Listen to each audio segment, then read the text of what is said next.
Have you ever had a dream so strange? A beast so enormous it blocked the sun and darkened the sky?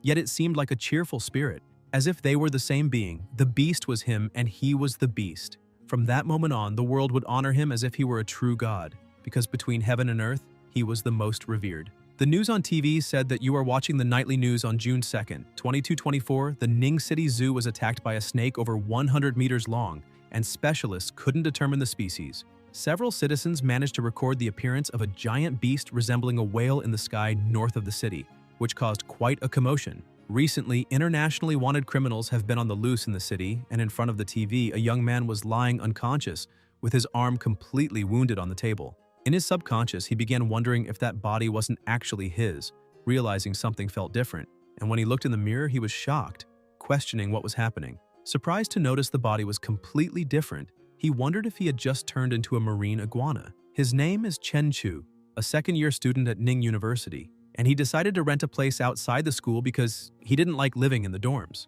Chen Chu likes cold-blooded animals and is fascinated by vibrant colors, and the pet shop had received a new batch of exotic species that day, which immediately drew him to that marine iguana, an amphibious creature. Marine iguanas are usually docile, but an accident happened the moment it was released. It broke the protective glass, jumped onto his arm, and bit him. It bit him while staring straight at him, and with his phone he hit the iguana's head, making it let go, but it counterattacked by hitting his face with its tail. Back in the present, he started waking up and noticed the iguana staring at him again. He moved and the iguana raised its arms as if imitating him. Still confused, he asked what was going on and whether he could really control the lizard's body, because the sensation was the same as moving one of his own arms. With a smile on his face, he wondered if this was the so-called gold finger and if his hero's journey had finally begun. Chen Chu kept watching the lizard lying belly up, wondering what that iguana could do. Maybe he could live stream showing how intelligent his lizard was, or even sell freshly collected abalones or sea cucumbers. He held the lizard a bit discouraged, saying that maybe he wasn't born to be the main character of a story because when other people get advantages, they become powerful villains chosen by fate, or turn into a tree that grows and becomes the god of the universe, while he is stuck with a small lizard. Suddenly, both their stomachs growled at the same time, showing they were both hungry. In the middle of the night, he looked out the window saying he was starving since he didn't realize he had been passed out the whole day. But he didn't really know what a marine iguana ate, and when he looked at it, he thought that since it was a lizard, it would probably be fine eating just meat. He grabbed his pack of delicious steak and prepared a quick meal, and while the iguana was eating, he felt relieved and thought that was obvious, since marine iguanas and lizards can normally eat meat. Suddenly, he heard a strange sound and a screen appeared in front of him saying that after eating, his clone had received 5 evolution points, and its constitution had increased by 0.5. Chen Chu was confused, asking what that was, but the screen changed, showing his information. Name Chen Chu, Level 0, Constitution 8.5. Spirit 12, Talent Mind Control. Traits Beginner External Aura. Experience 0 of 1000. Beginner IQ Perception. Experience 0 of 1000. Skills Beginner Limb Boxing. Experience 48 of 100. Cloud Jump Beginner. Experience 66 of 100. Leaping Leg Beginner. Experience 39 of 100. Marine Iguana Cloning. Evolution 0 times. Evolution points 5 of 200. He was surprised to see all those stats, wondering if that was really his cheat ability. He put his hand in front of the system screen and stared at it, remembering his past when he practiced, and his coach said that repeating the form without understanding the foundation was the same as learning nothing, because the root of strength starts in the feet, passes through the thighs, controls the abdomen, and takes shape through the bones of the fingers. With his body trembling and sweat rolling down his face, he looked at his father saying he was very tired and asked if he could take a break after standing on the stakes. But his father, extremely strict, said that would not happen because giving up halfway was cowardice. The young protagonist looks at himself and says he doesn't want to be a coward. He keeps pushing himself as hard as he can, running around the training ground while his father yells for him to run even faster until he trips on a rock, falls to the ground, and stays there breathing heavily, completely exhausted. His father approaches telling him to get up because no one will help him when he grows up. And sometime later, already inside the house, he gives him a box saying that inside it are all the savings he managed to gather, explaining that he needs to go on a very long journey and that the boy will have to walk the rest of the path alone. Chen Chu gets emotional, but his father places a hand on his shoulder telling him to never neglect martial arts practice because when he becomes strong enough, he will be able to see the other side of the world. Still shaken by the farewell, the protagonist asks how he will find him again, And the father replies that it will only happen when he becomes a grandmaster, but by then, he might not be around anymore. With those final words, he stands up, opens the door, and leaves, never to return. And looking at the photo of the two together from his childhood, the protagonist realizes an entire decade has passed. The marine iguana finishes its meal and starts wagging its tail excitedly, and he thinks that little creature eats really fast, but he notices something strange, and as he gets closer, he sees an unusual energy running through its body. He starts wondering if it's just his imagination, or if his new pet really grew a little. And the system screen appears again, showing that he now has 15 points after a single meal. He looks to the side and notices something different on his shirt, and when he lifts it, he's shocked to see defined abs, because his body had never been that strong before, and then he begins to understand that the points gained by the pet might directly affect his own body. That means the iguana can evolve for the first time if he gets more points, and maybe it could even become the behemoth of his dreams while he becomes a true grandmaster of martial arts. A little later at the market, the protagonist buys 4.5 kilos of boneless prime beef and 9 kilos of lean, boneless pork. The clerk says everything is packed and asks if he will pay with cash or QR code. He chooses QR code, and after paying, he goes to the car and stores all the groceries, saying that should be enough, then returns home preparing a beautiful meal. He takes a deep breath, thinking his pet needs to eat more, so it gets closer to becoming a true master of martial arts. And the iguana is fascinated staring at all that food. Sometime later, the iguana had already finished eating everything, and the protagonist thinks that for the lizard's taste, pork isn't as good as beef. He looks at the table saying the beef could use a little more cumin, and that he'll make sure to add more next time. The iguana starts walking across the table and goes to the window to sunbathe. Meanwhile, Chenchu takes the opportunity to go to the training room to check his progress. He focuses as much as possible, and after throwing a punch that almost destroys the punching bag, the system screen appears saying that after hard training, his limb boxing experience increased by 5 points. He observes his stats thinking his constitution has improved, even his training progress is faster than before, and 2 days later, the bag was already completely worn out, but the protagonist kept training, amazed by the feeling of getting stronger just through hard work. Excited, he kicks the punching bag, but his strength is already so great that he splits the bag in half and sends it flying, and when he looks at his stats, he sees that his constitution increased to 28 and his spirit to 16. Beginner external aura gained 10 experience points.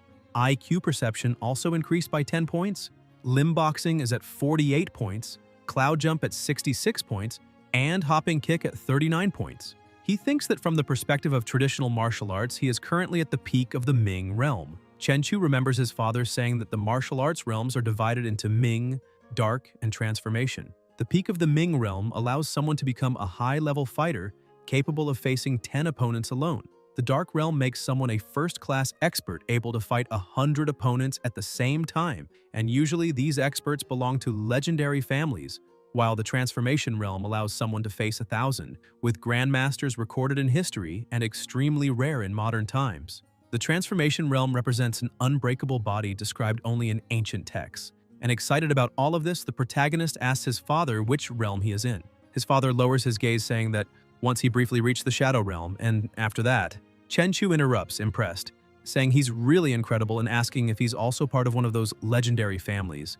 But when he hears the word families, the father seems a bit shocked and, taking a deep breath, says he is Luotuan.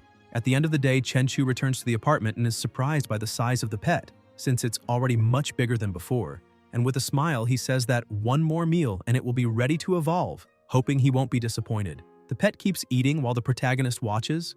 The experience points keep rising, and when they reach 100 and 99 out of 200, Chenchu thinks it's almost ready for evolution, and he can't wait to see how that little guy will change. Finally, the 200 points are reached. The system appears saying that the marine iguana clone has met the evolution requirements and that the evolution will begin immediately. Suddenly, sparks start appearing on the pet's arm, making it feel something strange. The same pain on the same arm begins to pass to Chenchu, and the two start screaming. The iguana's body begins to completely change, and spikes start emerging from its back. Its size and face also begin transforming. The pet loses control over its body and dashes at high speed, destroying everything in the apartment. Shortly after, the evolution seems to have come to an end. Still on the floor, Chenchu takes a deep breath, saying he didn't expect evolution to hurt that much. He looks to the side and with difficulty goes to the other room to see the iguana. And as soon as he gets there, he finds everything broken and the iguana standing still without moving. Excited, he says he wants to see how strong his little buddy has become after evolving and orders it to attack the punching bag. but the strike is so strong it creates a very loud noise throughout the apartment. The protagonist is shocked, saying that after the evolution, the iguana gained extraordinary power. The system screen appears again. Name Chenchu, Level 0, Constitution 56, Spirit 18, Talent Mind Control, Traits Beginner External Aura with 20 points, Beginner IQ Perception with 20 points, Skills Intermediate Limb Boxing 48 points, Cloud Jump 66 points, Spring Kick 39 points, Marine Iguana Clone Evolution 1, Evolution Point 0 out of 1000. Chenchu is surprised because he didn't expect that with just one clone evolution, the physical strength and attributes of the main body would directly double in growth. However, he is still a bit confused because he doesn't know if it simply increased once or not, since his current strength is still very weak, or if each time the clone evolves, his constitution doubles. An hour slips by without him noticing, and he says that if it's the first case, then his strength will improve at a reasonable pace at the start, but if by chance it's the second option, then it's terrifying to even think about. Chenchu starts analyzing everything around him, saying that by traditional martial arts standards, he has just entered the Dark Realm and activating the traits allows him to release external energy. He starts wondering if he is now officially a martial arts expert. However, even with his training, without daily experience points for his skills, this is the limit. He looks at the pet that is destroying everything around, thinking that since this improvement is sudden, to increase his body even more, he needs to rely on the marine iguana. But he notices that even the iguana can release external energy. While he contemplates the evolution, someone begins knocking very hard on the door. The protagonist goes there, and on the other side, a very irritated muscular man is waiting. As soon as the door opens and he asks what the man wants, the guy becomes completely terrified. A demonic aura comes out of the protagonist's body. Trembling with fear, the man starts wondering what is wrong with that boy because he is emanating vibrations that could crush him in seconds. He completely changes his attitude, saying that lately there has been a lot of noise upstairs and that's why he came to check, asking if the protagonist's place is under renovation. Chenchu gets a bit embarrassed and apologizes, saying there are no renovations being done.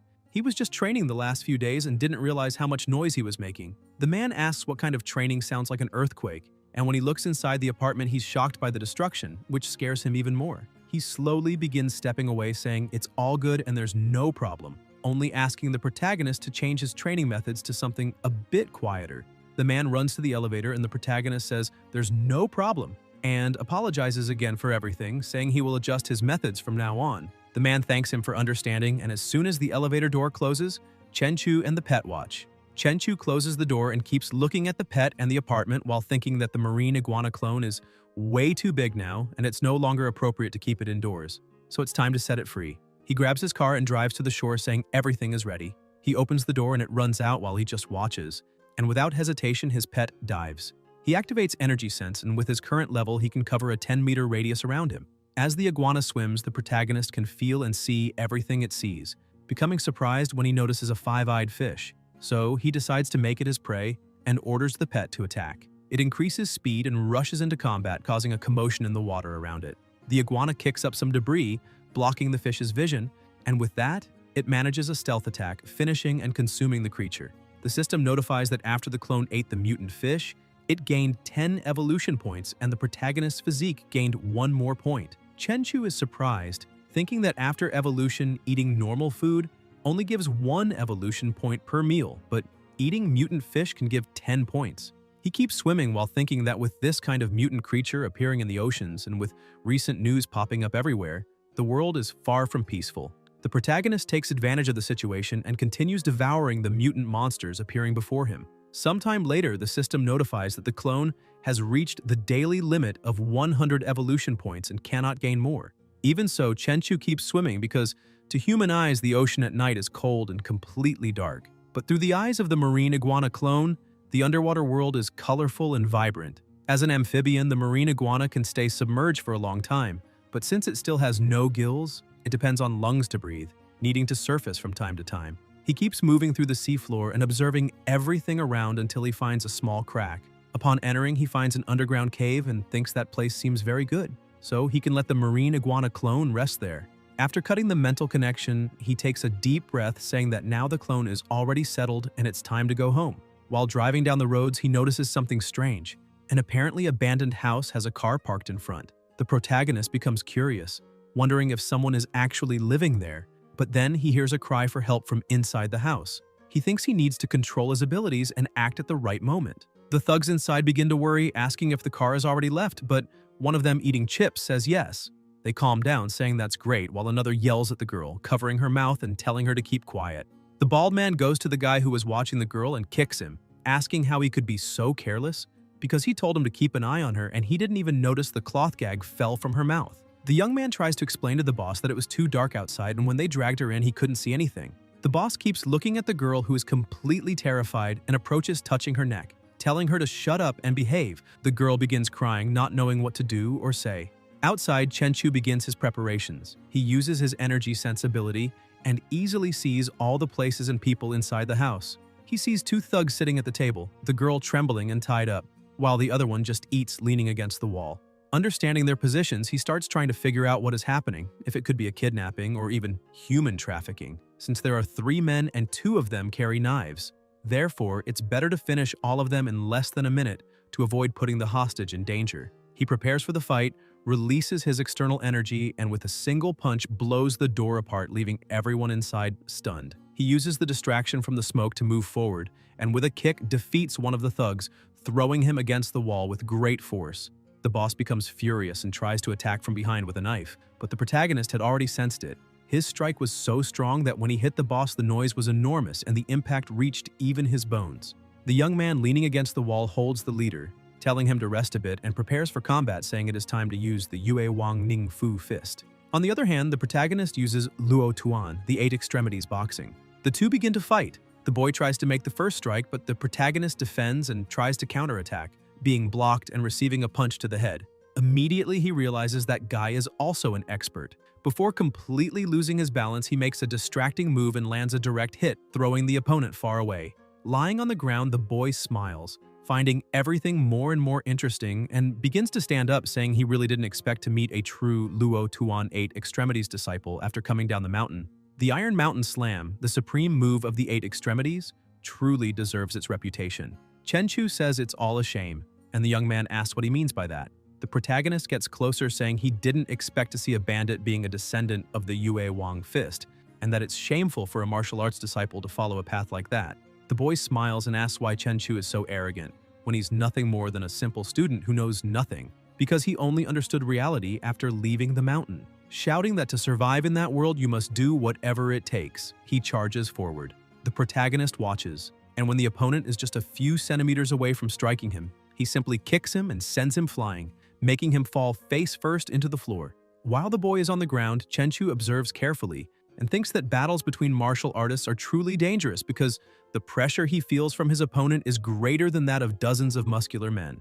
Bothered, he starts recalling the strikes he threw and, looking at his own hand, thinks it's a shame he still doesn't have full control over his strength, because things don't look good for those 3 people, and from now on he needs to learn to control his power better before seriously hurting someone. The girl tied in the corner tries to scream, calling his attention. He quickly goes to her and frees her, telling her she doesn't need to be afraid anymore because everything is okay now. Still overwhelmed by terror, she grabs him without thinking twice, crying and thanking him for what he did. With a sincere look, he tells her to wipe her tears and says she can call the police as soon as he leaves. He hands her his phone and says he needs a small favor. If the police ask about him, she should say she didn't see him clearly and doesn't know who he is. The girl agrees, promising she won't say anything. 10 minutes later, the police arrive. When they break into the house, they shout for the girl not to move and raise her hands. But once they light the place with their flashlights, they're surprised to see everyone lying on the ground and only she still standing. At the station, security agent Guan Qing enters the room, telling the deputy chief that all the requested information is there. She explains they found clear footprints on the broken door and, based on the depth and the way the hinge snapped, someone kicked it from the front. The door flew about 3 meters and the force applied was at least 1,000 kilos.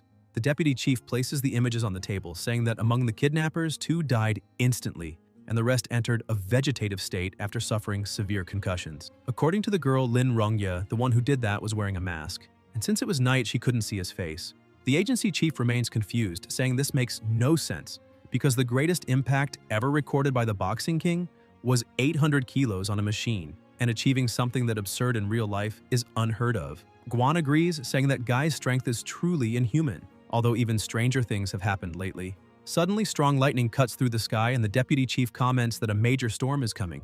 Meanwhile, in a remote area near the river, the protagonist observes a boat with some people. 3 men get off the vessel and one complains to the boss saying he just earned money and already wasted $1 million on the bald tiger's woman, asking if that isn't a waste.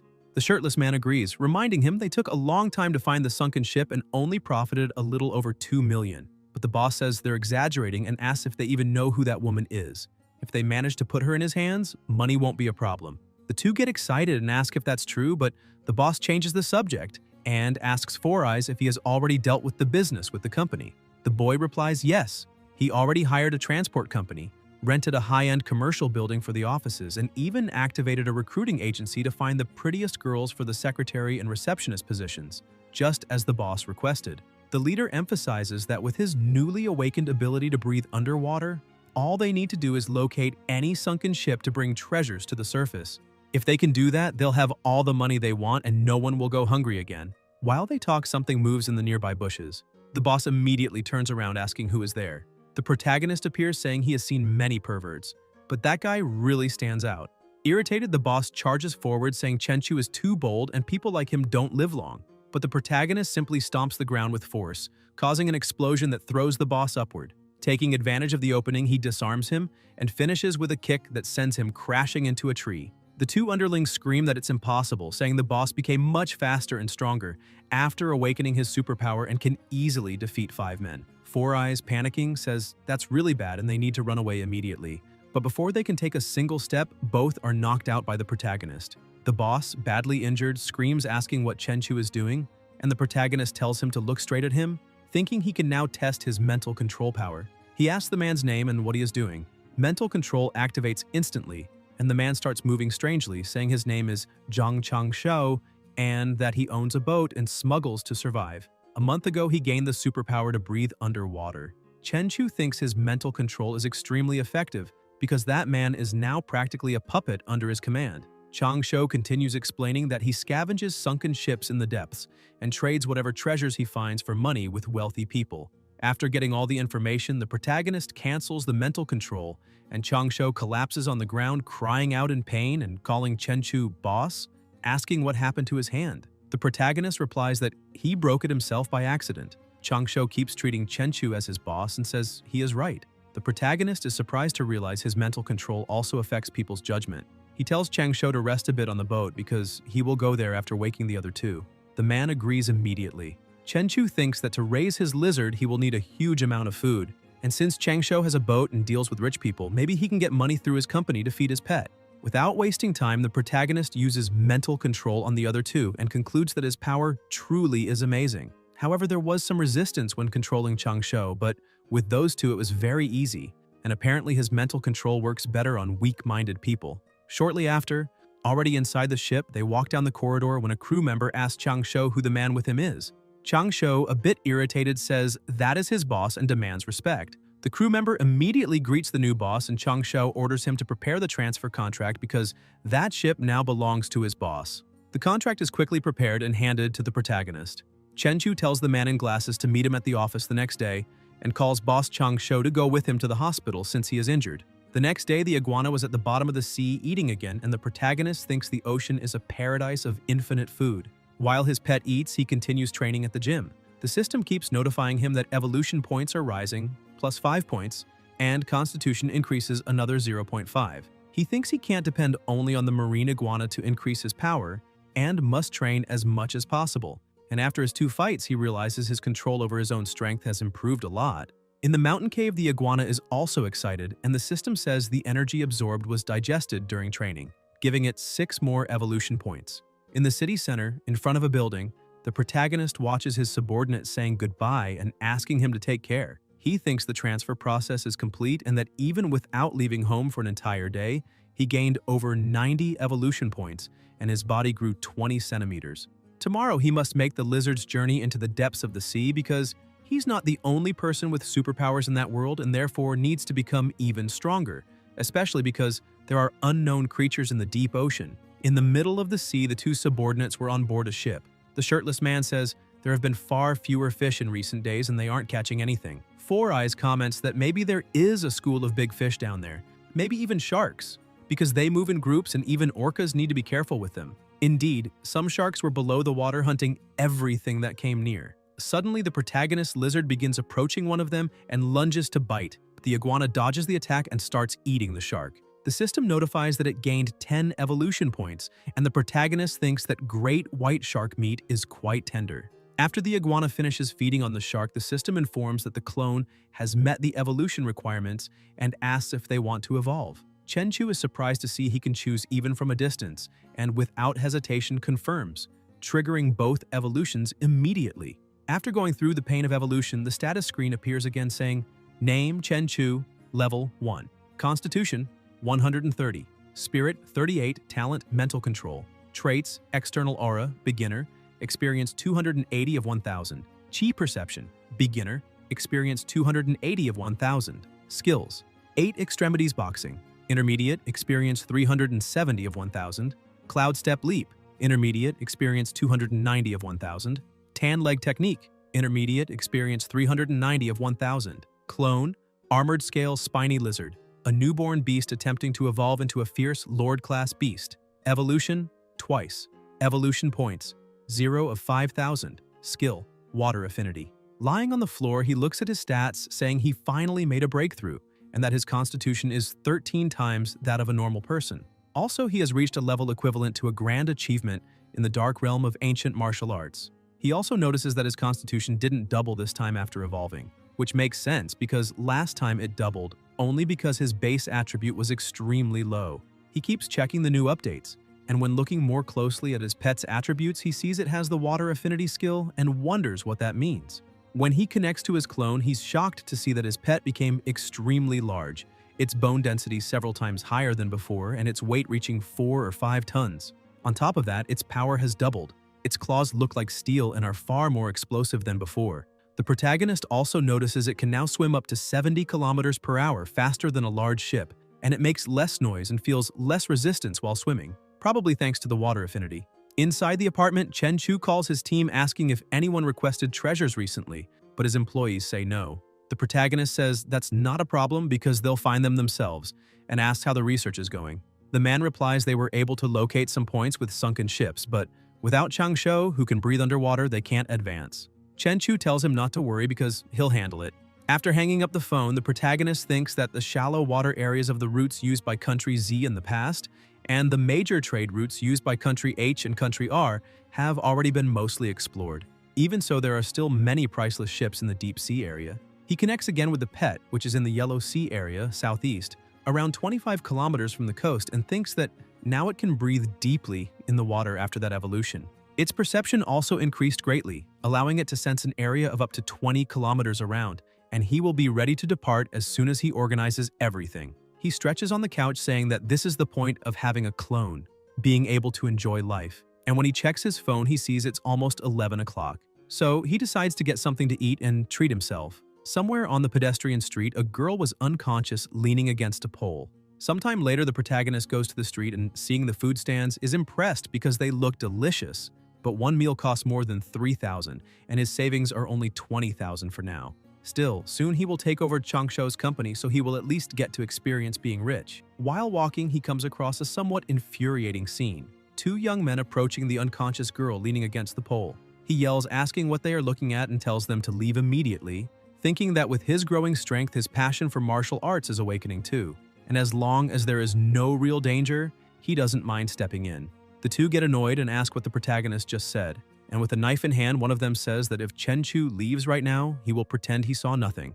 The protagonist begins releasing his aura, which takes the form of a beast, and the 2 become terrified. The boy in the hoodie asks why it feels like a beast is staring at him.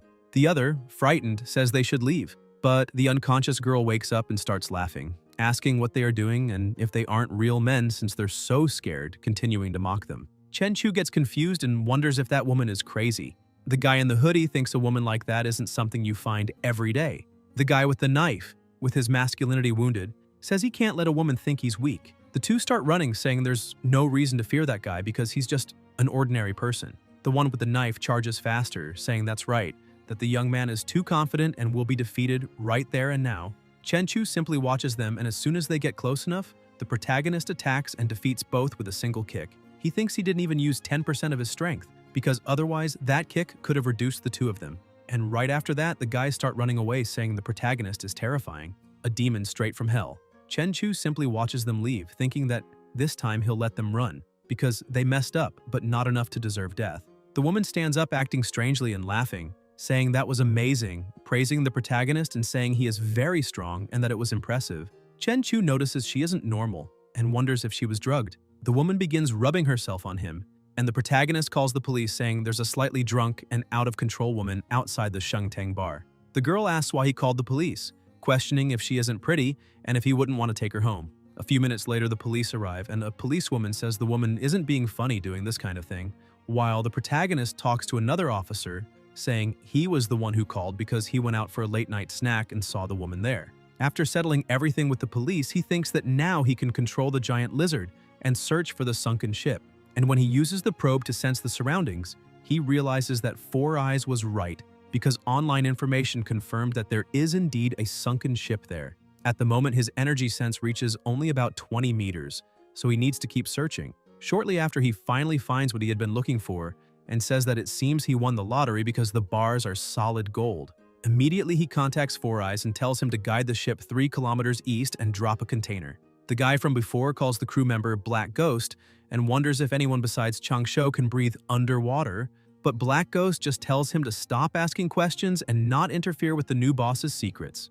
Underwater, the pet had already placed numerous gold bars inside the container, and the protagonist says they can start retrieving the site.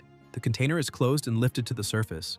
While it's being taken up, the protagonist decides to take one last look around and suddenly finds something strange that looks like a piece of metal.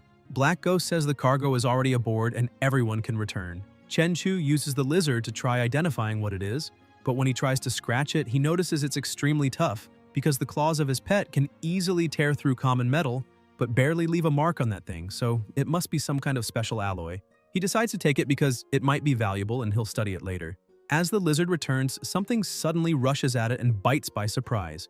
Chen-Chu asks what that thing is because a monster is trying to ambush him. He wonders what that monster thinks it is because even if it's bigger than his pet, when it comes to strength, attack, and defense, unfortunately the two can't compare. In just a few minutes only, the monster's bones remain at the bottom of the sea. The lizard begins moving away and the protagonist thinks that sashimi tastes really good. A few hours later, the protagonist is on the shore thinking that the reefs have been eroded by water for years, making them incredibly hard. The deserted night beach is the perfect place for him to test his strength. That strength works both ways, but his bone density is almost 20 times greater than that of an average human. And with the inner shield absorbing most of the impact, he barely feels pain in his hands, even when punching the rock with force. And even the little pain he does feel is eliminated almost instantly thanks to his body's recovery ability. He keeps training on the rock with light punches while thinking that, after all this evolution, his physique surpassed 200 points, and even without testing his punch should weigh at least 3,000 pounds, which is 1.5 tons. And with the increase in external energy and the 8 extremities boxing technique, he could easily pierce through a person with a single punch. He decides to test his strength a bit more and throws a powerful punch at the rock, breaking it with ease. After training for a long time, he throws himself on the ground a bit tired, thinking that the punching bag he has at home isn't strong enough. Besides, he can't train in the park because with all the modern technology, if someone recorded it and posted it online, it would be a huge problem, since if people discovered he was extraordinarily strong, he would only attract more trouble. That's why he can only train on that empty beach. Looking at his hands, he comments that this is great because his incredible regenerative ability managed to heal the injuries in less than a minute. Suddenly, his pet emerges from the sea carrying that strange thing, and the protagonist starts examining it, thinking that the irregular black ore shines with a metallic gleam, but doesn't look especially remarkable at first glance. He tries to lift that stone but realizes that piece of metal weighs at least 90 kilos, and besides being heavy, it's extremely tough, to the point that even the giant lizard's claws have trouble scratching it. This would be perfect for forging a weapon, however. With his current skills, making something suitable would be extremely difficult, but what he really needs to focus on now is how to deal with those gold bars. The next day, the protagonist goes to the ship and asks where the goods are.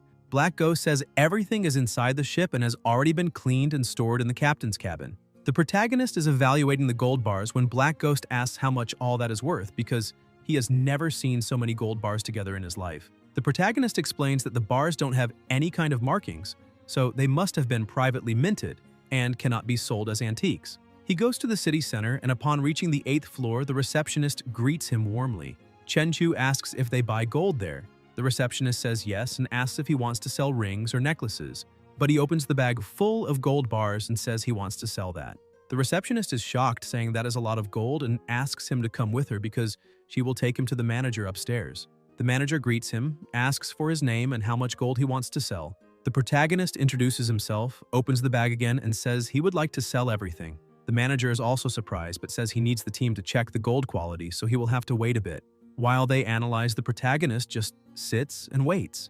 After assessing and weighing everything, the manager returns saying the bars total 11 kilos and 250 grams, and since they aren't very pure and were privately minted, they can pay 400 yuan per gram, asking if he accepts. Chenchu smiles and says it's a good price. Shortly after, 4.5 million are deposited into his account, and as he drives through the streets, he watches the people around, thinking that normally people his age are still struggling to pay for college while he can earn millions with just one adventure. Something that feels surreal.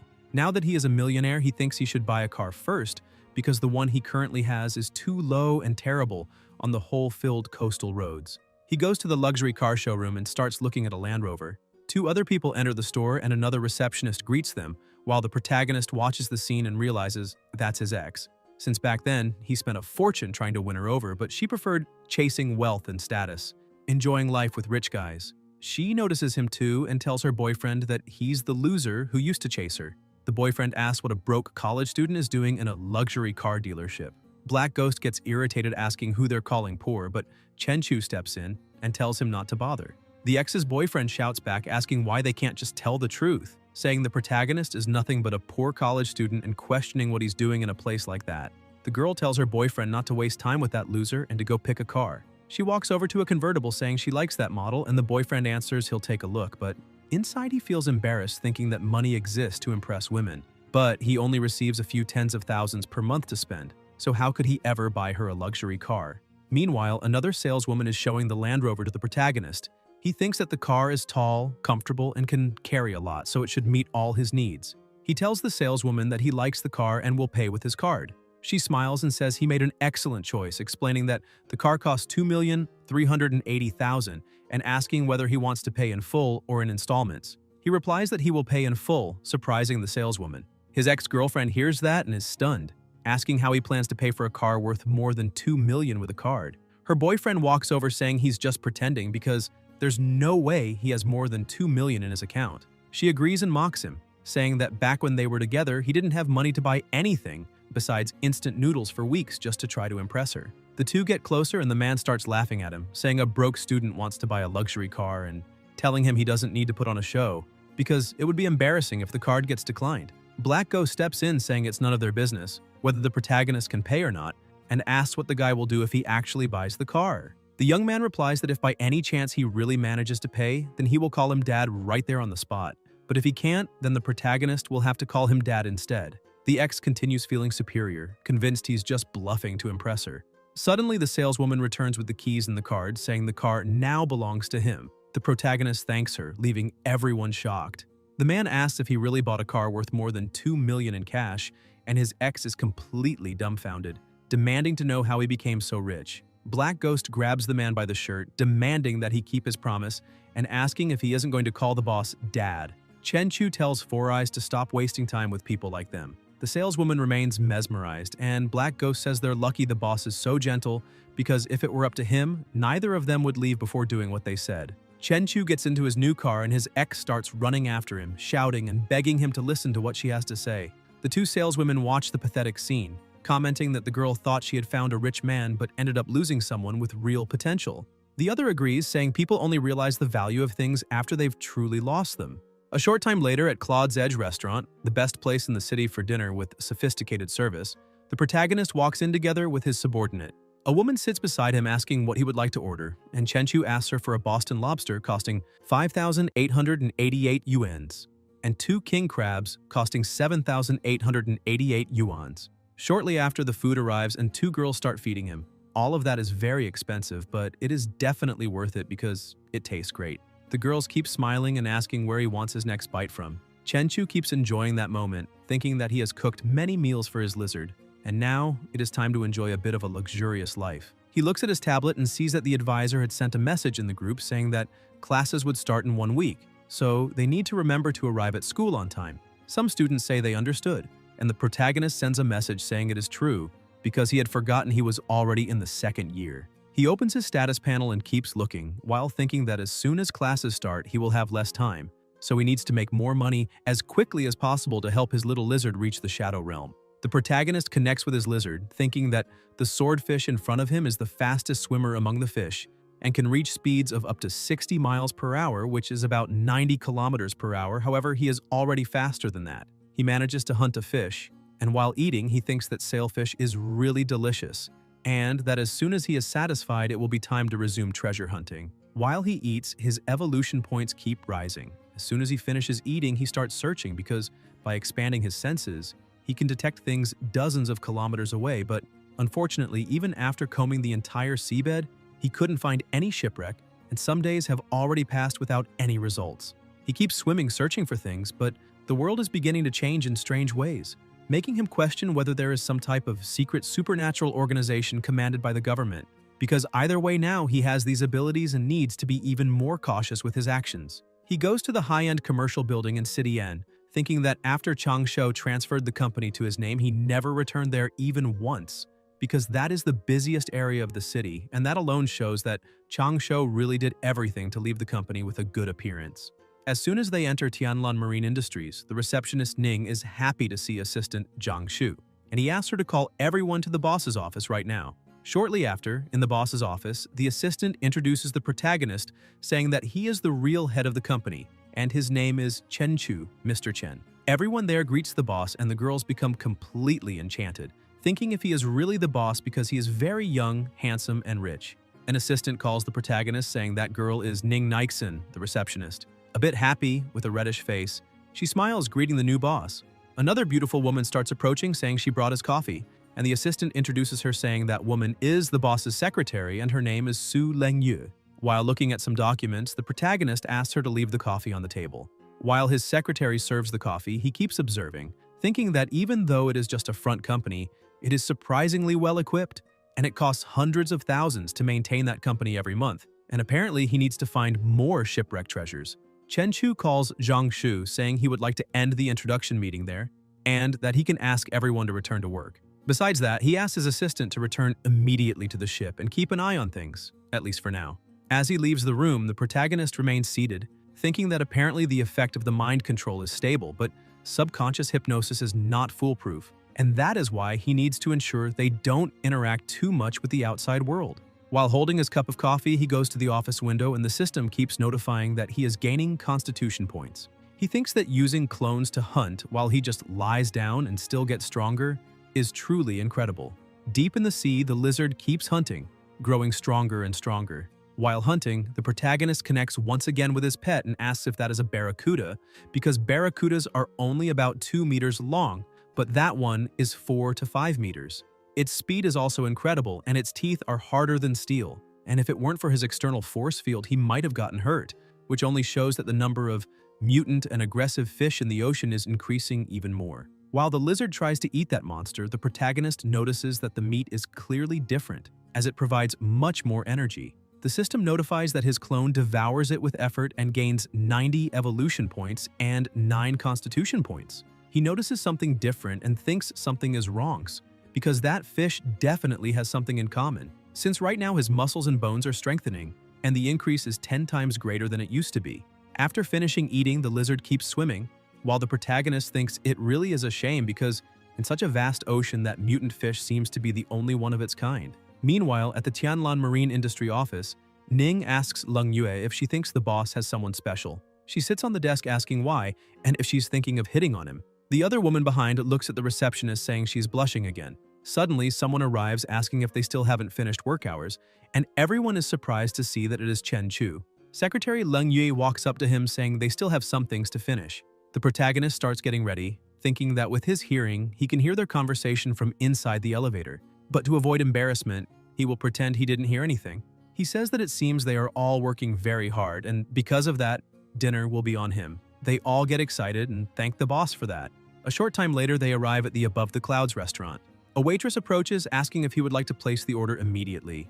The girls were watching all of that, and Ning thinks that her boss's car is a luxury vehicle worth more than 2 million, which is impressive. The other girl thinks that this restaurant is very extravagant. After making all the orders, the receptionist says the total was 48,888, and he just hands over the card asking her to charge everything there. A few minutes later, the food is served at the table, and the three are completely impressed. Ning starts wondering from which rich family her boss came. Lung Yue, also impressed, thinks that the boss is simply throwing money everywhere. The other girl is also amazed, thinking that following a boss like that surely means there is a bright future ahead. Before they start eating, the protagonist says he still needs to take care of some things that night, and because of that, after dinner, he will take them all back. The three smile, excited, and thank him. After dinner, he goes back to the seaside and starts training, thinking that the sea breeze is so relaxing that it really lifts his mood. During the night, on a rocky, deserted beach, he didn't stop training the whole time, and now his physique is more than 20 times that of a normal person, and the strength of his punch exceeds 2 tons. However, the stronger he becomes, the harder it is to control. He punches the rock using too much force and complains because his stance was not fully correct, and that is why he ended up losing control and needs to keep training to get used to his true strength. But he notices something strange when he realizes that even so late at night, there are still some people in such an isolated place. A buyer shows up saying that they have done so many deals already and still they don't trust him. The seller says the pressure is too great right now and the rules are still the same. First the money, then the goods. Chen Chu hides behind a rock thinking this is a D-level deal, but those guys are armed, and so he needs to be cautious.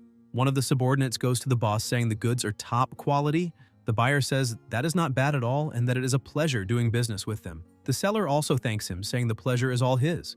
The man warns that things have been tight lately and so they need to be careful. But another guy tells his boss not to worry because they only work through exclusive channels. And even if something goes wrong with the goods, it won't be traceable. Suddenly, the protagonist jumps toward them and quickly takes down the two guys. The buyer gets scared and steps back, pulling out his gun. But the protagonist's speed is so great that before he could aim, Chen Chu had already gotten close enough to end it. With the 3 people on the ground, he thinks those people have already lost all humanity, and eliminating them is practically a public service. His pet starts approaching and with a single attack manages to split the boat in half, and people start falling into the sea asking if they hit something big or what might be happening. As soon as they fall into the water, they notice something is close to them and begin to panic, shouting that there is a monster there and that they need to swim as fast as possible. Some start calling the boss for help. One of the thugs pulls out his gun, saying it is impossible to escape through the sea, so they need to go all out because he wants to see that monster dodge a bullet. As soon as he fires and hits the monster, he cannot believe what he just saw. With his body trembling in fear, the shot didn't cause a single scratch on that beast. The pet keeps attacking until it wipes out all those thugs. After finishing the job, it carries the briefcase to the beach. Sometime later in Chen Chu's room, he sees the briefcase was full of money, and a stack of bills is worth 10,000, and 3 million are 300 stacks. He thinks that money spread right in front of him feels much more real than just numbers on a bank card. The next morning at a cafe, Lung Yue arrives with some documents in hand, heading toward the protagonist, and the men sitting at the table keep looking at her, saying she is a stunning woman because she gives off a cold, untouchable vibe. When she reaches the table, she asks her boss to sign them, and the 2 young men at the next table are impressed, wondering if that really is that woman's boss because he looks so young. After signing the contracts, the protagonist stands up, asking Lung Yue to inform everyone that it is time for a meeting. The 2 men keep observing, thinking that even though he is young, he seems unshakable like a mountain, and his presence is completely intimidating. Sometime later in the meeting room, the protagonist asks them to take good care of every little detail, and if they do so, they will be the heroes of the company. Because if performance keeps rising like this, at the end of the year, everyone will receive a big bonus. In the middle of the meeting, his phone rings and someone says that today is the last day for him to register at school because he is the only person still missing from the class. He apologizes, saying he will go there right now, and Lung Yue brings his coat. The protagonist says he needs to go register at school and that there is not much left for them to do there today, so everyone can leave work early. Furthermore, while he is not there, Su Lengyue will be responsible for taking care of all company matters. Ning is surprised to find out that her boss is still a student, and the girl next to her comments that he seems so focused she thought he was some rich heir raised with perfect etiquette. Shortly after, at the university campus, the protagonist arrives with a new car, and everyone around is impressed, asking if he is Chen Chu and if he is really a rich guy because that car is worth more than 2 million. Some people cannot believe he owns a car of that value. Later on the campus forum, a back-to-school post was pinned, saying that on the last day of enrollment for new students, a tall, handsome, and elegant guy showed up driving a car worth more than 2 million. Shares 748, comments 2,822.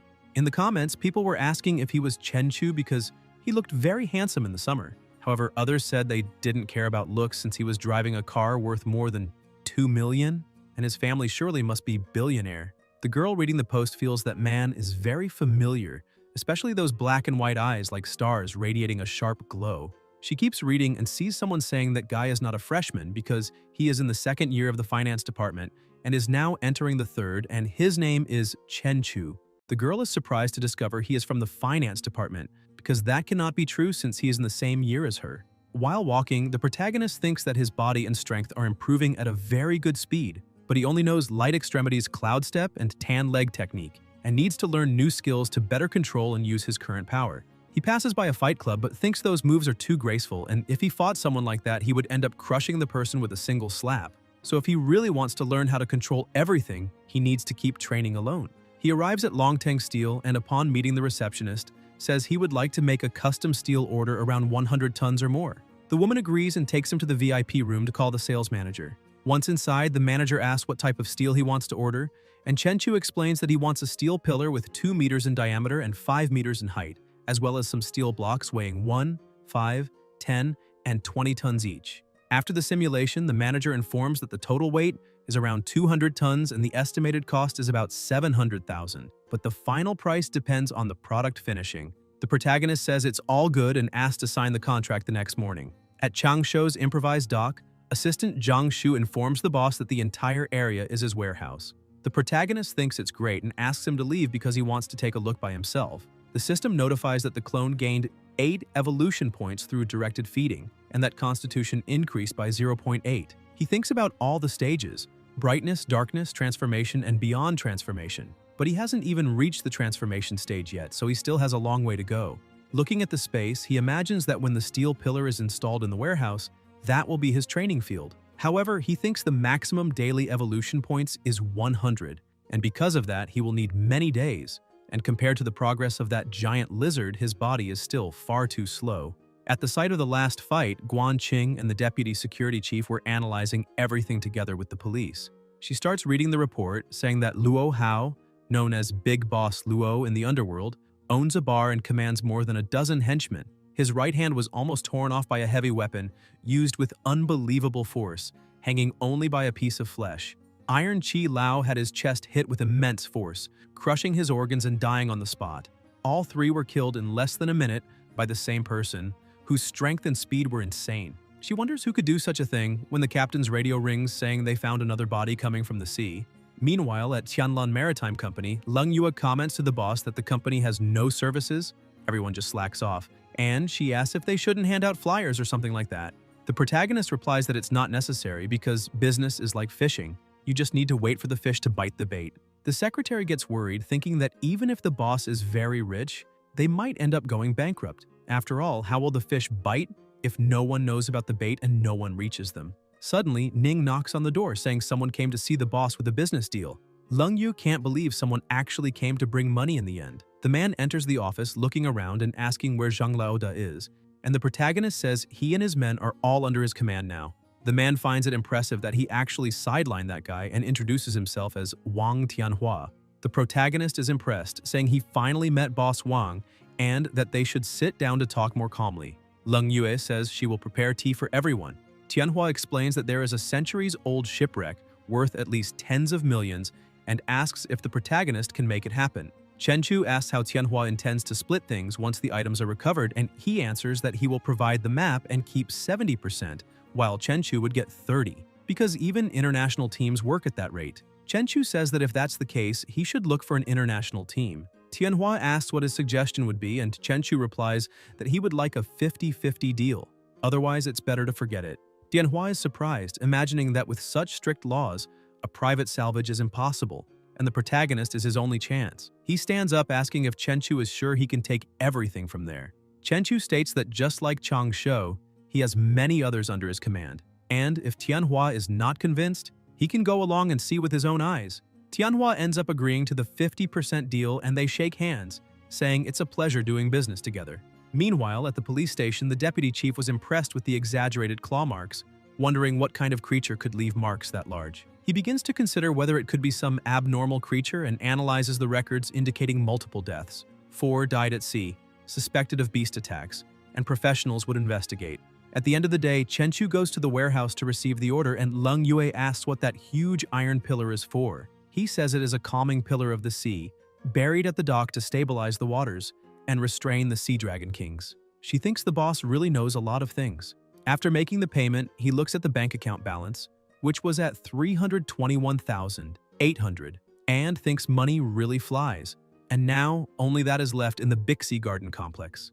Chenchu drops off the secretary and she follows him, apologizing for bothering him again and asking if he would like to go up for a glass of water, but he refuses, saying he still needs to take care of other things. She says it is fine, and as he walks away, she keeps watching and wonders how she managed to be bold enough to say something like that to him, especially knowing that even her underwear must be lying around there. While driving, he thinks that during dinner earlier, he accidentally broke the chopsticks, so he still needs to train his control over his own strength. That is the key point. During the night, he goes back to training on the rocks, thinking he needs to reach full mastery to completely use his powers. He focuses and notices that his aura shield now covers an area of up to 30 meters, allowing him to feel every movement of the wind and the grass around him. 3 days later, the pet was still fiercely feeding in the sea, and the system reports that evolution points are at 210 and constitution points at 21. He notices that the red-eyed fish are the same as the ones he saw that day and realizes that Tianhua's ship is slowing down, so they must already be close to the spot.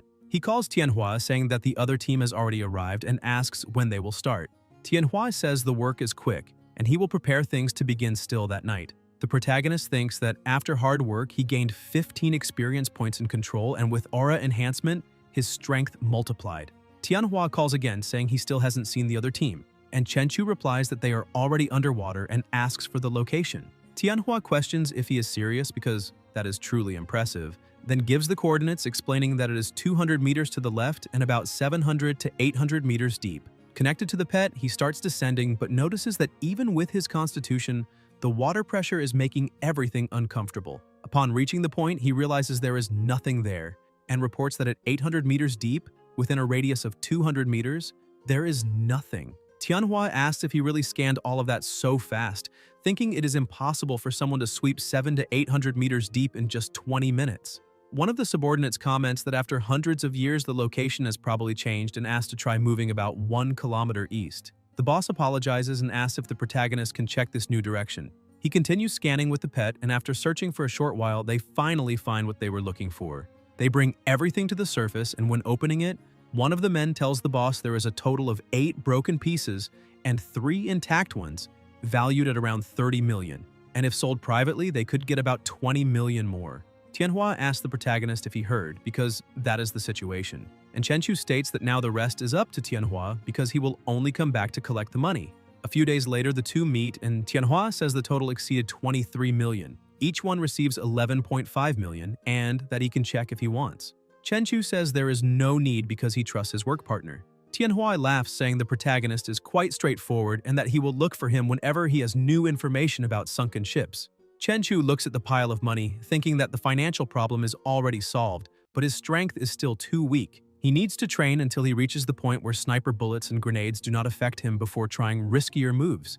The next day, inside the industry, one of the employees approaches him, saying someone sent a resume the day before claiming they could bring 200 fishing enthusiasts every month for a salary of 50,000. He asks to take a look, and Ning comes over excited that he's back.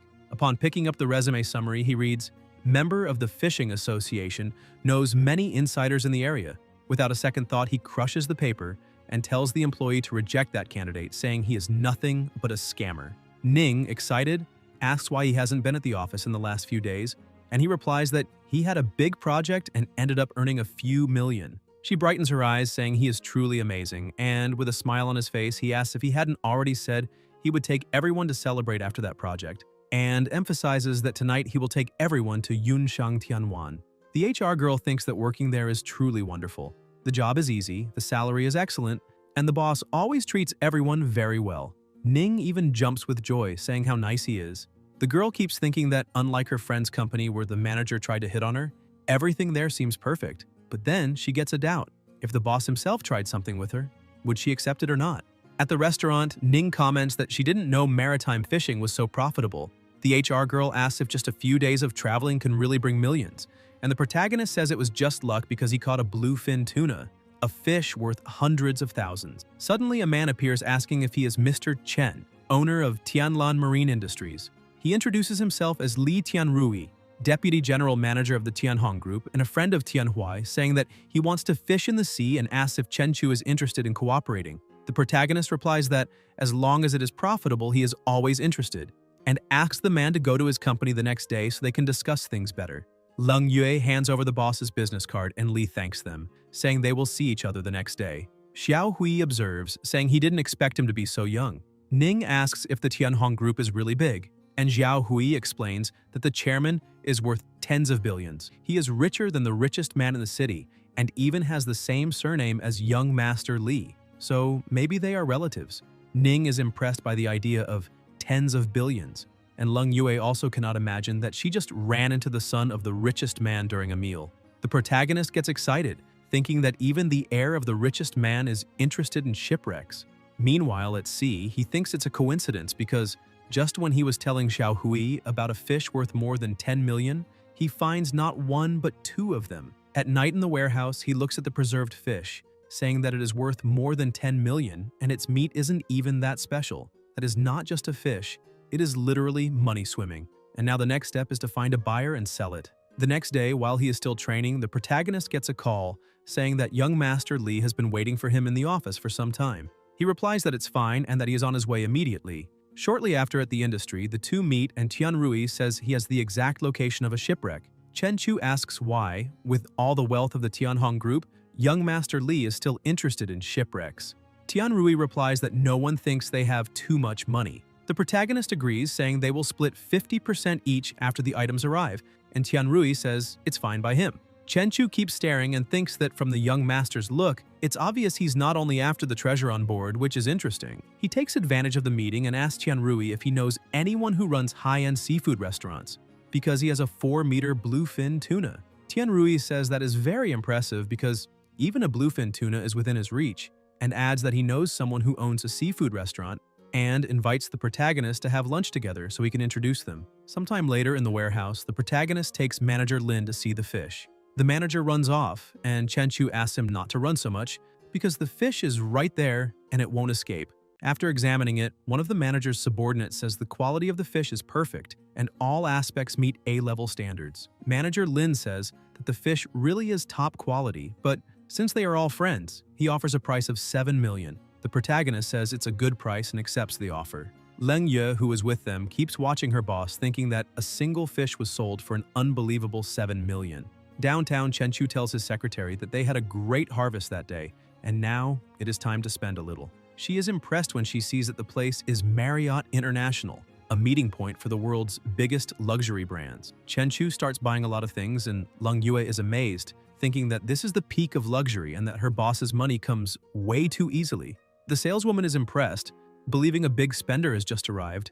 At the dock warehouse, the two are together, and Leng Yue is shocked when she sees that just her boss's watch is already worth 2 million. And he also bought so many luxury items for her, which probably also cost more than 2 million. Chen Chu tells her that he wants to buy a mansion, so she needs to keep an eye out for him. The mansion has to be big and spacious. It can be in a quieter place because he prefers peace and silence, and the price has to be around 30 million. She says she understood all the requirements. Meanwhile, at the bottom of the sea, the protagonist is connected with his pet and sees 2 submarines passing by. He thinks it is truly a shame that he is not strong enough, otherwise he would tear those 2 submarines in half. He keeps swimming and feels something strange. Apparently there is something dangerous down below and he needs to leave immediately because there is no need to take unnecessary risks. But a giant crab appears behind him, trying to attack. He manages to dodge, questioning whether the crab really thinks it would be easy to mess with him. But when trying to strike, he realizes that the crab is much stronger than that mutant ribbonfish. The monster keeps trying to attack, but he dodges every blow, and after gaining some distance, he thinks that the strength shown by that creature exceeds 10 tons, which is interesting. However, he can defeat it easily, but realizes that this big guy cannot be consumed all at once, so he will have to absorb it little by little. Inside his house, he grabs his laptop and checks the reports on unusual marine phenomena in recent years. Giant ribbonfish, giant pigfish, and now a giant spider. He begins to wonder if the world may indeed be changing. He keeps reading the news.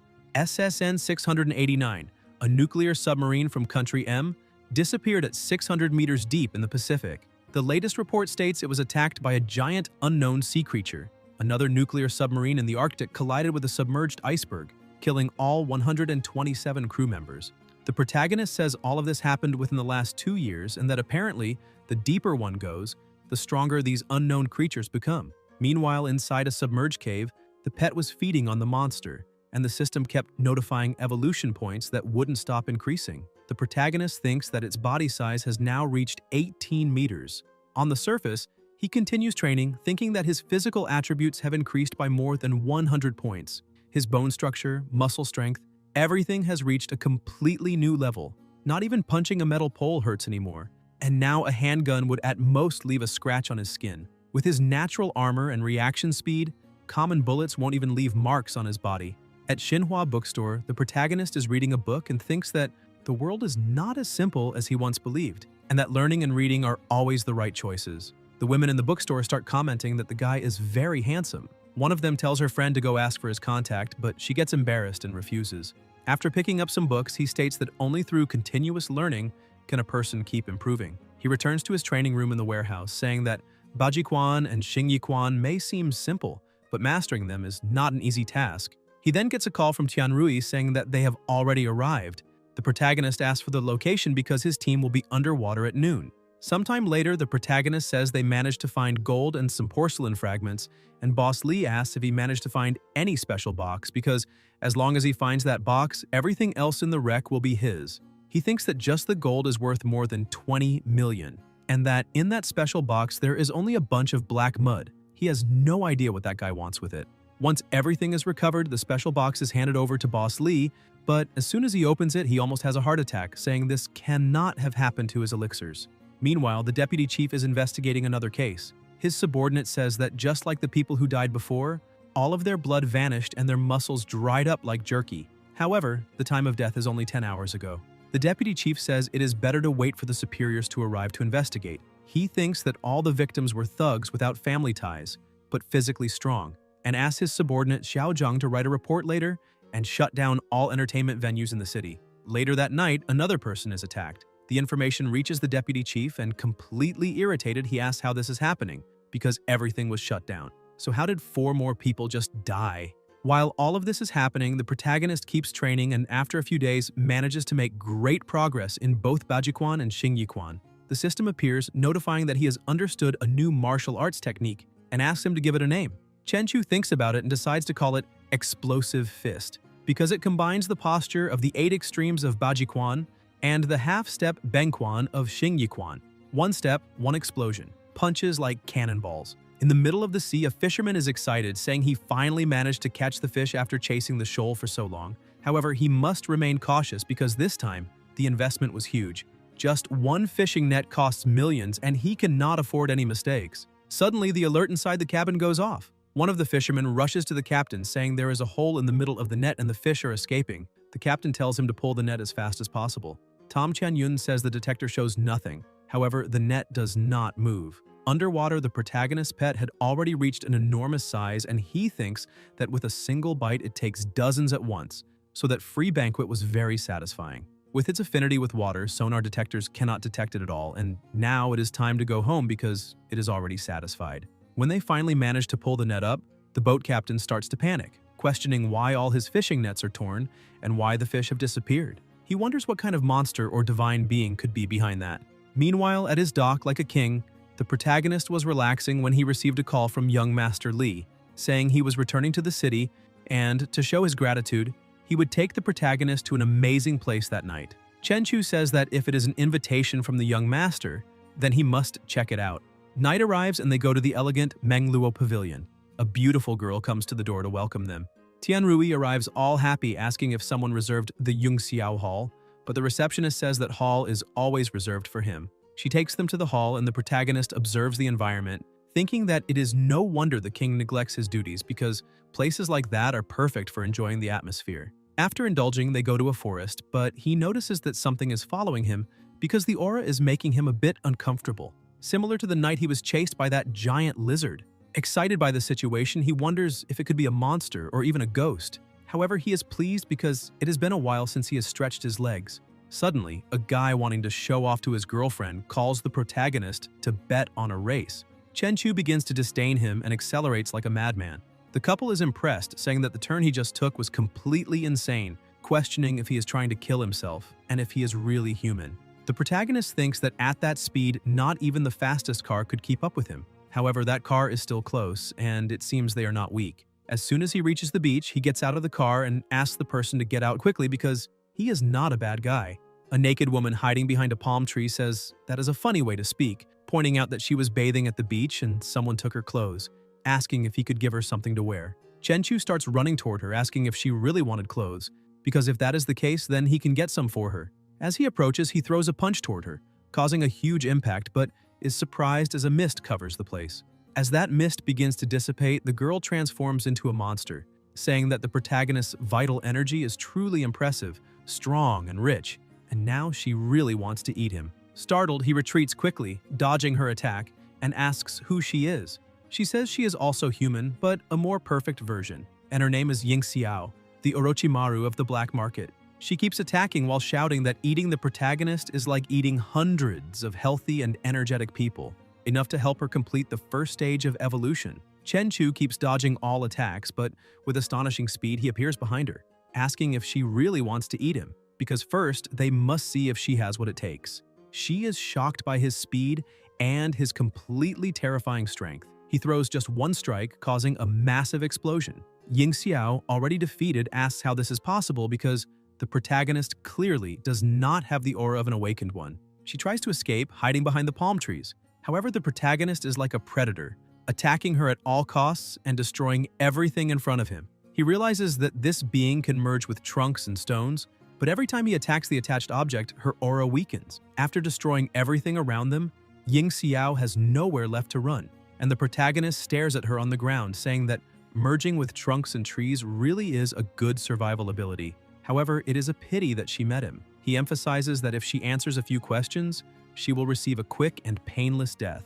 Yingxiao asks if she looks like someone who fears death and begins to laugh, saying that this place is very beautiful, but it is a pity she will not see it again. Still, it is fine because she has already taken her revenge. She says that if she had just one more month, she could have completed her shadow transformation, and by then not even a god of war would be able to scare her. But instead, she met a true monster in an ordinary city. Her body begins to dissolve until it completely disappears.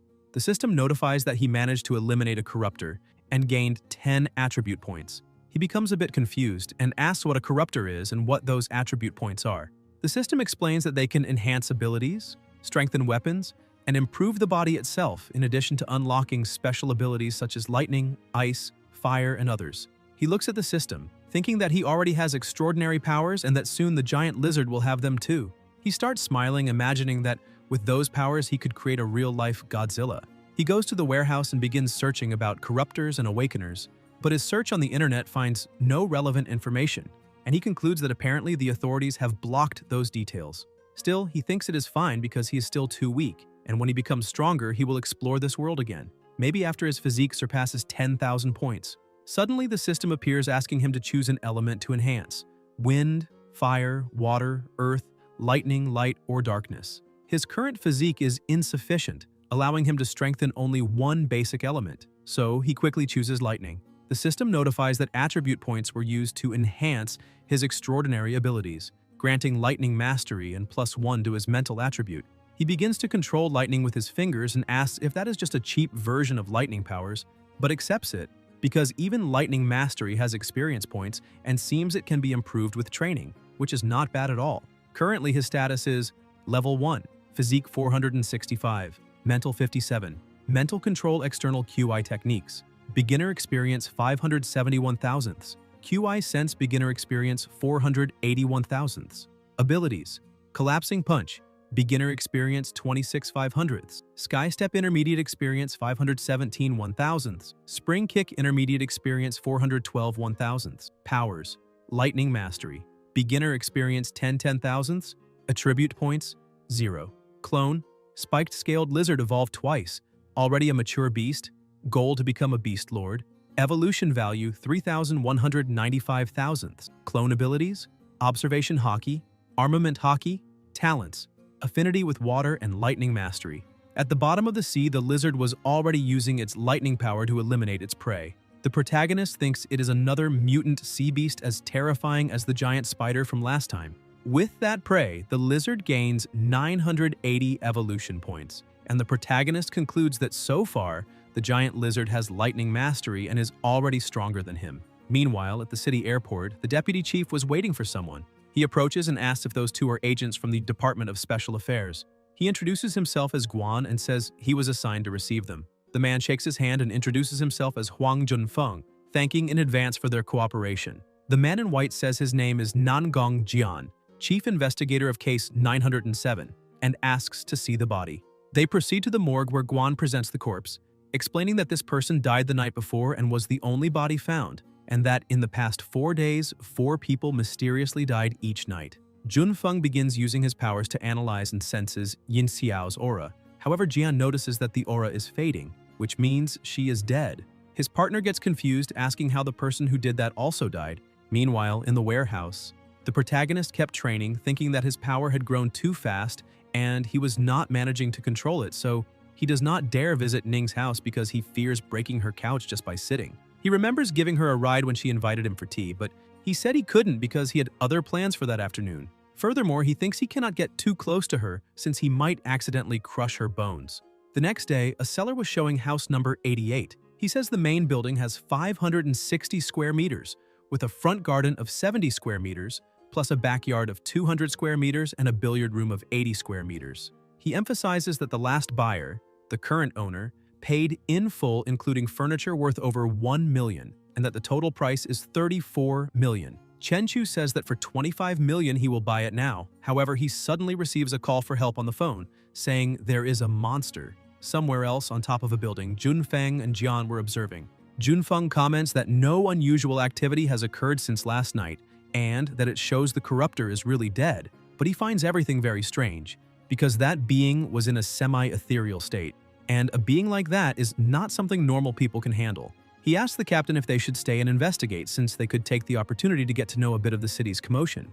Jian tells him to use his free time to train, otherwise when the apocalypse comes, he will just become cannon fodder.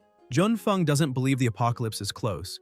The captain says the professor predicts the next spatial fluctuation will be 10 times stronger than 20 years ago, and that the most urgent matter is to increase their capabilities in every aspect in anticipation of that day, because only then will they be able to repay the country for having raised them. Over time, at the bottom of the sea, the lizard was searching again. The protagonist sees more gold and stops, realizing he finally found something valuable, but moving too much sand ended up breaking a lot of porcelain, and that is his fault. He starts checking the value and realizes he struck gold, because a single piece from that dynasty is worth at least a few million, maybe tens of millions. He takes a deep breath, saying it's a shame that his careless agitation destroyed so many things, since it could have been worth more than 100 million. Suddenly, he hears shouting. The waitress was asking what that guy tried to take, but the man yells back asking what she's talking about, questioning what she thinks she saw and saying she can't accuse him like that. He declares that since he's being accused of taking something, then he might as well actually take something. Another customer at the table asks how he can be so shameless since he clearly saw everything.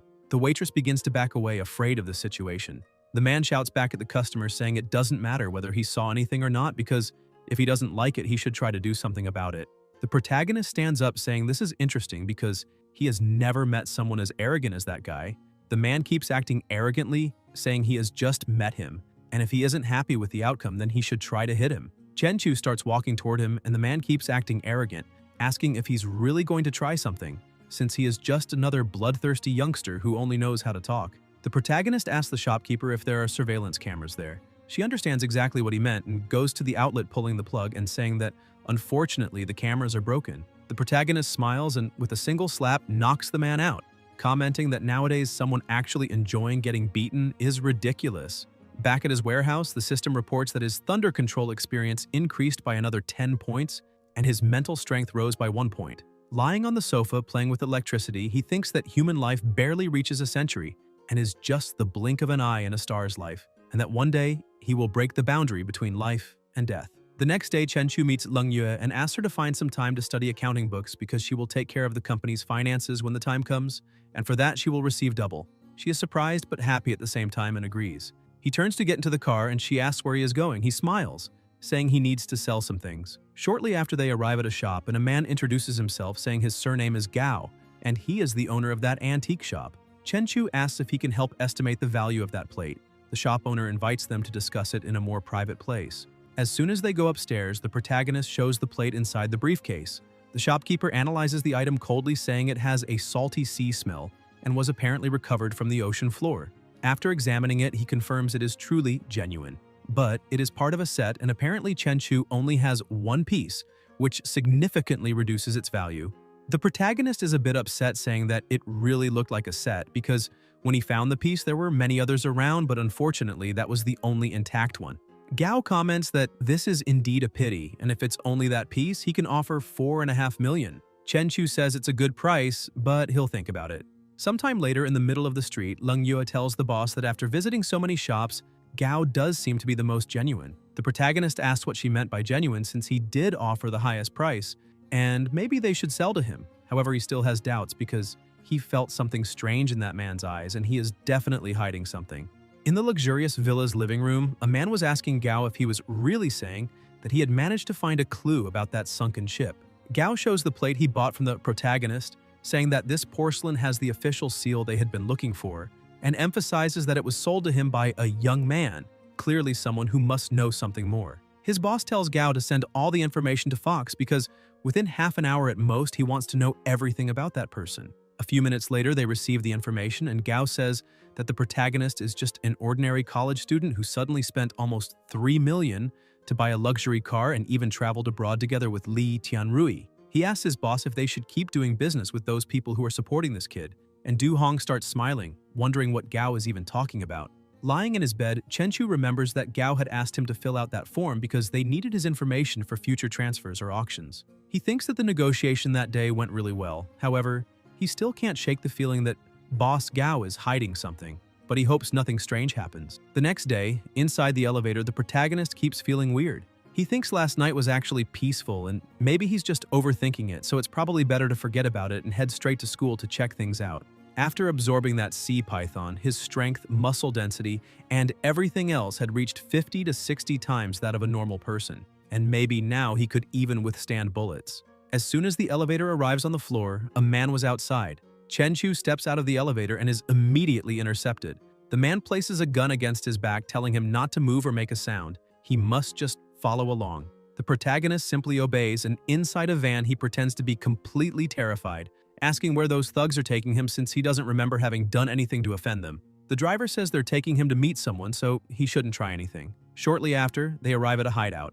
One of the lackeys tells his boss they managed to bring the boy.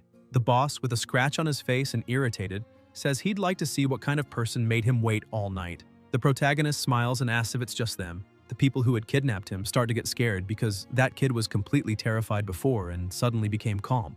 And what was even stranger was that his calmness was unsettling. The boss realizes something is wrong and shouts for everyone to grab their guns immediately.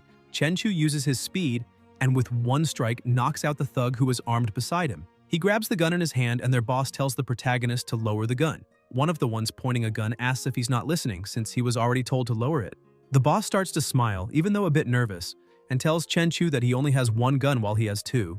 And besides, the gun the protagonist is holding only has one bullet, so he has no choice because he's surrounded. Chenchu looks at them and questions if they still haven't understood, saying that he's not the one trapped with them, they're the ones trapped with him. He tells the boss to say who's behind all this, because if they're honest, he'll end this quickly. The thugs still think it's just a bluff, but the protagonist, without hesitation, shoots the boss right in the middle of the forehead. The thugs scream, saying that now he's out of bullets and they need to catch him. They start shooting. Chenchu throws the gun away and starts releasing his aura, catching the bullet with his hand. The thugs begin to tremble in fear, asking what that thing is, because that guy was truly a monster. And the protagonist keeps laughing and asking if now they think he's strong, because not long ago things were quite different. The sound of the punches echoed throughout the hideout. After wiping out almost all of them and leaving only one of the thugs, the protagonist approaches and tells him to say at once who sent them there. Trembling with fear, the man says it was the director of the Longhua group, named Du Hong. He is also the owner of that store on Guan Street and lives at Guanshan Villa number 3. The protagonist takes the boss's phone and calls Hong, saying his name is Chen Chu and that they will see each other tonight. He hangs up the phone. Gao gets irritated, asking if the protagonist really asked for 20 million, because that's too greedy. The boss tells him to get ready because that amount is worth dozens of lives, and he would like to see if the protagonist can really take it for himself. At night, a car was driving down the road while right beside it the protagonist was running like a lightning bolt. He thinks his speed has reached 120 meters per second, which totals 432 kilometers per hour. Meanwhile, inside Du Hong's mansion, armed guards were scattered everywhere and the entire house was lit up. Inside the office, along with a bunch of other guards, were Hong and Gao. Gao asks his boss if he thinks that kid got scared because he single-handedly defeated 7 armed men and clearly has something more than what he appears to. Hong keeps acting superior and says that he has about a dozen gunmen and several dozen loyal subordinates, and that this is the time to put them to work. Suddenly, all the lights in the house go out, leaving the gunmen alarmed. The guards say they activated the backup power, however the security camera at the front gate is broken, and the front door was also forced open. This only proves how fast the intruder is. Hong starts getting scared and punches the table, saying they need to shoot at anyone who steps in there, no matter who it is. Meanwhile, outside the door, the protagonist had already taken down countless gunmen. He knocks on the door and everyone keeps aiming. The moment he opens it, the boss shouts for them to shoot. But before they could even pull the trigger, the protagonist had already taken down the 2 closest ones and stops right in front of the boss. Hong realizes this is not normal, and it seems the protagonist has awakened. He stands up in total panic, saying he would give 500 million if he lets the 2 of them leave alive. Still irritated by the situation, Chen Chu says that it really is tempting, but he can't let them live after dealing with everyone else in there. Though he would like to talk a bit about those who have awakened, because he'll make sure the 2 of them at least have some fun. Hong starts to panic but sees no other choice. So he begins telling a story saying that back in '99 they were fighting over territory with about a dozen other brothers. In Tiger Mountain City, a person covered in flames descended from the sky and the whole city turned into a sea of fire in the blink of an eye. The next day, that place was nothing but a huge lake, and the authorities called it the Sunken Lake. The protagonist is surprised to realize how powerful awakened people are, and he feels relieved that he wasn't causing trouble at that time. Hong takes advantage of him lowering his guard and shoots, screaming for him to die. However, as expected, the protagonist easily dodges the bullet and in mere milliseconds takes down both of them, thinking that it doesn't matter who it is. If they're within his reach, then they're already dead, and that guy is so rich that to him he's nothing but a simple insect. Sometime later in the mansion that had been reduced to rubble, Guan and Guan Qing start analyzing the situation. She says that 31 bodies were found in total, one of them being the director of the Longhua group. The deputy chief says his guess is that this was caused by Chen Chu and that he is probably responsible for the deaths in the Red Forest as well. He starts to think that there are unusual movements in the land there and that the next attack is imminent. Even though he had been planning to give the protagonist a chance, he is being too cruel in abandoning the straight and narrow path. Back in the warehouse at the port, the protagonist looks at the tray on the table, saying that the chicken he stored rose up and there are oil marks everywhere. And apparently whatever came there last night is extraordinary. Meanwhile, at the bottom of the sea, his pet kept eating non-stop. The system notifies that it obtained 67 evolution points and physical attributes increased by 6.7. He thinks there's more further down, so he decides to take a look. 1,200 meters below the surface, he finds an active volcano, but realizes that the pressure is becoming a bit hard to withstand. Still in the warehouse, Chen Chu notices someone walking around carrying a bag of chicken. He thinks that person can't run, so he decides to attack, causing a huge explosion. But as the dust begins to settle, he realizes there's nothing there, and that the person simply vanished. He starts wondering what kind of power that is. Could it be a dimensional rift, a pathway to another world, or something of that sort? Suddenly, something strange starts happening, and the system warns him that his body is being corrupted by polluted energy. A few seconds later, another warning appears saying that his body is strong enough to be immune, but that this resistance will be surpassed after 5 hours. That strange energy begins to spread through the place, and the protagonist asks if that is another world. Suddenly, at the door, a strange being appears, and as it starts to approach, the protagonist realizes it is a monster. Even without knowing exactly what it was, he didn't hesitate to attack, and with a single punch, blew the monster's head apart. The system notified that he had eliminated a defective demonic corpse and earned attribute points. The door through which that monster came was still glowing with the name, Tiger Mountain City welcomes you. Chen Chu walks through the door and appears somewhere else, saying that Tiger Mountain City is the same city Hong mentioned, the one that was turned into a lake overnight. He takes a quick look around and understands that the city wasn't destroyed, but rather pulled into another world, though he thinks it's better to go back because it's dangerous there. While he was returning, a girl up in a tree holding what looked like a human organ keeps staring and then starts eating it. He tells the system that he wants to use those points to quickly strengthen his electric powers. The system notifies that the attribute points were used to enhance his electrical control abilities, experience plus 20, spirit plus 2. He starts researching this incident, discovering that Tiger Mountain City sank, 600 people are missing, and 30,000 were displaced. Chenchu is shocked to see that more than 30,000 people disappeared along with the city, and if all of them turned into monsters, then there's an absurd amount of status points in that place. He calls Tianrui asking if he could help verify where the displaced people from Tiger Mountain City are. Tianrui says he'll look into it tomorrow. The next day, the protagonist goes to the iron shop to talk to the owner. He says he wants him to make a small steel house and a big knife as decoration. The knife must be 2 meters long and thick, durable and sharp. The shop owner becomes a bit concerned and tells the protagonist that this might be difficult to make because there are regulations regarding the production of knives. Chenchu asks if he really thinks someone would carry a 60-kilo knife around the city causing chaos.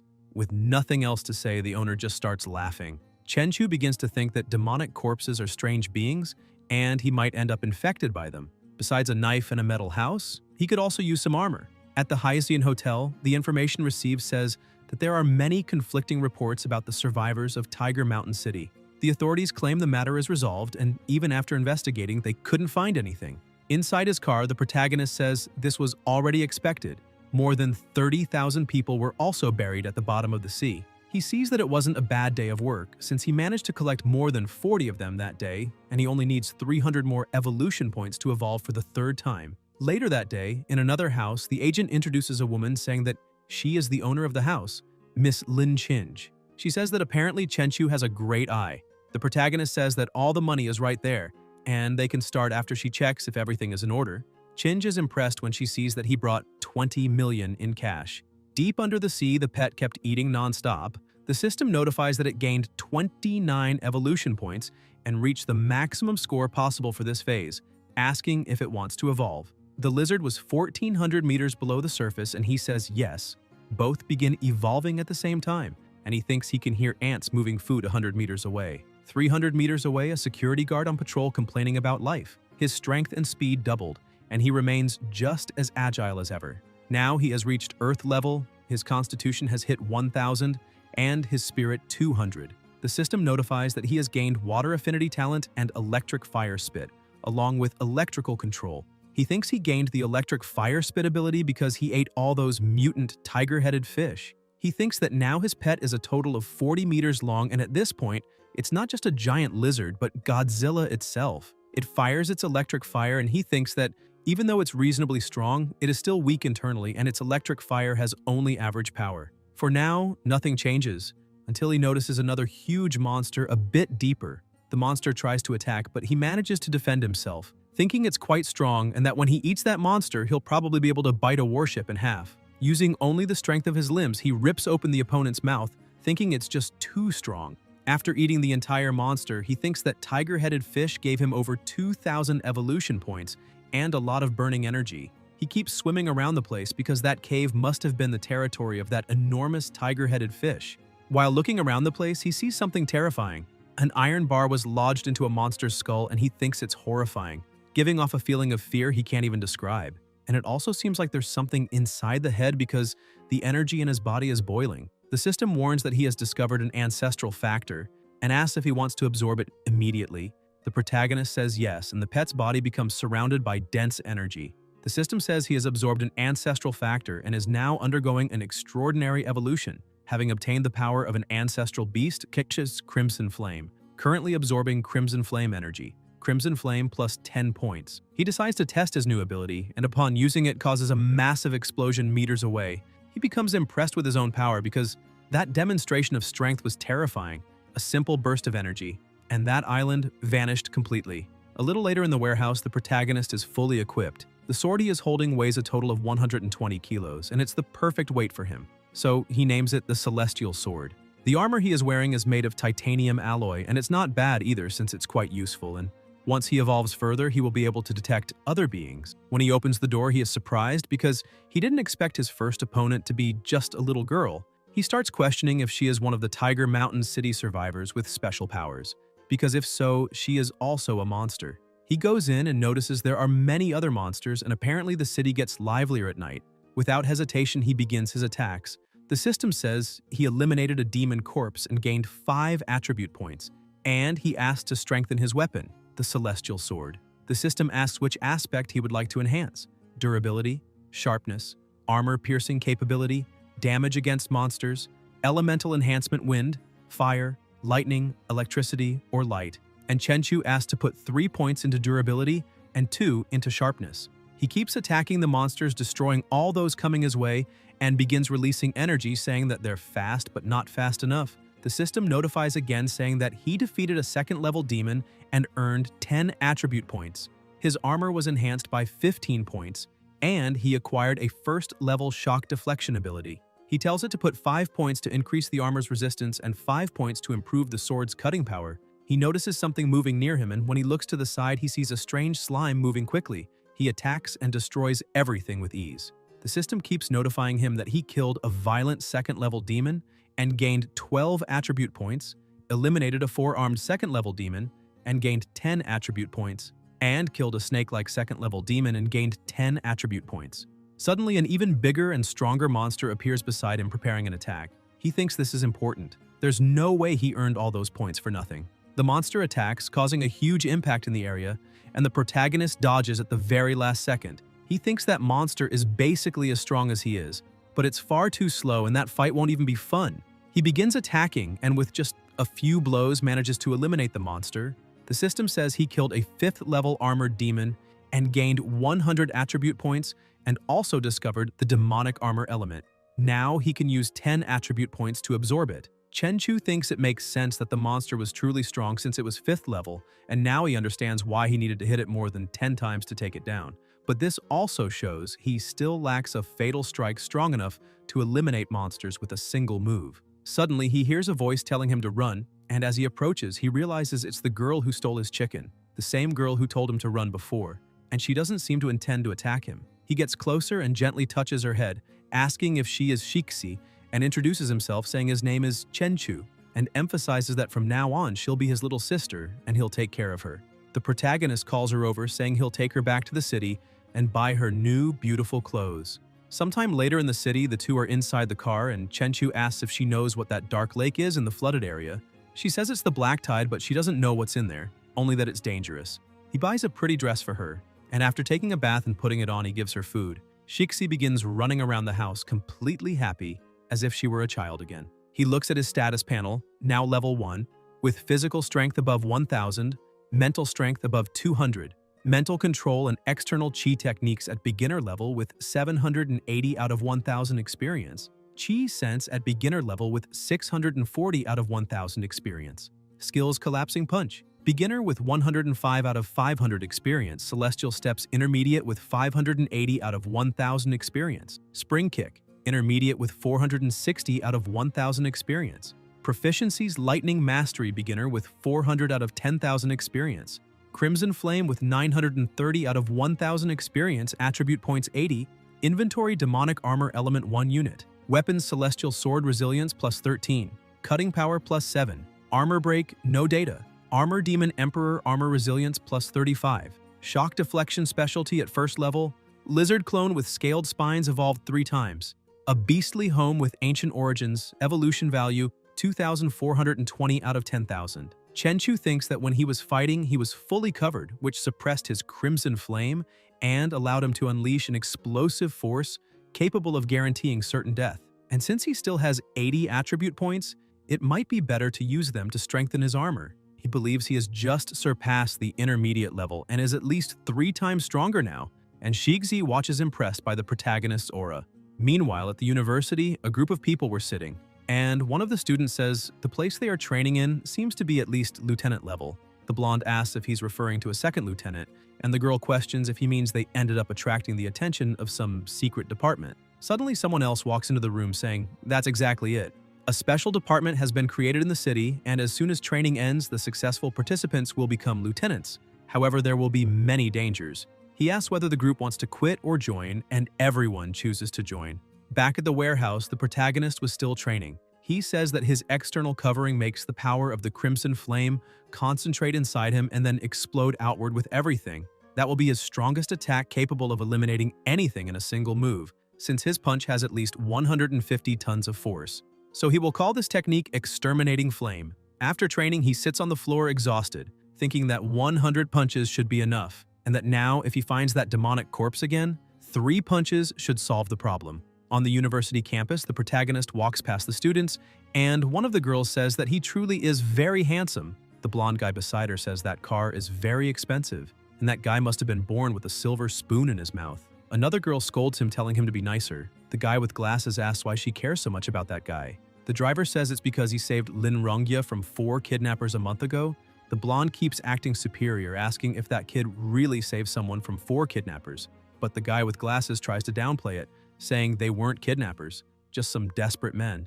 The girl in the orange overalls asks if the protagonist is really that strong. Meanwhile, sitting in a plaza, he remains still while the pet does the work. He spots a submarine, thinking it must be a vessel full of thugs from the land of the kangaroos, and that's why it's so small, and apparently it's a good place for him to test his new strength. Inside the submarine, the alarms begin to blare. The crew screams that sonar detected a large life form 100 meters below, approaching fast. Another says it's indeed heading straight toward them at an impressive speed. Just brushing its claws along the side of the submarine was enough to tear a huge gash.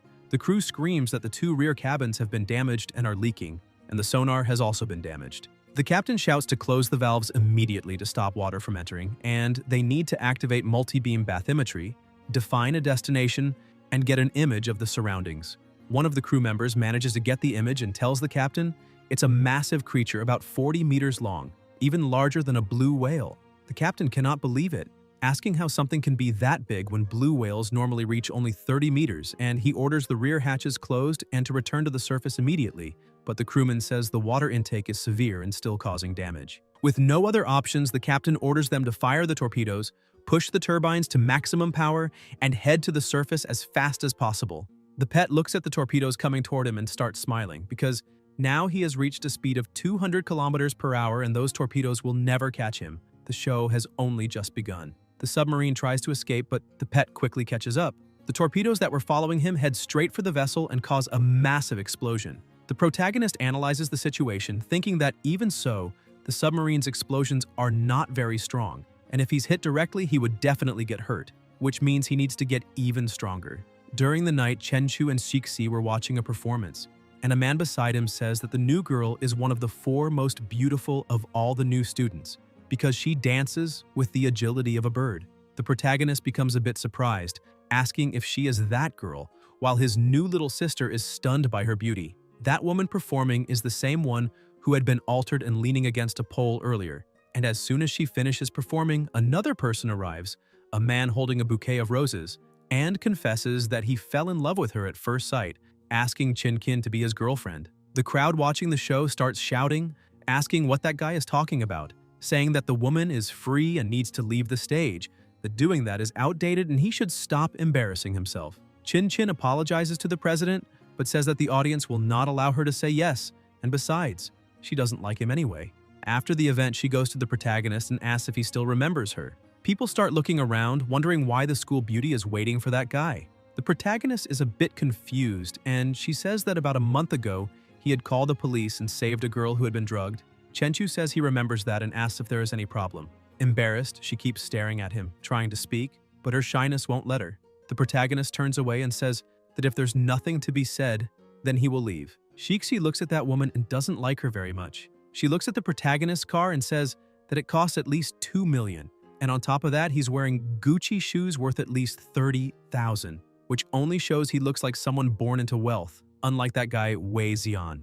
Sometime later, back in Tiger Mountain City, Chenchu says that according to what his little sister said, the dark tide is coming, and he needs to find a cave, because everything in that land will vanish, and that cave has 30 meters of depth and 4 or 5 meters in height, so it will serve. He defeats 2 more opponents, and the system says he eliminated a 2nd-level mutant Bone Lance demon corpse and gained 20 attribute points, and also eliminated a 3rd-level mutant flaming demon corpse and gained 20 attribute points. He is surprised to see that a demon corpse managed to evolve fire control power and even got a little hot. He asks the system if he can increase the resistance of his clothes against demonic attacks.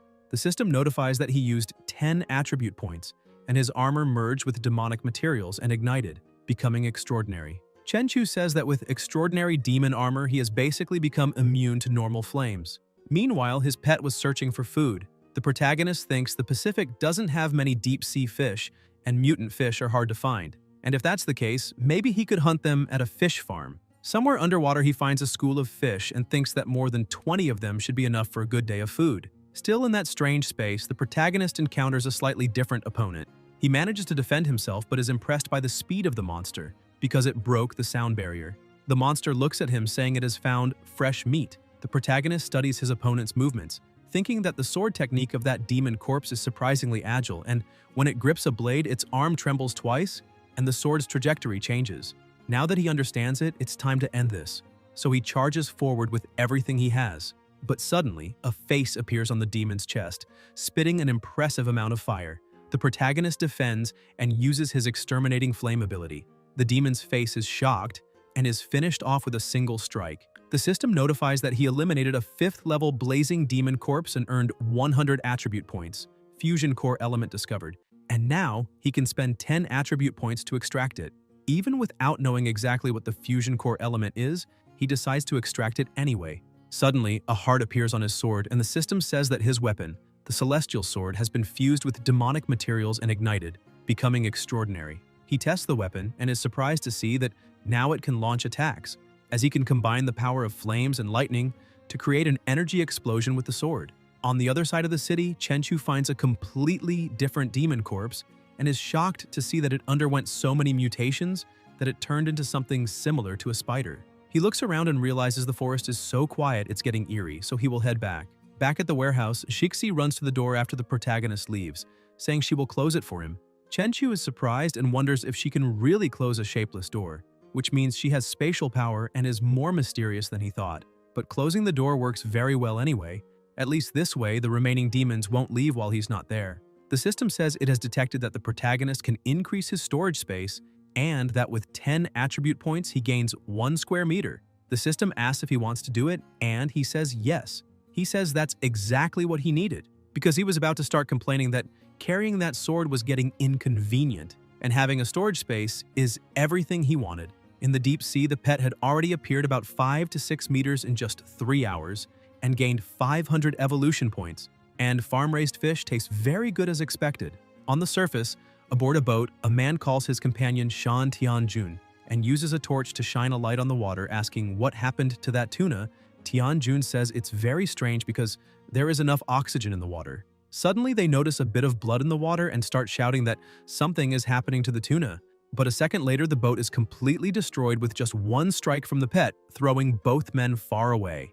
Inside his house, Chenchu says he still has more than 100 attribute points left, so he should level everything up. The system says it used 40 attribute points and strengthened his chi sense, experience plus 400, reaching intermediate level, and then used 60 attribute points and strengthened the spring kick, experience plus 600, reaching moonstep. He jumps, testing his 2 abilities, and realizes his chi perception increased from 100 meters to 500 meters, and that moonstep allows him to stay in the air for a moment. Sometime later, while brushing his sister's hair, he is watching the news. The reporter says that a surprising black mist appeared in the city, covering 100 kilometers of area and causing more than 500 people to disappear. Chenchu is surprised because it seems similar to the black tide and only proves that world peace won't last long. In the deep sea off Aoding Island, a submarine was navigating the area, and a beast man approaches researcher Shan Benjun asking how Professor Kant's research is going. Benjun says he recovered a special substance from the body of the giant beast and even discovered the method by which the beast heals. The beast man asks if it is an extraordinary substance because if that is true, then they can now create extraordinary humans. The researcher says that besides that, they will also be able to control even the greatest beasts. The submarine finally reaches its destination. They disembark, and 2 people carry a box saying they have brought the mini nuclear power plant to that place. He says that is very good because it is almost reaching its target. In the middle of the ice, a gigantic dragon with a blade stuck in its chest was trapped. A man says the facility is complete and the nuclear power source has been connected. An old man says that the nuclear energy managed to enter the beast's body and it recovered. And also, it is intelligent enough to know that the metal collar will kill it, and now it must follow instructions. Benjamin tells Professor Kant that he is even smarter than Einstein. The beast begins to move, and the professor shouts that it finally worked and that the monster will awaken soon. The protagonist's pet was watching all of this and thinks those people are trying to resurrect a giant beast and therefore must die. So he stomps the ground hard, causing a collapse. Everyone panics, saying another giant monster is there and they must block it immediately or they will all die. The professor gives the order to fire and calls Benjamin to run to the submarine. The guards start using everything they have, shooting and even throwing grenades. While the professor ran as fast as he could, none of it had any effect. The monster kept moving to attack them. The guards say it can't be real because even armor-piercing 24mm rounds and an explosive bullet didn't work. Another guard says those weapons are used in civil wars. The pet wonders if this is really all humans are capable of, then uses its ultrasonic roar ability, unleashing its crimson flame and wiping out all the soldiers around. The professor and Benjamin try to escape in the submarine, but the pet spots them and launches another attack, destroying the submarine. Suddenly, the giant beast that was imprisoned awakens. The pet observes this and thinks that they really did manage to resurrect that creature, and its aura is terrifying. The protagonist thinks his pet only needs to keep its distance and kill it using electrical attacks. He strikes the giant beast, which begins screaming that it has just woken up and isn't strong enough yet, begging him to stop. As soon as he finishes eliminating that giant beast, the system notifies that he just discovered a damaged ancient reason and asks if he wants to absorb it. He says yes. The system continues notifying, telling the protagonist that his clone rested and gained evolution points +5 and physical strength +0.5. He is surprised to see that he can get stronger just by resting. After absorbing the damaged reason, Shixi is eating cake eagerly, saying it's delicious. His phone rings and shows a message. Situ Chanqian asks if he's free tomorrow because she would like to have lunch together. He says yes and tells her he'll pick her up at 11. Inside the teleportation gate, the protagonist is fighting another monster, and while dodging its attacks, he thinks it's incredible. Those blows could probably destroy a tank. Yet again, he wins with just one strike. The system says he eliminated a 4th-level demonic creature and gained 50 attribute points. He's a bit disappointed because he thought it would at least be a 5th-level one. He continues advancing quickly through the area using his probe, finds another nearby monster, and goes straight to attack. When the battle starts, the monster identifies his extraordinary level armor, and he immediately spends the 50 attribute points to strengthen himself. He launches forward and leaps, breaking the ground on his way to the opponent, but when he tries to strike, he cannot reach it, because a protective barrier rises between them. He realizes that energy wall is protecting the enemy, and that he needs a bit more force to break it. Using his exterminating flames ability, he manages to pierce the barrier and eliminate the monster. The system says he eliminated a 6th-level demonic creature and earned 200 attribute points. He allocates 100 points to strengthen his external chi and 100 points to enhance Crimson Flame. As he does so, the flames imbued in his sword become even stronger. He says the temperature of his flames rose from 3,000 to 10,000 degrees, and the range of his attacks increased to 30 meters. He strikes a monster that was flying and notices he managed to bring down a dragonfly with a single blow. Now his status has reached Earth level, and his power has surpassed that of extremely strong individuals. Physical above 1,652, mental above 254, external chi techniques intermediate with 6,200 out of 10,000 experience, chi sense intermediate with 50 out of 10,000 experience, spring kick advanced with 60 out of 10,000 experience, proficiencies and powers lightning mastery 400 out of 10,000, crimson flame 1,930 out of 10,000, attribute points 280, inventory 2 cubic meters, weapons, celestial sword resilience 13, cutting 7, armor break 10, special ability core conversion, armor demon emperor, armor resilience 45, energy 50, specialty shock deflection ability 1st level, clone lizard of scaled spines evolved 3 times, a beast lord with ancient origins, evolution value 7,620 out of 10,000. After returning to the warehouse, he says that external chi increases his power, plus he has exterminating flame as his fatal strike, crimson flames for long-range attacks, chi sense for awareness, and several armors and weapons repelling demons. He begins releasing his aura into his hand, saying that now he must train collapsing punch, air step, and his control over electricity and lightning. The next day in front of the school, some students were on top of the building, asking if that girl beside the car wasn't Situ Chanqian, because apparently even she couldn't resist the charm of a fancy car. Another student asks when the university environment became this bad. Chanqian asks the protagonist what they are going to eat since she will pay. and he says he would like seafood. Shortly after, already inside the restaurant, the protagonist starts ordering food and the girl becomes alarmed, saying that the total has already gone beyond 70,000, as she had only planned for 10,000, and that amount is equal to 3 months of her housing and allowance expenses. With no other choice, she says she only brought 10,000 and asks if he could lend some money, as she will pay later.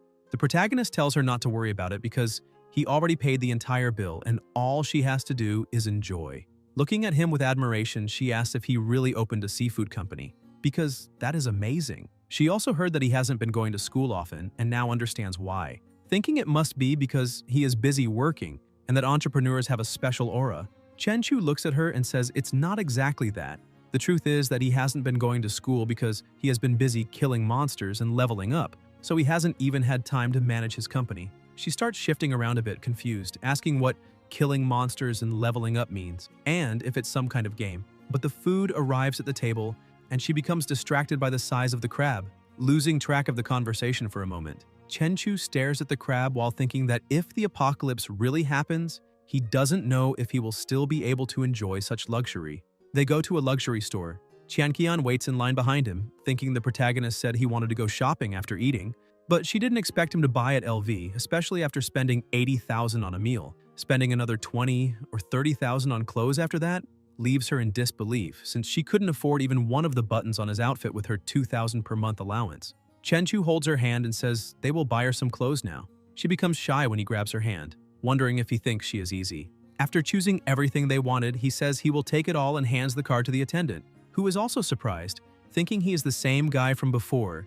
The first girl who came with him was already beautiful, but in just 1 month, he managed to find someone even prettier. After paying, Qian holds the clothes she received as gifts and thinks the protagonist just bought $30,000 worth of clothes for her the first time they met and wonders if this is what it means to spend money like water. But she also becomes a bit nervous, wondering if he will want to take her to a hotel next time, and starts thinking about what she should do.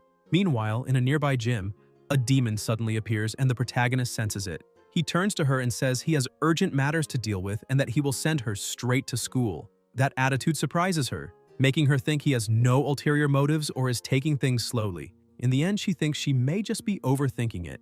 Chen-Chu believes a spatial rift occurred nearby and that something is wrong. Sometime later, he reaches the gym, still outside, and observes through the window, thinking that this is the real world. Yet a polluted aura showed up there. He follows the aura into an alley. The demon says that since it has been found, then the one who discovered it must die and begins to attack. But as expected, the protagonist finishes it with just one kick. The system notifies that he eliminated a low-level polluted monster and gained 5 attribute points. Chen-Chu feels relieved knowing it was only a polluted being and not a demon like the fungus from last time. Shortly after, Guan arrives at the scene with his students, saying he was planning to use that polluted individual to test his team's hard work. But someone managed to eliminate it first. The girl says that apparently the one who defeated the polluted being is someone extremely powerful who can control fire, and the deputy chief is surprised, asking since when someone who controls flames appeared in the city. Meanwhile, inside his house, the protagonist is watching the news. The reporter says that an immense number of rifts appeared across the world and unfortunately it seems the apocalypse is approaching. He is shocked, realizing that the apocalypse of 99 years has arrived, because in the last 20 years more than 500,000 citizens died on that battlefield. All those people paid for 20 years of peace with their own blood, and because of that they entered an era that belongs to ordinary individuals. Anyone can become extraordinary. He sent all of that to his grandfather, but he feels it's not enough. If he wants more information about the apocalypse, he will have to turn himself in to the city's special department. Meanwhile, deep in the ocean, a fierce battle was taking place. The pet thinks its opponent can turn seawater into heavy water, but even so, it's useless against him. He quickly moves behind his opponent and pierces through its head with his crimson attack, thinking that once he finishes eating that giant whale, he will certainly gain at least 10,000 evolution points. Meanwhile, at the city department, the group of young people was gathered. The boy with glasses says that the person who eliminated that polluted monster yesterday did very well, definitely stronger than anyone there. The blonde says it must be a flame-controlling power and probably just a normal citizen who awakened, and the girl begins to wonder if it was him, because she couldn't do what he did even if she tried. Guan approaches the group of youth saying that an evolved individual was registered that afternoon and asks if they would like to take a look. The girl immediately shouts yes. The protagonist was already prepared, and as soon as everyone arrives, one of the girls points and says, "That's the guy who drives the luxury car at the school." The girl is shocked seeing it's him. and the deputy chief becomes uneasy realizing it truly is. Guan approaches a machine saying that when someone registers their evolution, it means they must go through a test. It will measure their strength and speed, and the protagonist says he has no problem with that. Lee explains that this is what they use to measure power, and it can display up to 15,000 tons of force, so he can strike with all his power when instructed. The red-haired guy asks Lee how strong he thinks that guy is and how many stars he would be, and Lee emphasizes that the protagonist eliminated a polluted monster last night, so he's stronger than any of them. He would definitely be at least 3 stars. The black-haired girl says she'd rate him 4 stars, but the redhead says that's impossible because that would mean he'd need to land a punch of over 5,000 kilos. Lee says the protagonist is showing so much confidence that it looks like he's going to break the testing equipment, and another guy says they must be joking because their captain is an evolved 5-star individual and he only has 10,000 kilos of strength. As soon as the signal is given, the protagonist throws a punch that causes a deafening sound, and the machine registers more than 12 tons. People can't believe it, saying that not only is he 5 stars, he is a strong 5-star. Chen-Chu thinks he tried to control himself, but maybe overdid it a bit. Guan is also impressed, saying the protagonist reached the 5-star standard, and now he can receive 50,000 yuan from the city's special department every month. And if he is also willing to join their team, he will be paid even more and promoted to vice chief, and he would also receive a title. However, the protagonist refuses, saying he is used to walking alone. The chief says he expected that and asks if he was the one who eliminated that polluted monster yesterday night. The protagonist says yes, and Guan asks if he also has the power of flames because his power is truly strong, as good as the awakened individuals he has seen before, and with that talent he could be accepted by the god of battle Jiang as a disciple if he joined the department. Chen-Chu thinks that this god of battle is considered the limit of human potential, but he believes he cannot accept this, because his giant lizard must remain secret and he has other ways to become strong. He thanks the chief but declines the offer. The department makes an official city announcement, congratulating the first officially registered evolved individual, Chen-Chu, male, 21 years old, evolution level 5, extraordinary strength, blood-colored flame, currently ranked first among all evolved civilians. People begin commenting on the post amazed, asking if there is really a 5-star evolved, saying it's too overpowered. In other places, the maximum is 3 stars, and that's why City N is the best. Some people are even calling him a god and study at the same school as he does. As soon as Tianrui sees the post, he calls the protagonist asking if he's really a 5-star individual and still ranked first, telling him to take care of him in the future, and the protagonist just laughs. After hanging up, he throws the phone on the table, saying that even classmates he hadn't spoken to in years called to congratulate him, and that he received calls from even more people. He starts laughing, thinking this must be what it feels like to be a god living among humans. Meanwhile, after finishing eating that giant whale, his pet has reached 90 meters in length, and his physical strength increased by 1,800 points, and his power rose from 29 tons to 70 tons. He keeps smiling because with his external covering, he could even withstand a piercing bullet. And compared to another evolved individual, he is at least level 7 or 8. Chen-Chu believes that the 7-star rank should be the highest limit any awakened individual can reach. But there is still an enormous gap between that level and the 10 Star War gods. In a peaceful world, even if someone grows stronger day after day, if there is no worthy opponent, an uncomfortable emptiness eventually settles in one's heart. But at that moment, everything was different, because the apocalypse had just arrived and horrifying creatures were tearing through space-time to invade that reality, causing countless powerful individuals, awakened, evolved, and even war gods to begin appearing. The protagonist gets up thinking that at the pace he is evolving, he will soon be able to face those gods on equal footing, although his real goal is to surpass even the existence of a god and become the most powerful being of all. Suddenly his phone rings. His secretary Leng Yue sends a message telling the receptionist that he is an evolved individual. Little Ning says at the front desk that the boss surpassed the awakened stage long ago and is now a 5-star individual, one of the best, while Hui Hui from the IT team praises how incredible he is. But the secretary gets jealous and tells everyone to show some respect. Chen-Chu replies saying it is not a big deal since they will all get there eventually, he's just a few days ahead. Ning gets excited and asks if he is serious, because she dreams of awakening like him. Determined, she comments that it would be wonderful to evolve into an angel and gain beautiful wings. Leng Yue, jealous, says she cannot choose the form she evolves into and might very well turn into a frog, which irritates Ning, who tells her to shut up. Chen-Chu laughs while reading the messages and tells the 3 of them to stop slacking off, and they respond saying they will return to work. Sometime later, back at the warehouse, the protagonist gets ready to enter the subspace again. He smiles and asks his sister to open the door, and she obeys immediately, saying it is already open and he can go in. He tells her to stay there without moving because he is going to check the place first. As soon as he crosses the portal, he smells something strong and notices something strange, wondering if that door leads to a new location every time it is opened. He looks back at his sister, thinking that if they want to confirm what lies beyond that passage, Shixi needs to keep it open. But that worries him because if they keep repeating this process, an even more terrifying monster might eventually discover the portal's existence. He remembers the blue-eyed monster that chased him and thinks the creature may have deduced the location of the door where he vanished and might even have sent another monster to follow him. Besides that, every time the portal closes, a new destination appears when it reopens, which means he will have to explore everything from scratch each time. He smiles at the thought that it could be a world completely generated at random, and if that is the case, it is actually not bad. Suddenly, waves of heat begin blowing against Chenchu, and the system warns that the extreme temperatures there would kill most living beings within seconds. But it also informs him that his crimson flames can neutralize the burning effect. The protagonist smiles, saying he got lucky because the hot wind even feels refreshing to him. Moments later, the system warns again that his body is being affected by pollutant substances in that environment, but his immunity can temporarily block these effects for a total of 15 hours. The protagonist is surprised to see he still has 15 hours left, even though he believed that no matter how resistant he was, he would not be able to withstand that pollution entirely. On the other hand, he imagines that awakened individuals and war gods would be completely immune to all of it since they are unimaginably powerful. He then starts walking, thinking that none of this matters now because there is no time to waste. He needs to discover everything that world might offer.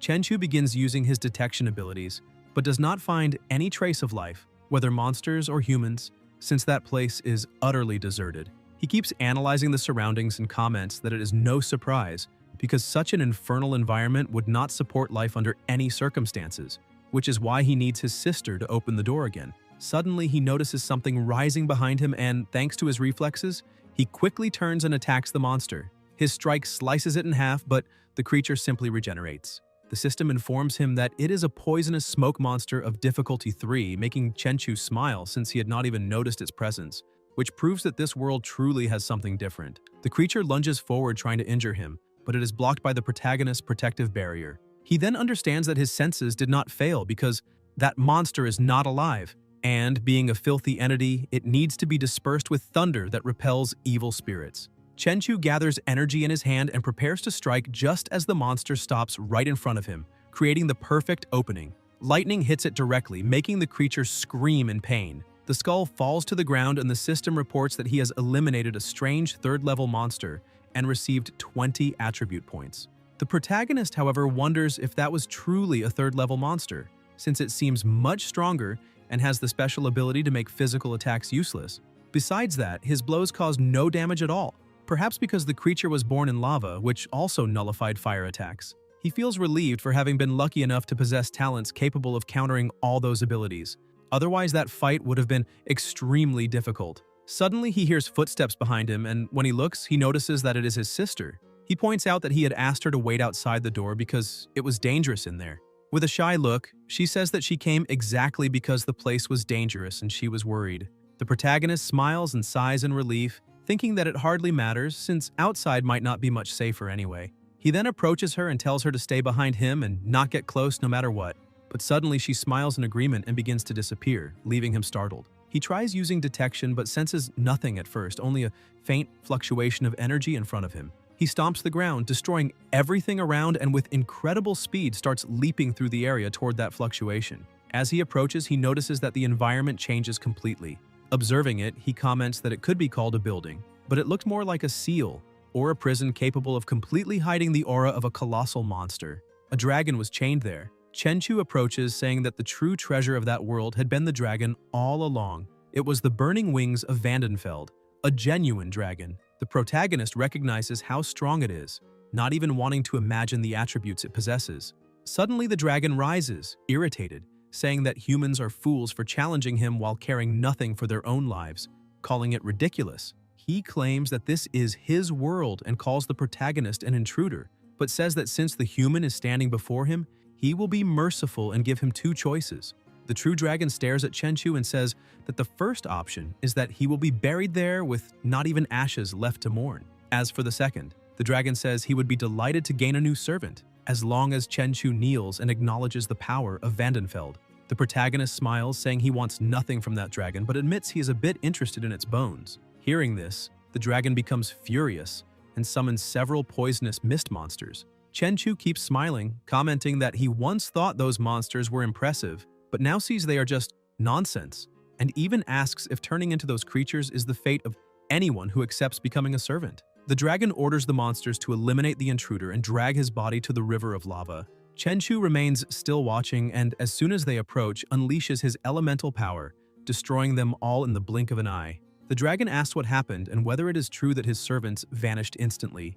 The protagonist laughs and says that on second thought, having a black dragon as a pet sounds interesting, asking the dragon what he thinks about becoming his servant instead. The dragon is deeply offended and charges.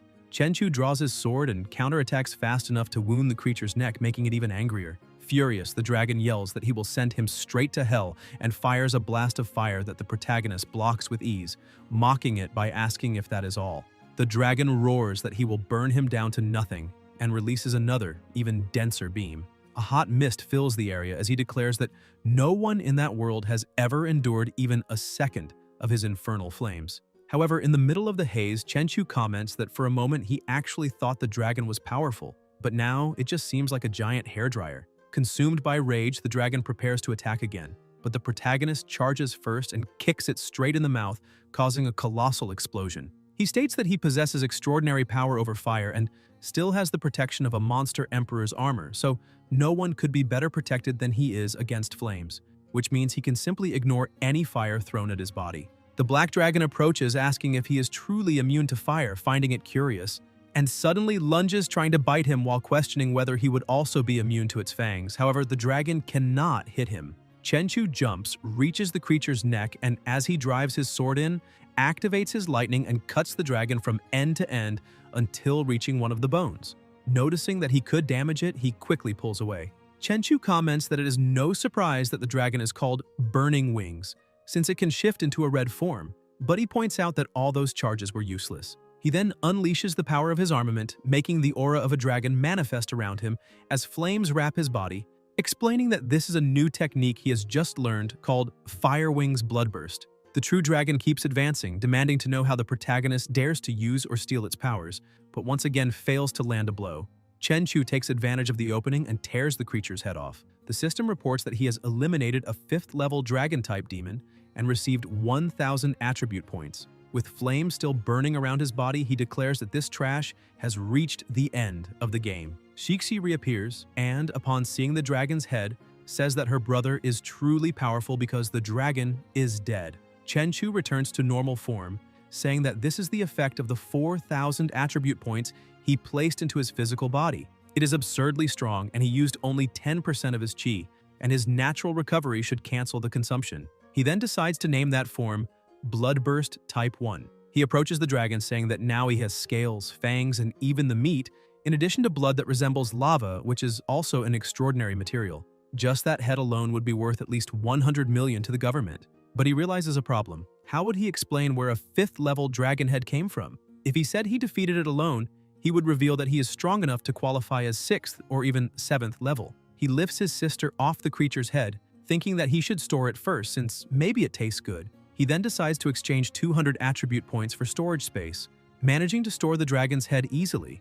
After that, he uses 400 points to strengthen his intuition, because he wants to perceive even what lies between the lines. The system confirms that intuition has been enhanced and that he has obtained high-level intuition capable of detecting even the aura of monsters and inanimate objects. Then he uses another 400 points to amplify the intimidation of his armor. The system reports that the enhancement succeeded, and suddenly, a power begins radiating from his body, changing the pressure around him and cracking the ground beneath his feet. Now he has awakened the king's intimidation, able to make a person tremble in fear since even the slightest eye contact can leave someone powerless before him. He takes a deep breath, saying that this should be useful for clearing out the fish in an offshore fishing boat. Meanwhile, some fishermen celebrate, saying that something is on the hook, but when they pull it up, they see that almost no fish came. One of them asks why, while another says, It does not matter as long as they stay alive. Suddenly, a man examining the fish is startled when he sees something in the water. The ocean begins behaving strangely, and right after, an explosion of lightning occurs, throwing several fish upward. The fish crash onto the fishing boat as the man shouts that there are already more than 50 and he has never seen anything like it. And deep in the sea, the protagonist's pet swims toward a fisher while Chenchu simply watches because it was just a test.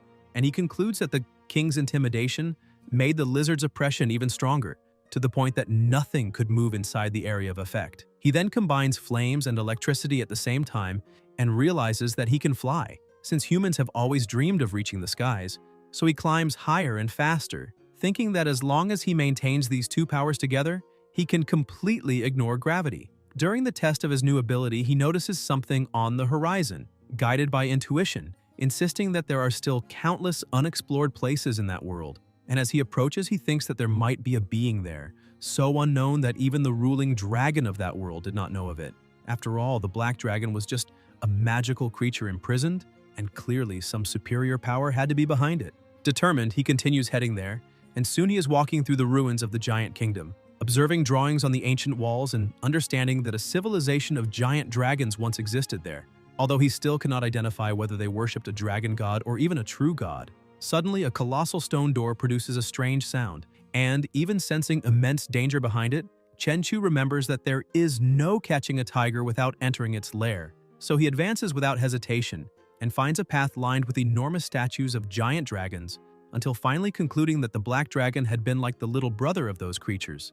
The system begins repeatedly warning that the pollution in the area is rising, but the protagonist remains temporarily immune thanks to his extreme physique. Although he has only 3 hours before his body weakens and becomes affected. He confirms that something truly abnormal exists inside that temple, a being that has not even revealed its real form, yet already produces terrifying levels of pollution. So he shouts for the creature to stop hiding because he knows it is there. A brutal pressure floods the temple and startles Chenchu. He feels something rushing toward him and dodges at the last instant, before a beam of light strikes the exact spot where he had been standing. He demands to know who that being is, but the four-armed humanoid simply declares that the Venerable has awakened. They stare at each other for a few seconds until the creature raises a hand, wrapped in a shadowy aura, and says, "Eternity." Chenchu slams his sword into the ground and lifts his shield to block the attack, enduring an impact so violent that he wonders if the enemy might be 6th level, although he quickly realizes that the power goes far beyond that and concludes he's facing a 7th level demon. The creature shifts the nature of its abilities and says devotion and surrender. The pressure increases so much that the ground sinks beneath the protagonist's feet. He understands the true purpose of the attack and erupts in fury, asking if that being really wants him to kneel, which means it is begging to die. He unleashes his power and surrounds the entire place with flames, completely erasing the oppression. He smiles and says that such arrogance means the monster will die along with the ruins that remain. The creature forms countless projectiles around its body and announces the first form blood explosion, launching everything at once. Chenchu destroys each projectile with ease, blocks the shock, and charges forward at absurd speed. He cuts 2 arms and 1 leg from the enemy, but the creature dissolves into an illusion and reappears holding his head while calling him a disgusting ant. A colossal explosion takes over the area and covers everything in mist.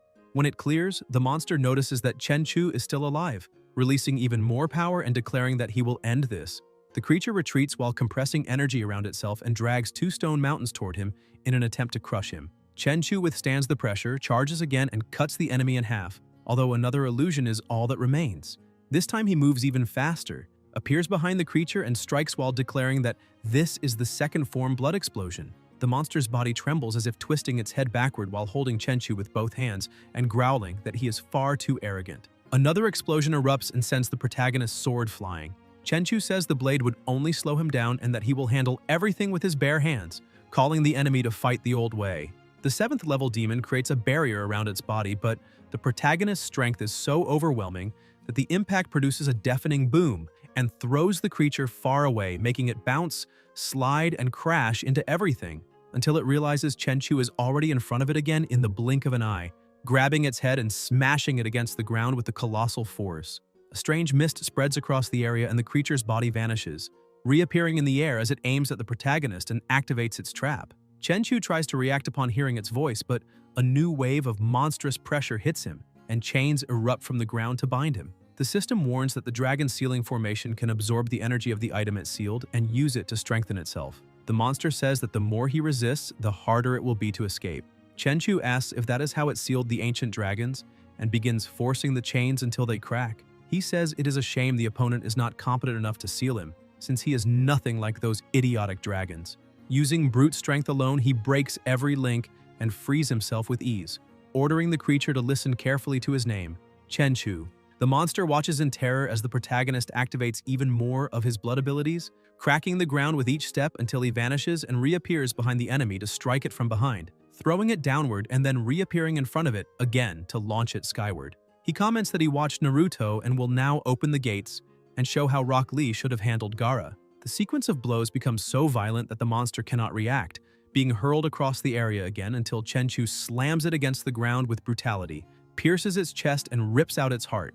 Laughing like a beast, he holds the heart in his palm and declares that this power now belongs to him. Chenchu begins to lose strength when the system notifies him that the Crimson Flame has evolved into glass. Crimson Flame, the lightning has awakened and become Agile Thunderstorm, and that he has also obtained the Dragon Sealing Talisman, capable of sealing beings below 6th level, but the final warning confirms that he has overexerted himself and has been contaminated by 99% of the strange pollution. Shikshi rushes to him warning about the danger while he, barely able to move, admits that he fought for too long and the pollution worsened, so he cannot stay there. He gathers the last of his strength and flies as fast as he can, while the world of the giant dragons begins to collapse without the Exalted protecting it.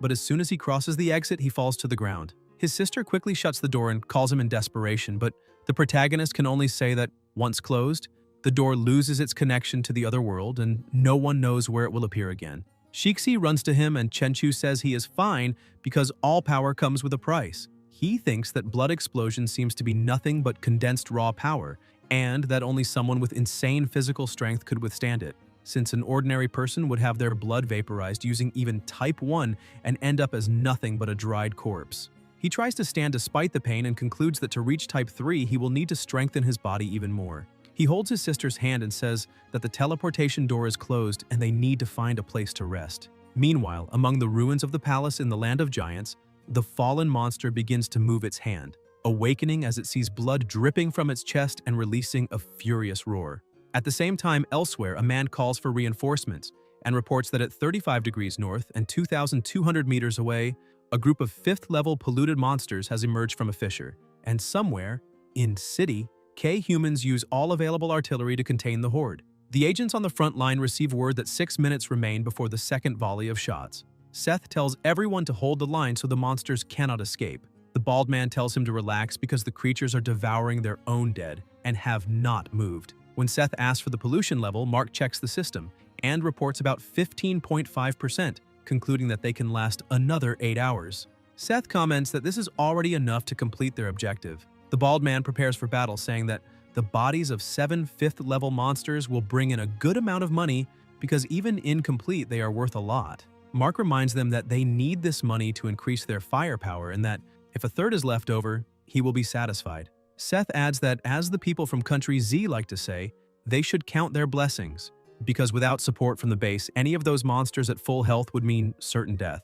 Another barrage begins and destroys several enemies. Seth says it is time to work because he really wants those monsters and tells his 2 partners to clear the bodies, since that should yield 5 bottles of purifying energy, and they plan on keeping 3 and selling the rest. A mist suddenly fills the area and a gigantic monster appears, making Seth tremble as he asks what that thing is, while his own body begins reacting in a strange way.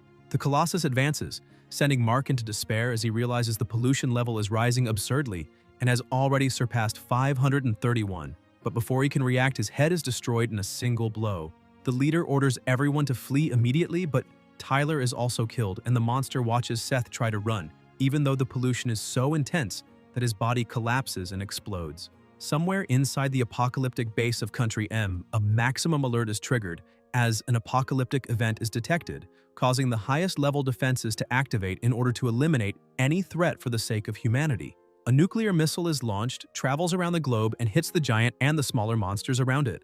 All of this unfolds while the protagonist sleeps peacefully at home. Sometime later, he wakes up, goes to his sister's room, and tells her that it is time for breakfast. She gets up sleepily calling for him, and he hugs her tightly while asking what she wants to do, making Shixi feel so safe and comfortable that she falls asleep on his shoulder. Chenchu carries her in his arms and walks until he hears a noise outside where a woman in a delivery uniform printed with fast takeout food stands at the door bringing their meal. She calls Chenchu saying the food has arrived and he introduces herself as Huangfu Ziyan. The protagonist opens the door quickly and she greets him while handing over the order, making Chenchu notice, surprised, that it is the first time he has seen a woman delivering food at dawn while riding a $100,000 motorcycle. Ziyan looks at him and at Shixi and comments that she has also never seen someone live in such an expensive mansion and still order takeout every day, especially with a daughter, which makes the protagonist smile and say that she knows him far too well. Suddenly, a crushing pressure leaks from his body, leaving Ziyan so terrified that she drops the food on the ground, trembling from head to toe and stuttering, as she says he is the first evolved individual of the new generation, the legendary Chenchu. Tears fall from her eyes as she says she has finally met him in person. Chenchu recognizes her and comments that the whole situation is very strange, asking what she is doing there. Ziyan, her body heating up, breath unsteady and face flushed, says she is there to chase after him and begins unzipping her jacket, surprising the protagonist who asks what she means. Ziyan answers that it is exactly what he is thinking because she wants to win him over at any cost and asks him to remember her name, stating that she lives nearby and will see him on the next delivery. As soon as the girl leaves, Tianrui appears, and after hearing the explanation, the protagonist smiles and says he is exaggerating because City N has a special investigation department and if the pollution spreads, they will act immediately. Tianrui counters by asking how they could possibly compare to the protagonist since he is not part of the government and does not owe anyone anything, which is why it is so important to know whose side he is on. Chenchu asks what he means by that, and Tianrui explains that after the news about the protagonist spread, most of the houses near the forested area by the mountain changed owners, and that he has become so famous that the value of the region has tripled, making all the wealthy people of City N compete to live beside him. They want Chenchu's help and do not hesitate to offer resources, connections, or money, anything he asks, as long as he protects them when the monsters come. The protagonist reflects on all of it. Tianrui adds that all those men are businessmen, so there is no blaming them for trying to gain an advantage, and besides, they all want to invite Chenchu for a meal, which is why he came there in the first place. Chenchu says it is fine and agrees to go to the dinner. Tianrui thinks that is amazing, but tells him it is better not to break his word and says they will meet that afternoon at Lin Shu's Supreme Hotel. He then changes the subject and says he saw Ziyan leaving and asks if the protagonist knows her. Chenchu says no, but she suddenly appeared saying she would win him over. Tianrui becomes thoughtful and comments that she is a bit pushy since she has always been determined to get everything she wants, and he warns the protagonist to be careful now that she is interested in him because Wang Futai, the richest man in City N, is after her. Meanwhile, news begins to spread about global pollution, saying that Country Z used its most powerful equipment and managed to reduce contamination so far, restoring social order. However, Village Y was invaded by polluted monsters and hundreds died. A temple in Country R was corrupted by a female corpse buried alive by monks, creating a vengeful creature that has already killed 20 people. And Country Z announces that 20 years ago it created a perfect defense system and a massive resource reserve to handle a possible apocalypse, making it the safest city in the world. Even so, tensions rise and many wealthy people have flooded into Country Z, several were affected at the borders, and a black market of contracts to avoid calamities has appeared. Meanwhile, at the university, Qian reads a book when her friend calls her, saying the apocalypse is coming and asks why they still waste energy studying, since Qian wants to work in a multinational or become a translator after graduating. But the situation is so bad that this is no longer the point because no one even knows if they will be alive by then. So she could just find a powerful man and marry him. Qian takes off her headphones and starts thinking about the protagonist, a 5-star awakened individual with extraordinary fire control, someone so famous online that he surpasses celebrities and generates enough discussion to fill thousands of threads. But with the fans also come voices that question him. Her blue-haired friend asks what is going on between her and her extraordinary boyfriend and whether they have slept together. Qian nearly dies of embarrassment and blushing deeply asks what she is talking about. She thinks he is strong, talented, and handsome, so perfect that no one finds anything to complain about. Chenchu, her boyfriend from the university, although she does not clearly understand what she feels for him. Suddenly her phone rings and she sees it is the protagonist. Still embarrassed, she says she needs to answer and her friend tells her to go ahead. When she picks up, she asks if he was looking for her. Chenchu asks if she has time to go to his house that afternoon because he has a reservation for lunch, and excited by the invitation, she accepts immediately. Meanwhile, at the Huang residence, Xian arrives and Huang Futai asks if she managed to find him. She says yes, and he wants to know how the protagonist is. Xian fixes her hair and says that Chenchu already knows he's being investigated by her, and that he seems very intimidating when focused because the aura he releases makes him look like a true king. Futai laughs and says it seems the investment her father made was correct because that boy is very powerful. Xian points out that even if her father tries to buy him with millions, or even tens of millions, it will not work. Futai says that no matter how much she tries to defend Chenchu, he is still just a pampered boy in his early 20s, and asks if she really thinks an experienced veteran like him would be surpassed by someone who barely left his diapers. Xian replies that the world has changed and his money cannot solve everything, while power can. Futai begins to suspect something and asks if, after a single visit, she is really beginning to like the protagonist and what exactly she told him. Xian says she is chasing after him not out of interest or because of his family, but because she truly has feelings for him. Futai becomes uncomfortable and asks if she is serious. She blushes and confirms, saying he is the first man in many years to make her feel something different. That irritates Futai to the point that he slams the table and says that all the powerful families of City N and even cities H and S have their eyes on her, and he knows exactly how they manipulate others using money, women, and power. As long as the protagonist has human desires and emotions, they can use them to bring him down, make him kneel, and force him to join them. He says his daughter is being naive, wanting to fight all those families. Xian answers firmly, saying that her aunt taught her that the path to a man's heart begins through his stomach. The father agrees but is shocked when he asks if she really plans to learn how to cook, thinking his daughter has lost her mind, and that now, touched by a man, she has even decided to change because of him. After that, he even becomes excited since she is so beautiful and thinks she might really be able to win him over, but Xian reminds him that she swore never to cook again after almost burning the house down several times, so that definitely will not happen. The father asks what she plans to do, and Xian turns around showing the words "fast takeout delivery" on the back of her jacket, explaining that she is delivering food to the protagonist and to him only because she used her father's name to open a delivery company. Futai nearly loses his breath and asks why the Huang's money is being used on a food delivery business. But Xian explains that ever since the small place the protagonist used to rent, through the warehouse by the docks and now the new house, he has always relied on food delivery, even for breakfast. And she managed to get someone to grab his phone and install a delivery app so that every time he orders, she will be the first to know and can deliver it in person. Her father reaches the verge of a heart attack while she says she will soon touch Chenchu's heart with her sincerity. That afternoon at the west gate of the university, the protagonist waits for Qian inside the car and everyone whispers in amazement, saying that is director Chenchu's car. Qian appears and several women sigh with envy, saying they would be more than satisfied if it were them. Chenchu calls Qian to get in, saying it is time to go. Two boys watch them. The leader says they are trash compared to the protagonist, and his friend says he is letting someone else's ambition get to him, reminding him that everyone evolves and their group will also succeed. The boy grumbles that the protagonist only surpassed 5 stars ahead of them because of luck, and because, according to Chief Guan, their group was chosen among millions in the city while a newcomer like Chenchu just got lucky, and he asks Lunzi if he agrees. Lunzi says yes, that they are as talented as the protagonist, and in the middle of this, he notices a very beautiful girl, making his friend smack him on the head and tell him to stop getting distracted. He says that as long as Chenchu remains arrogant, he will be the only one girls look at, and the most important thing now is for them to become stronger. Lunzi asks if they should tell Rongye what they just saw, because it seems the protagonist is with someone else now. But his friend taps his shoulder saying he knows Lunzi likes Rongye, yet she likes the protagonist, and if Lunzi really wants her, he can challenge Chenchu fairly.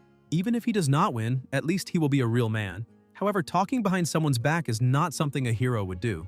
Meanwhile, the protagonist keeps driving, and Qian, a little worried, says that in 2 weeks it will be the second apocalypse, and asks if, when many monsters appear and the Special Tasks Department cannot handle them, Chenchu will do something. The protagonist asks why she suddenly brings up a question like that.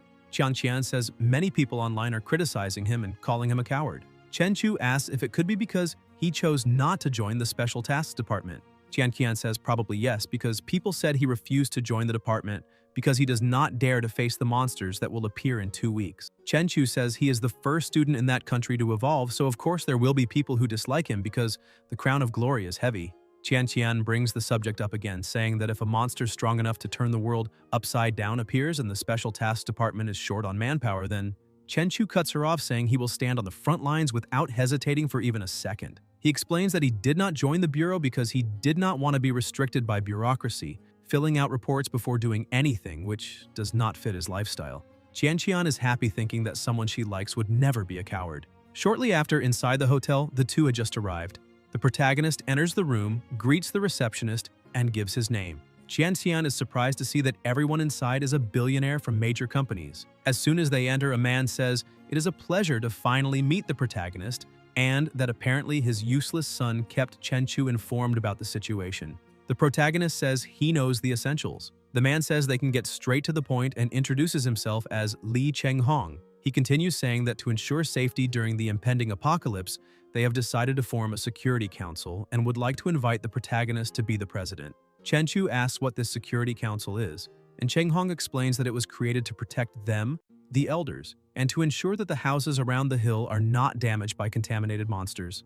Since they are being protected, it is natural to pay the protagonist a compensation of 100 million per month. Qian is completely shocked to see they were offering such an absurd amount. Qian says that 100 million does not sound bad and that it should indeed be the price, but protecting all the billionaires who live in those houses as an entry fee to the Security Council makes him imagine that Chenghong can collect money from the more than 30 billionaires who live there. And if it is divided among them, each family only needs to pay 1 million. Not to mention that he does not know how much Chenghong will make them pay to join, possibly millions or even 100 million. Either way, it seems like an extremely profitable business.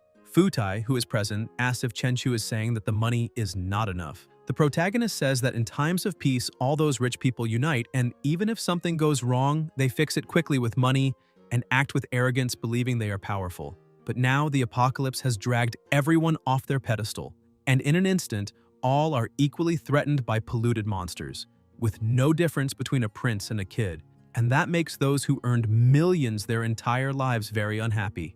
That is why he understands them very well. Chenghong takes over the negotiation again and says they're only doing this because a space-time crack appeared a few nights ago and the department had to use nuclear weapons to repel the monsters. He asks what the protagonist thinks would be fair and offers 200 million per month, saying all they want is to sleep one night in peace and asking if Futai agrees.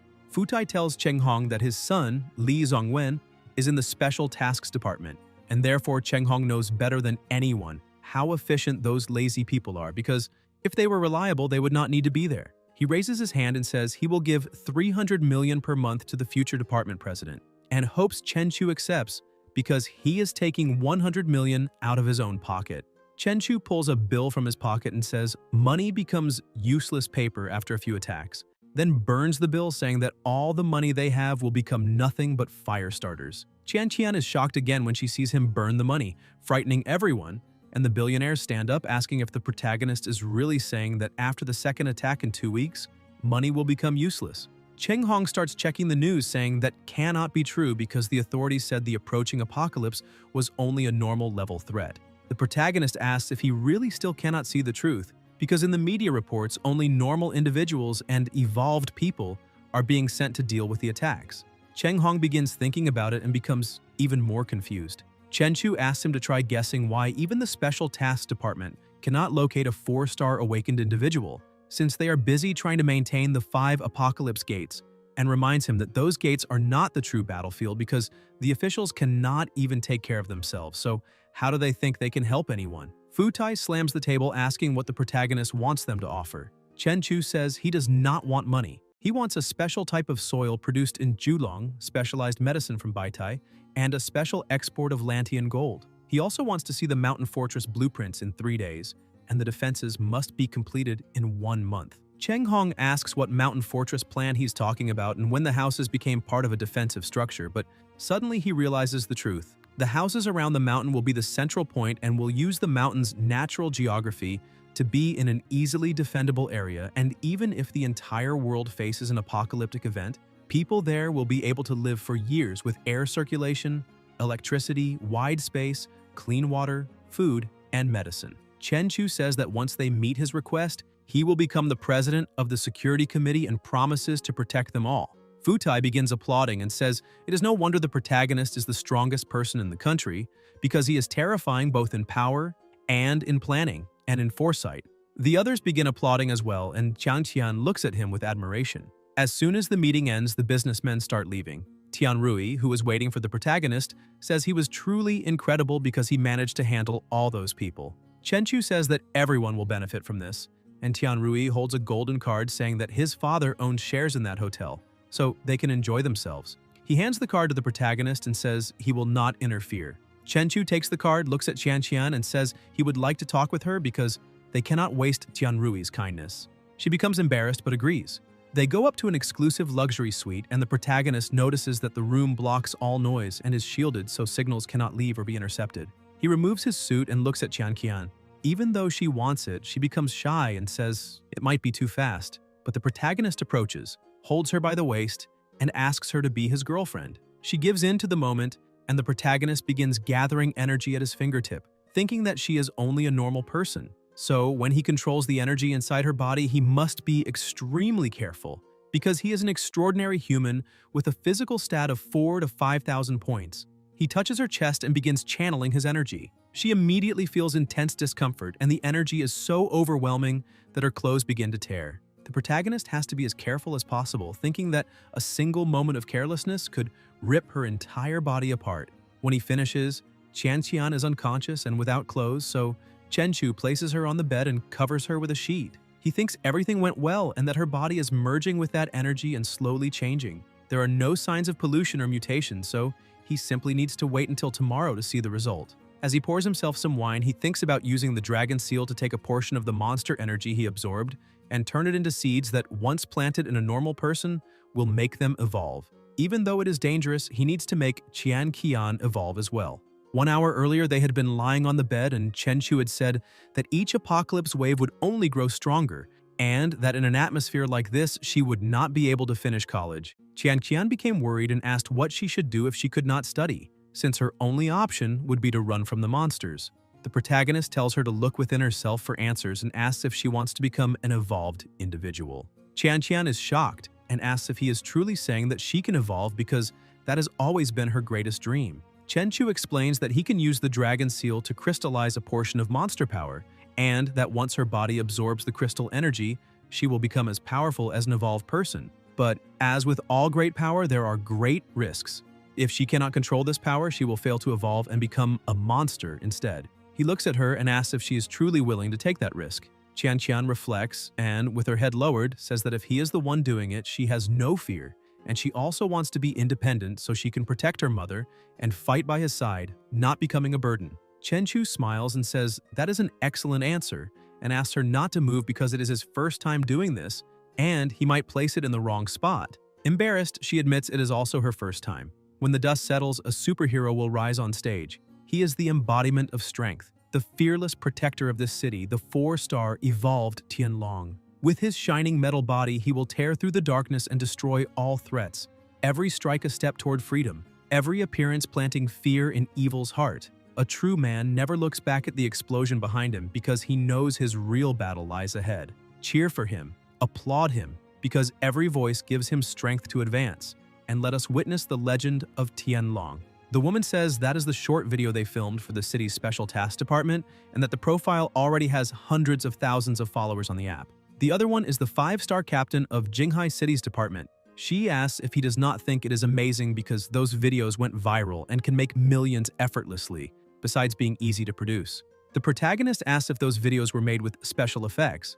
The woman says not entirely, but emphasizes that the app can activate filters with a single tap, making the movements automatically look even more powerful because all those apps need to help evolved individuals promote themselves so they can gain public trust, which is why they recently signed contracts with many special task offices and evolved individuals. She says the protagonist is a celebrity they would love to sign a contract with, since he is recognized by the world government as the first person of the new generation of evolved individuals. She emphasizes that all he needs to do is show his power, and they will handle the entire promotional package, which will make his popularity explode and ensure he never has trouble finding sponsors. She decides to show some sponsored videos. A nearly naked man sitting inside a cup of instant noodles, claiming that eating that brand would turn someone into a superhero ready to fight the apocalypse. Another video shows a boy running in special sneakers saying that with those shoes they could jump higher than rent prices after the apocalypse. There are even ads promoting supplements for male enhancement. After demonstrating the ads, she says that if the protagonist is willing to start live streaming on that app and become a famous streamer with thousands of fans, they are ready to fulfill any desire he has. Chenchu stands up saying he is not a celebrity and asks who exactly are the fans she keeps talking about. The woman asks if he truly does not know how popular he is. She says that with a face as perfectly handsome as his, millions of female fans would beg to follow him. She adds that if he shows his face in a fan group, he could have any woman he wants. The protagonist stays silent for a moment and apologizes, saying he's not interested, then asks Lung Yue to escort the woman out. The secretary begins pushing Miss Wang toward the exit, but on her way out she continues shouting that she will pay 100 million per year for the protagonist to do just one advertisement. Wang keeps yelling that they need a true hero, and only the protagonist can fill that role. Chenchu tells her to wait a moment, and she takes the chance to show him a superhuman, the Hulk of City M, a man who can instantly transform into a 5-meter-tall green ape. Once transformed, he is essentially unstoppable and immune to weapons, can sprint 100 meters in a second, and can easily destroy tanks. To the people of that city, he is a god. She also mentions a superhuman in the army of Country Y named Yali Shanda, whose left hand can transform into a king's sword shaped like a curry stick. One of his videos has already surpassed 500 billion views, and he is known as the Human Blade, becoming the legendary general of that city. In City D, there is someone who can become flames, and another who can freeze the very air. One person there is a transformer, and in City J, someone can stretch like rubber and jump between buildings.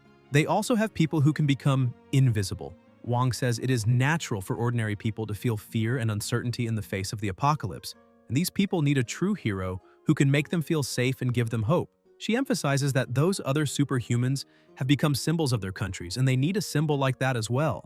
The protagonist thinks that expanding his sphere of influence might not be a bad idea, especially now that people are criticizing him online. Chenchu tells Wang that he definitely will not do live streams, but he might reconsider recording videos. The woman becomes ecstatic and asks if he is serious. After he agrees, they begin recording that night. In the darkness, he becomes the light in despair, the hope. His blade strikes with precision and grace. He moves through the air in a deadly dance. A true hero who fights not for glory, but for every life on Earth. Chenchu, the first evolved individual of the new generation, a fearless, legendary, and benevolent protector. In the Special Tasks Department of City N, the entire group watches the video. One of them asks if it is some kind of apocalypse game evolved individuals are playing. The leader says there are so many special effects that it hardly looks real. Lunzi disagrees, saying there are no special effects, it is just a bit exaggerated. Guan analyzes the video and says the protagonist is definitely stronger than 5 stars because he surpassed the awakened stage and seems to be moving further away from that group. In another place, at a sanctuary, a group of people gathers. An old man begins worshipping the great Tengu. The creature emerges from a portal followed by a woman named Izanami. The old man becomes terrified upon seeing her and begins offering his respects as well. Izanami asks the old man if he is truly certain he found the offspring of that ancestral beast.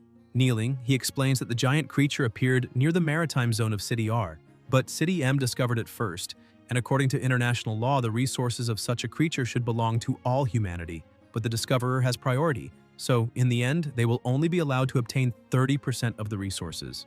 Izanami says that international law means nothing if they eliminate the creature first and take control of all its resources, because naturally they will have full authority over distribution.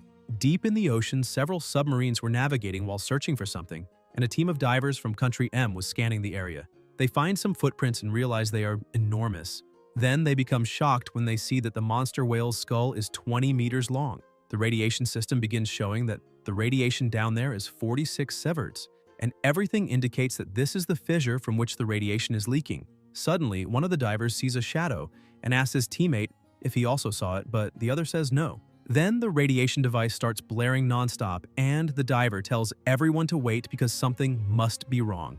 The radiation reading has already passed 459 and keeps rising. The number reaches 1,000, and they all start backing away, shouting that such a level is impossible unless they are near nuclear waste. The number jumps to 1,500, and the diver panics as he asks what that thing in front of him is. The protagonist's little pet had been discovered. Somewhere else inside the haunted house of Sea Fun City, Guan was interrogating someone, saying that a person had disappeared there the previous night, but no one filed a report immediately. The manager apologizes, saying he thought a tourist had simply gotten lost, and since 24 hours had not passed yet, he sent some people to look around the area, but he did not expect the person to actually disappear. The department chief closes the records and says it seems the manager was afraid it would affect his business and profits, asking if he is wrong. The man becomes frightened and does not know how to answer. Guan says that a total of 5 people have disappeared, and that the haunted house swallowed them. And this may be a sign of the approaching apocalypse, so the special task department will take care of it. The group prepares for combat and pushes the manager away. The blue-haired boy looks at the sensor and says something is strange because it detected pollution, but as soon as they entered, it vanished. The team leader says that is probably because they are dealing with a strange monster capable of absorbing the polluted energy inside its domain. As they walk, the boy notices something odd and asks if that themed room was on the map the director gave them. Suddenly, the papers begin peeling off the walls and a haunted puppet appears in front of him. He panics and immediately attacks, shredding the puppet. One of the girls asks if all that theatrics was really necessary, but the boy says that for a moment he thought he was actually going to die. Captain Lee checks his device and says that the source of the pollution is approaching. Suddenly, an explosion occurs near them. Lunzi shouts for everyone to be careful and steps in front of the attack with his shield. He manages to block it and knock the monster backward. The captain activates the Sharingan and is able to read the monster's statistics. He says that it is a strange 3-star monster whose attack and defense have been enhanced, that it also possesses extreme regeneration abilities, and that its weakness is… Before he can finish, one of his companions interrupts him and begins attacking, shouting that it really does not matter if it has eaten 5 people and become even tougher, because that monster will not be able to defeat his extraordinary weapon. The captain is surprised and says that the weakness is the head. The captain's friend looks a bit awkward and asks what he just said. The captain shouts that the weak point is the monster's head and asks whether his companion even hit it, calling him an idiot. Suddenly, the gunwoman fires a shot that hits the monster's head. She says that it is truly disappointing for a 3-star monster to be defeated with just 1 shot. The Lancer says that this only happened because his spear restricted the monster's movements. Otherwise, how would she have been able to land that shot? Captain Lee says that everyone there is a team, so they work together to defeat the monster and asks everyone to check the perimeter, because if there is no other source of pollution, they should inform the chief captain. As soon as they make contact, Chief Captain Guan watches them and says that there is a fatal flaw in the way they work together. He questions Pan Hao about why he acted without waiting for his leader's instructions and asks whether he really thinks he is smarter than Captain Lee Zongwen. Slightly embarrassed, Pan Hao lowers his gaze and says, "No." Guan says that Zongwen is capable of handling planning and reconnaissance, yet he just sits and watches when danger arrives. The chief captain emphasizes that before being a leader, he is also a member of the team, and if he only watches from the sidelines, he will be sacrificing the lives of his teammates. Zongwen also realizes his mistake and apologizes, saying that he really should have acted actively in the fight. Guan looks at Lunzi and asks whom his shield is supposed to protect during battle. Surprised, Lunzi answers that it is his teammates. Guan asks whether the only teammate he has is Rongya. The chief emphasizes that in a fight, no one cares about personal opinions, and that he must protect all of his teammates, not just the one he judges to be more important. He then looks at the 2 girls and says that they are also not cooperating because one of them is so careless that she has no sense of danger, while the other fires without thinking when her teammate is engaged in close combat with a monster. He asks where all that courage came from and stresses that this is not a game because a small mistake can lead to death, and everyone there must take responsibility for their teammates so that everyone makes it out alive. He asks if everyone understands, and the group shouts back that they do.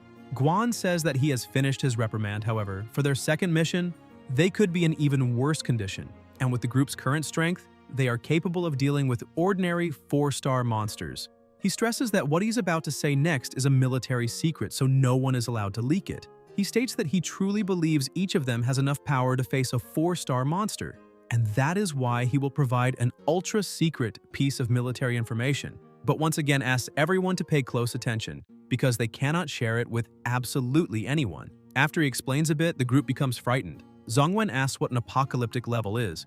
Pan Hao adds that he has never heard of anything like that. The chief captain says that City M lost more than 17,000 evolved individuals in a single night, that the authorities had to use nuclear weapons and even so, barely managed to drive the monster away, and that as far as he knows, no corpse of the monster was found in the ruins. The official report merely stated that it seemed to have retreated. Zongwen cannot believe that nuclear bombs were used and still failed to kill the monsters. Guan emphasizes that 17 gates of the apocalypse were affected to varying degrees, along with changes in space-time waves, and that the apocalypse in 10 days or more will be far worse than they expected, which is why it will be difficult for them to face the strengthened monsters. Rongya begins to grow worried and asks her captain how they are supposed to become stronger and whether there will be any special training.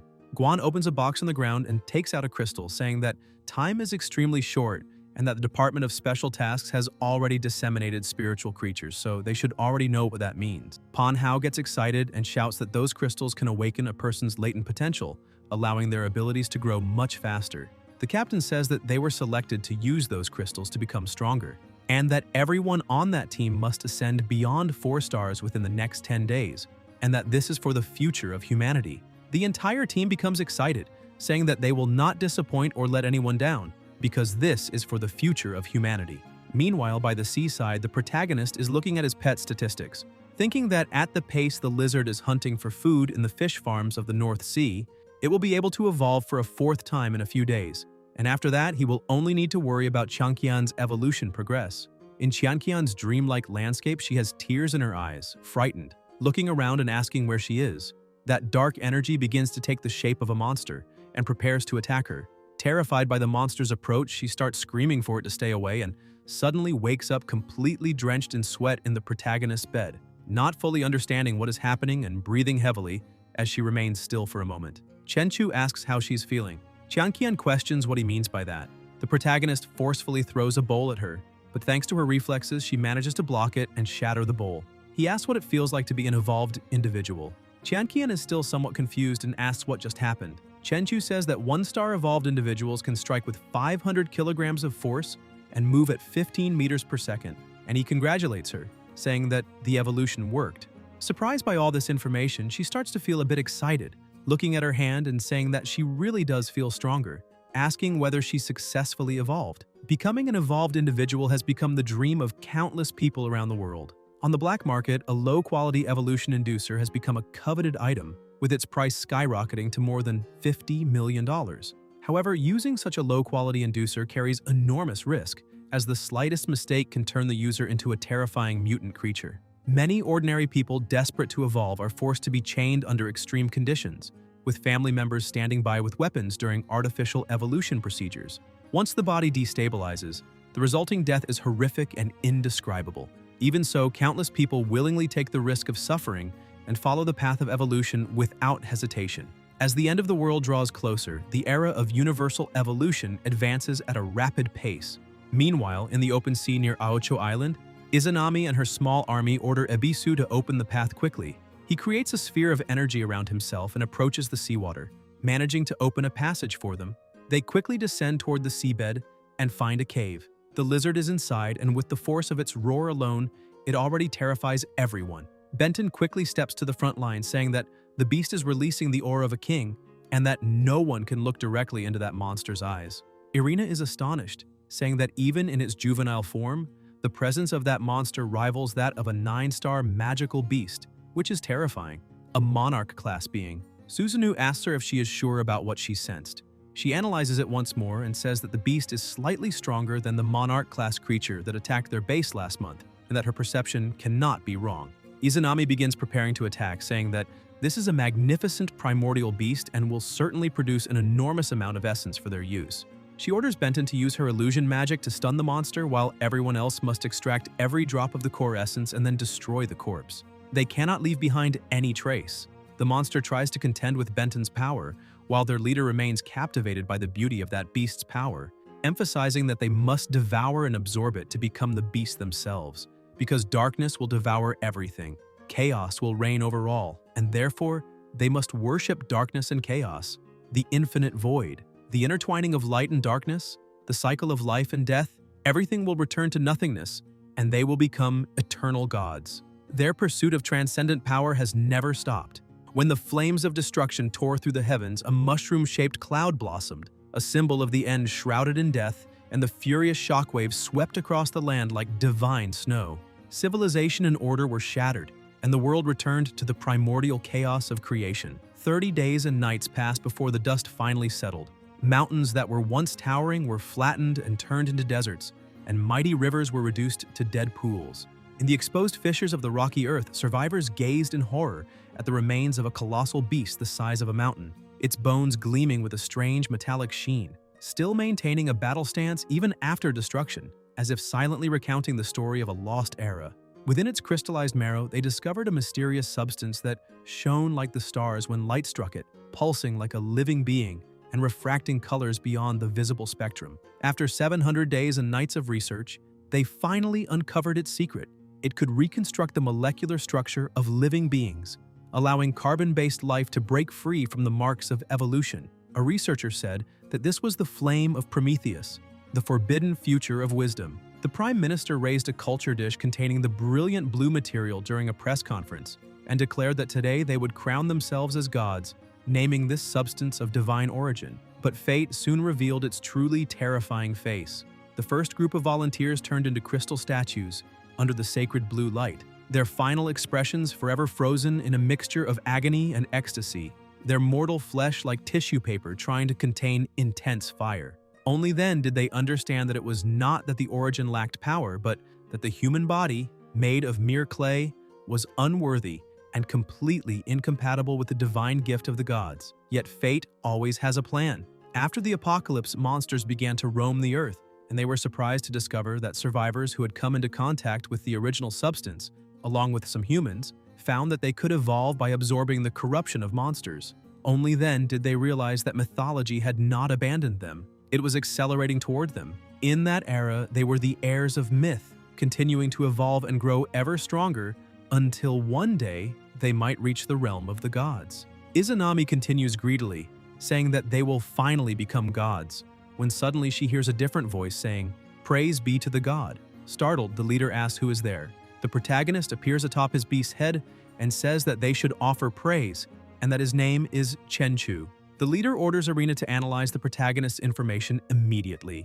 She puts on her mask and uses her Koju ability, splitting her vision, but the protagonist leaps in front of her and says that this is a sensory ability, similar to observation haki and not much inferior in power. When she tries to analyze the protagonist's statistics, the mask begins to crack and she is thrown backwards, shocking everyone. Izanami asks where the information is, and Irina says that the enemy has a mystical technique based on insight and that her divine vision was reflected back. The leader cannot believe what she hears. Susanoo says that it does not matter what kind of sorcery it is, because he can crush that guy with a single punch, and he charges forward at full force, telling the protagonist to die. However, Chenchu dodges with extreme ease and asks how he dares to make the first move, landing a direct blow and smashing him hard into the ground, though his companion manages to cushion the fall. The protagonist remarks that this guy can manipulate gravity, which is actually interesting. Feeling belittled, Susanoo tells Daiko-kunten to stay out of the fight. He agrees and stops using his abilities, letting his companion fall to the ground, then prepares for battle, telling the protagonist that it is his turn to feel what it is like to be attacked. Several rocks begin to float, and the gravity pressing down on the protagonist increases drastically, followed by an explosion. Daiko-kunten is shocked to see that not even gravity could suppress the protagonist's strength as he rises with his aura. Irina starts to panic, saying that Chenchu is completely neutralizing the force. Daiko-kunten cannot believe what he is seeing and uses even more power, saying that the protagonist is surpassing divine power. Susanoo grows increasingly furious, asking how that guy dares to insult him and saying that now he will have to pay in blood. He activates his abilities and charges again. Chenchu merely smiles, thinking that it is a technique that enhances the body and blocks it with just one hand as if it were absolutely nothing, while everything around him and behind him is destroyed by the pressure of the blow. Susanoo realizes that the protagonist is a true monster, and with a simple twist of his hand, shatters the bones in his opponent's arm and slams him to the ground, then, without wasting time, advances for another strike. Susanoo begins to panic, thinking that he is going to die because he cannot block that attack. Daiko-kunten quickly tries to help his companion by using gravity on him to push him away, pulling him out of the attack's trajectory. The protagonist uses his first transformation, red flames, blood explosion, and the pressure around them begins to change. The leader orders the gods of Takamagahara to unite their powers to defeat the enemy. Ebisu starts controlling the ground, creating several hands, and laughs, thinking that he has finally managed to imprison his opponent. The protagonist merely watches as all those hands merge into a sphere, trapping Chenchu. Ebisu emphasizes that rocks reinforced by divine power are even tougher than iron, and that even if the protagonist has extraordinary abilities, he will suffocate to death inside the stone prison once the air runs out. Irina cannot believe it and shouts that the protagonist is melting the rocks with the intense heat pouring out of his body. Suddenly, the stone begins to change color and the protagonist manages to push his hand through it, opening a hole. Susanoo scoffs, saying that the stone shell is as soft as natto strings, and questioning whether Ebisu is really any good at this. Ebisu becomes irritated, saying that one layer is not enough, so he will add another, and using his abilities he creates stone pillars, imprisoning the protagonist again, but then shouts that even 2 layers are not sufficient, so he will add a third. As a wall rises and traps Chenchu once more, he collapses to the ground, saying that this triple binding has exhausted his divine power. Susanoo apologizes, saying that he did not need to use all his strongest abilities because he was just playing around. Another member of the group appears, saying that no one can survive Ebisu's celestial golden palace and that the battle is already over. Susanoo looks on, saying that he thought that guy might be someone extraordinary, but in the end, he was defeated with ease. The leader says that the obstacle has been removed, and now they need to eliminate that lizard and seize its original essence. However, Irina begins to tremble in complete terror. Izanami asks what is happening and what her divine spiritual vision saw. With a shaking voice, Irina states that the seal will not be able to hold him because the protagonist can counterattack metallic constructions, making the triple seal ineffective against him. Suddenly, a massive amount of energy begins to erupt from inside the seal. The ground starts to shake and the protagonist shouts that if they want to hunt his pet's offspring, then first they will have to step over his corpse. Otherwise, they cannot blame him for completely crushing their bodies. With just the release of his power, he completely destroys the seals that were trying to restrain him. Ebisu cannot believe it and screams that he had sealed the protagonist completely, but then a chunk of stone falls on top of him. Irina stands frozen in shock, unable to move. With his body completely covered in marks, Chenchu says that now it is time to have a little fun, because he will take the corpses one by one and grind everyone there into the ground. The Human Torch becomes enraged, shouting that Chenchu has just eliminated one of his companions, so there will be no more talk, because anyone who dares to block the path to divinity will meet death. He prepares to attack, saying that his flames are different from the flames the protagonist uses, because his divine power can create karmic purgatorial flames that burn non-stop for days, while the protagonist's flames are better suited for making tea. He gathers all his strength, forming a spear of flames, and attacks the protagonist, who simply blows, extinguishing all the fire. Susanoo becomes irritated, saying that they need to stop that nonsense, because he will attack from below while the other 2 attack from above, asking Daikokunten to provide support with his gravity. The 3 begin to attack, and the leader says that she cannot believe the protagonist will be able to face all 3 of them at the same time. Bitten steps in front of her mistress to protect her, asking who else can help control that demon. Susanoo prepares for close combat, but with just a single slap, the protagonist smashes him into the ground. Once again, a flame attack is launched at him, but nothing happened. Irina realizes that something is wrong and warns Daikokunten to be careful, because beneath him lies the mark of the dragon seal. However, he is not fast enough to dodge and is imprisoned in an instant. Irina says that this is sorcery of a higher order than Ebisu's seal. The leader asks Bitten what she plans to do, and she says that it is time for the psychic unit to enter the battlefield. She begins to transform, saying that even if that demon's physical body is extremely strong, he will not be able to withstand her psychic attack. The protagonist is squeezing the Human Torch's neck as if it were nothing. Bitten slowly approaches, saying that this voice comes from Yomi, that he must listen and fall, because this is Yomi Kotodama. The protagonist stops attacking and looks at her without saying anything, then releases the man he was holding. Bitten begins to use even more power, saying that with the profanation of Yomi within that body, she binds his soul, and that he must listen, because she is the law of death, like a mother's embrace, like the strangling of a child. She tells him to fall and plunge into the path of Yomi, where even gods decay.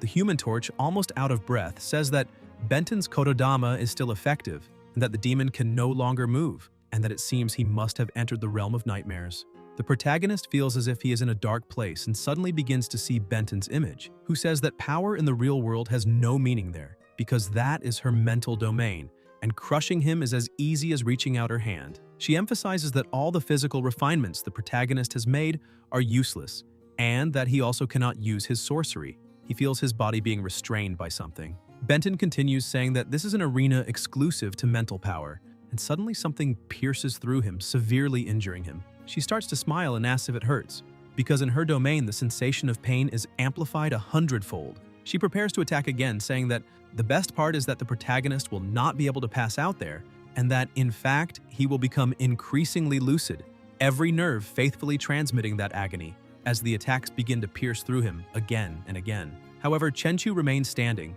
saying that this is a mental domain, so that kind of imaginary damage cannot be fatal. She advances, saying that it is enough to make him wish he were dead, since her Kododama will force him to his knees, begging her to end him, and asks whether he does not imagine that suicide is the only way out. The protagonist starts laughing, saying that he expressed himself a bit poorly, because if he is not even able to feel pain, then this place is nothing more than noise.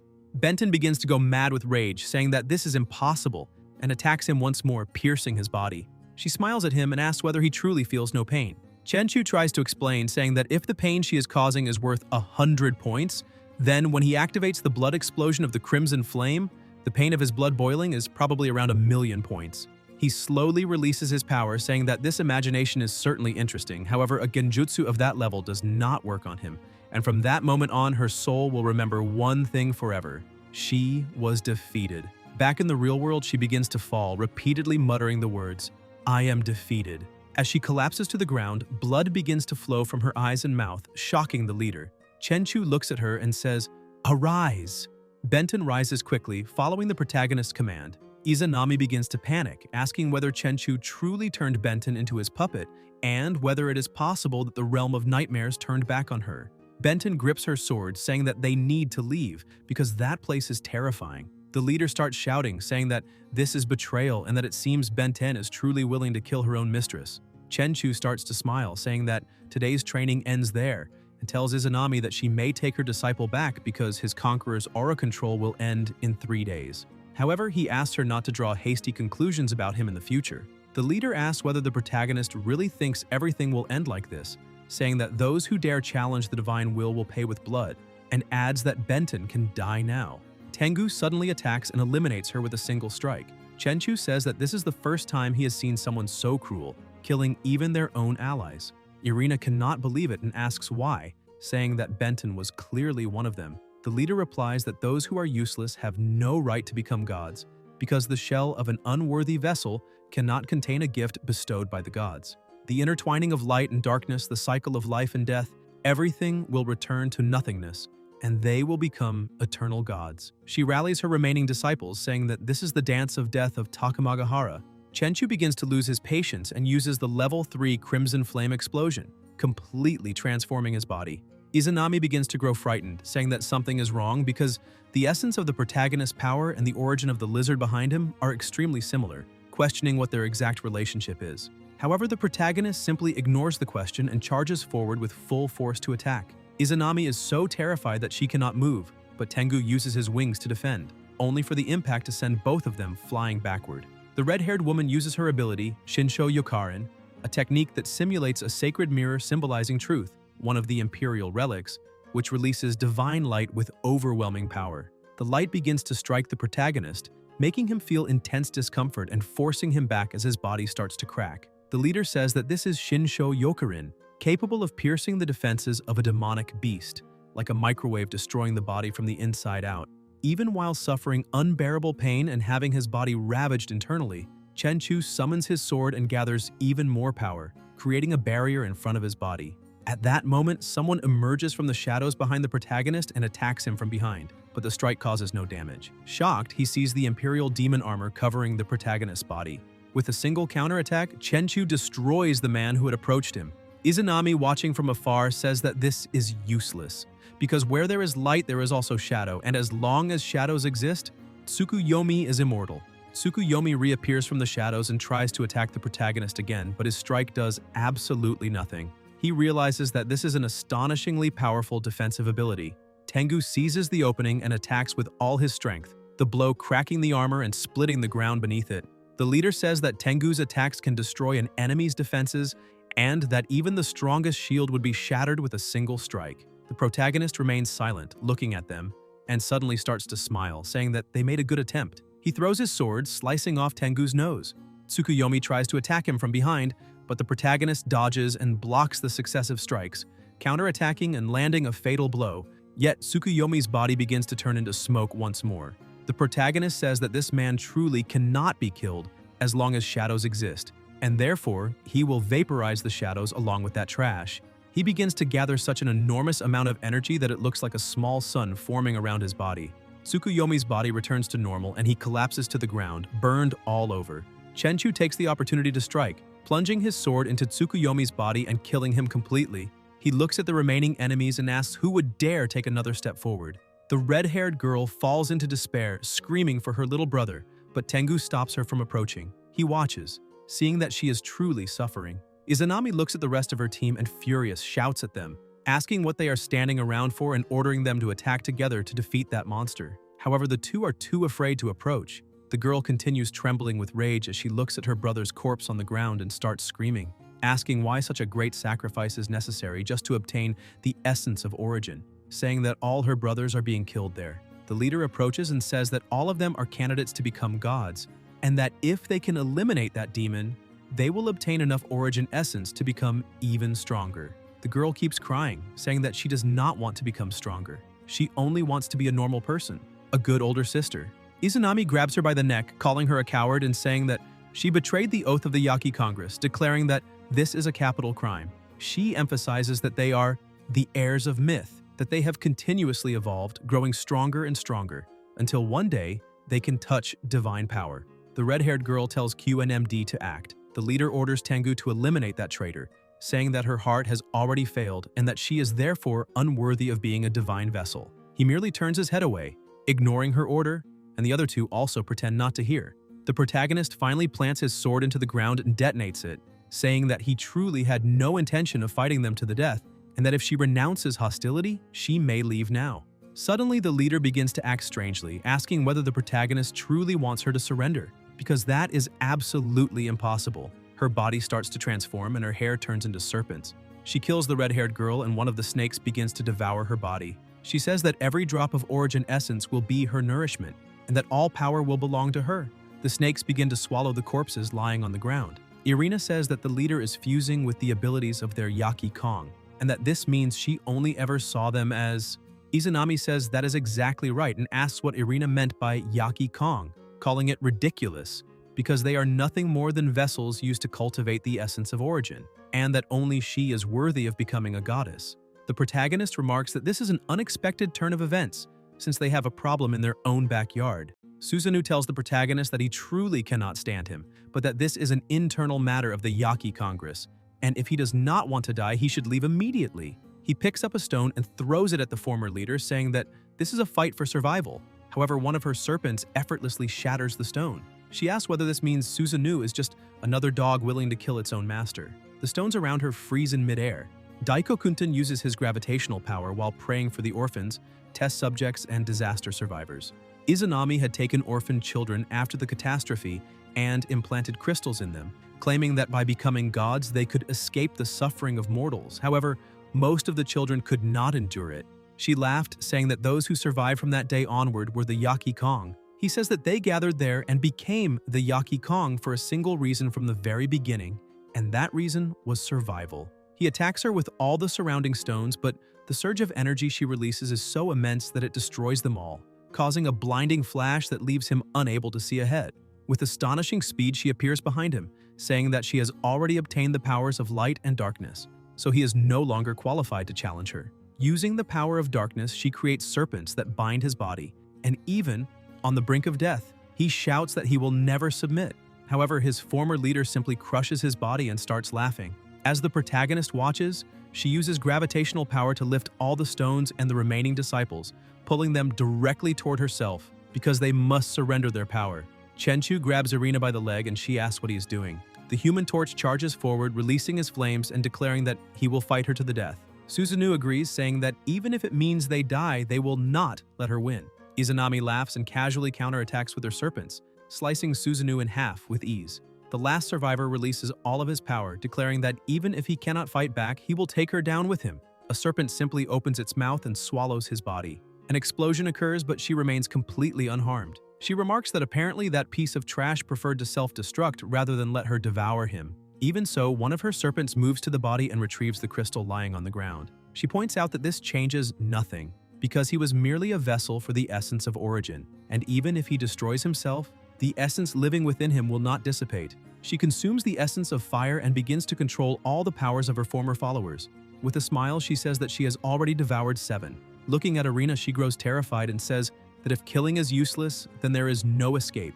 Tengu, who has been watching everything, realizes there is no way out. The former leader says that now only 2 remain. He prepares himself and then vanishes. She asks whether that man really fled, saying that it was a smart choice. Cowardly but realistic. Irina does not know what to do and, overwhelmed by fear, looks at the protagonist, begging him to help her. She says that with the power he has, he can definitely destroy the crystal of origin essence inside her. She approaches him, saying that he can kill her and then destroy the crystal, because she truly does not want to become part of Izanami's power, and that only he can do this. Chenchu remains silent, merely observing, but Izanami begins to approach, saying that Irina wants to use the power of a demon to destroy the original essence and that she, too, is a traitor to the will of the gods of Takamagahara. Driven by despair, Irina starts screaming for the protagonist to act as quickly as possible and kill her along with the crystal, because if he delays, it will be too late. She hands her weapon to him. Izanami begins to laugh, asking whether she really wants to die because she will devour the original essence of Irina, the demon, and the lizard all at once, and thus become a divinity.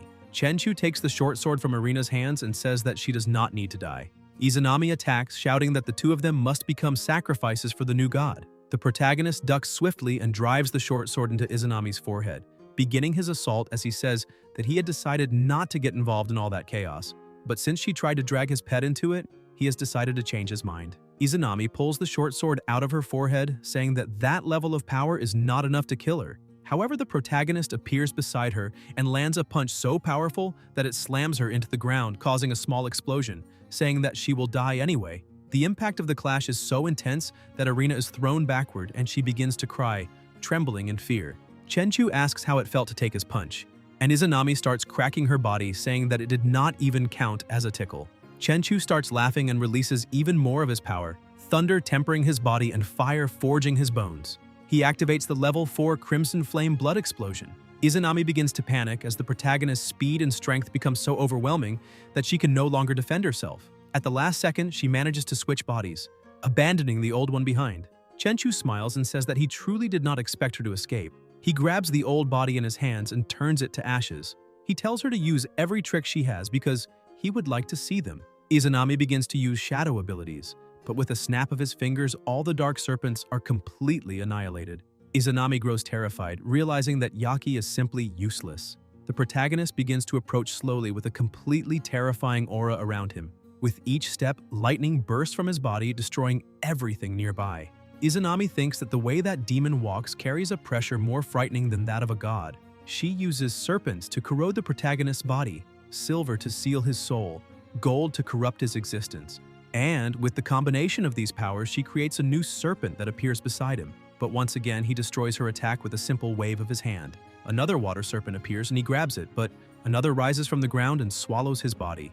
After the serpent manages to engulf him, it tries to extinguish his body to erase him completely. However, inside it, he thinks that this is utterly ridiculous. He simply slices the serpent in half, leaving Izanami stunned. He appears behind her and says that even after devouring all her teammates, this is all she has, a weak power. With a swift slash, he strikes her neck. Izanami feels the blood begin to flow and refuses to believe it, saying that she became a goddess and should not die, that she should have become a god above all others. Losing her strength, she begins to fall, saying that she should have looked upon all living beings as if she truly were a goddess. Chenchu says that all her sins end there. She struggles desperately not to surrender, but it is useless, and she falls lifeless to the ground. Irina, who was hiding behind a rock in complete terror, realizes that someone has stopped in front of her. The protagonist looks at her and calls her to go with him. He carries her up to the surface, emerging beside a boat. The fishermen are stunned, asking where those 2 people came from. Chenchu realizes they are foreigners and asks them to take Irina to that beach, saying that they understood. The 2 men do not really know what is happening, and the protagonist wonders whether they actually understood or not. Sometime later, already inside his apartment, he lays Irina on the bed, thinking that humans are a species that goes too far in internal fights and selfishness. Throughout history, the number of their own kind who died at the hands of humans is tens of thousands of times greater than those who died in disasters or at the hands of monsters.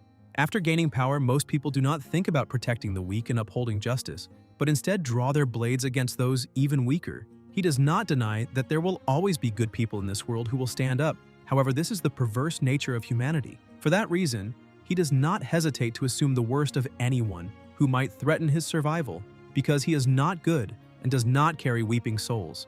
But he is also not evil, for he does not revel in bitter hatred. He is not chaos and does not raise the dust of mortals. Nor is he order, for he does not bind the roots of the world. He is not light, for he does not illuminate the city of the lost. But neither is he darkness, for he does not shelter the curious lamp. He is not substance, for he does not forge an eternal form, and he is not the void either, since he leaves no vanishing shadow. In truth, he is the blade suspended between good and evil, and only he will cut through the twilight and the dawn of chaos. Inside the Department of Special Affairs, Guan and his group are about to watch a video. He says that the footage is from the protagonist's battle and that, according to the latest data, Chenchu's power has been confirmed to have surpassed the 5-star level. The entire group is shocked, unable to believe that he managed to break through the 5-star threshold. Guan begins playing the video, explaining that what they are seeing is a high-quality concrete pillar with a diameter of 100 centimeters destroyed with a single blow, and that calculations estimate the impact force of that punch at around 1,500 tons. Manhwa almost faints when he sees it and asks whether the protagonist is really human. Lunsi also becomes completely agitated, saying that the maximum force of his own punch is 1.5 tons, and that this proves the protagonist's strength is 1,000 times greater than his. Zongwen adds that according to global evolver classifications, the base impact force for 5 stars is 100 tons, and that 1,500 tons should correspond to a 6 to 7 star classification. He tries to continue explaining, but Guan interrupts him, saying that once an individual surpasses the 5-star limit, power metrics are no longer the standard used to measure strength, and are instead replaced by something called transcendent power. Manhwa asks what transcendent power is and whether he also possesses it.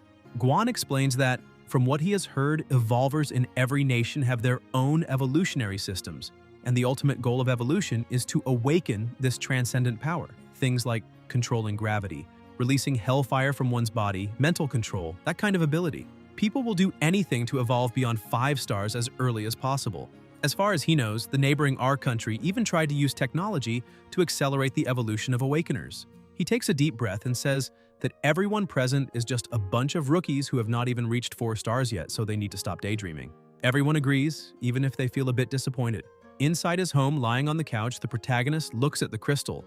They call it Origin Essence, but in reality it is just a high-tier psychic energy crystal, and Izanami would never have imagined that it would end up benefiting him. He crushes the crystal in his hand. The system announces that his constitution has increased, but he is surprised to see that it has stopped at 9,999. He realizes that his constitution points have reached the maximum, which means the 4th evolution is about to begin. His sister appears, sitting on the couch and asking if he is okay. He smiles and says that he is fine, but she complains that she is very hungry. The protagonist opens his hand, showing that he has several energy crystals, and asks whether she wants some. She smiles and says yes, takes a bit of the crystal from her brother's finger, and eats it without hesitation. Chenchu tells her to eat as much as she wants because once she restores the portal, they will fight monsters together. She keeps eating happily, enjoying the sensation. Elsewhere, inside a base, alarms begin to blare, warning that abnormal levels of global pollution have been detected, and that all nearby bases must immediately initiate Level 1 defense protocols. The system continues issuing alerts, stating that pollution energy has exceeded the critical threshold by 20 times. Energy fluctuations are continuing to accelerate. All personnel must remain on maximum alert with immediate effect, and all evolvers below 4 stars are forbidden from leaving the purification field, as exposure to the pollution zone will result in irreversible mutation. A small army is quickly assembled and commands are issued stating that all combat personnel must take their positions because the first wave of the pollution tide is expected to hit the defensive line in no more than 72 hours. Back at Chenchu's house, he suddenly feels something and wakes up in shock, clutching his head in pain. He thinks that this sensation means a large-scale disaster is about to occur. Outside, Xian stops her motorcycle while the protagonist looks out the window. She waits outside until he opens the door. He tells her not to wake him so early and even gets her name wrong. Xian becomes slightly irritated and introduces herself again, saying that his takeout food has just arrived. The protagonist grows suspicious and says that he has not ordered anything in the past few days. So where did that takeout come from? Xian starts picking up the food, saying that since he had not ordered anything for 2 consecutive days, she got worried that he might starve to death alone in his room. Holding up the 2 bags, she explains that all the food is there, with stewed chicken on the left, which he orders 3 times a week, and malatang on the right, which he likes to order late at night, extra numbing and extra spicy. Chenchu is stunned and asks what is wrong with her, questioning whether she is some kind of stalker. Xian stares at him and says that she already warned him she is going to win him over, so she will keep an eye on his every move. Chenchu takes the food without saying anything. She starts to leave, telling him to hurry up and eat while it is still hot because she has to go, then winks at him. He remains silent, watching her leave, thinking that whether he eats or not is none of her business, but his stomach starts growling with hunger. He thinks that that girl definitely planned all of this. Shixi comes out of the house calling for her brother. He notices that she looks a bit anxious and asks what that means. Shixi says that she managed to sense a new gate. The protagonist says that this is great and adds that they will set out as soon as they finish breakfast. Somewhere else, among abandoned and unfinished buildings, the two arrive at the edge of a portal. She says that it is exactly that gate and that it has just begun to open, telling her brother to be careful. Chenchu simply smiles as his armor is constructed around his body. The system notifies that the Imperial Demon armor has increased resistance to polluted energy. He says that it is time to begin, and his sister starts using her abilities on the portal. However, as soon as he approaches, he realizes that the pollution level is insane, and even with the increased resistance of the Imperial Demon armor, it is not enough to block it completely. Suddenly, he is transported to a completely dark place and realizes that he cannot see anything. He uses the aura of radiant absorption and senses a rock falling rapidly toward him, managing to cut it in half. He climbs onto the rubble and asks why they are starting a fight just 1 second after meeting, but for him that is fine. As the dust begins to settle, the silhouette of a monster starts to appear. The system announces that a 4-armed demon ape has been discovered. Suddenly, it vanishes from in front of the protagonist and reappears above him, trying to attack. Chenchu manages to defend himself, but the system warns that the pollution level is increasing. The monster continues attacking while the protagonist only defends, wondering whether it is possible to defeat a monster with a single attack if he pushes his power to the absolute limit. He begins to accumulate energy at multiple points in his body, frightening the monster. The pressure is so intense that even the volcano behind them begins to erupt. With a single movement, he sends the monster flying several meters into the air and quickly leaps after it, thinking that he needs to finish this as fast as possible. He lands a punch on the monster that instantly disintegrates half of its body, splitting it in 2. He says that the impact of that punch must have been close to 500 tons, and that no matter how tough a body is, it could not withstand that kind of explosive force. The monster's body begins to collapse and a core appears. The protagonist thinks that the concentration of energy is immense and very similar to Izanami's Origin Essence Crystal, only much smaller. He crushes the core, absorbing all the energy. The system announces that he has just gained 1,000 evolution value points.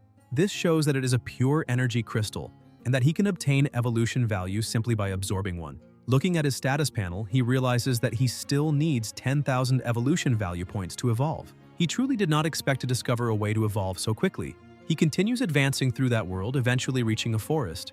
After moving through the forest for a while, he arrives at the top of a cliff with a breathtaking view of the area. As he observes the scenery, he wonders how many evolution crystals are waiting for him to hunt in that underdeveloped tropical forest. He starts to smile excitedly as he cannot wait to do it.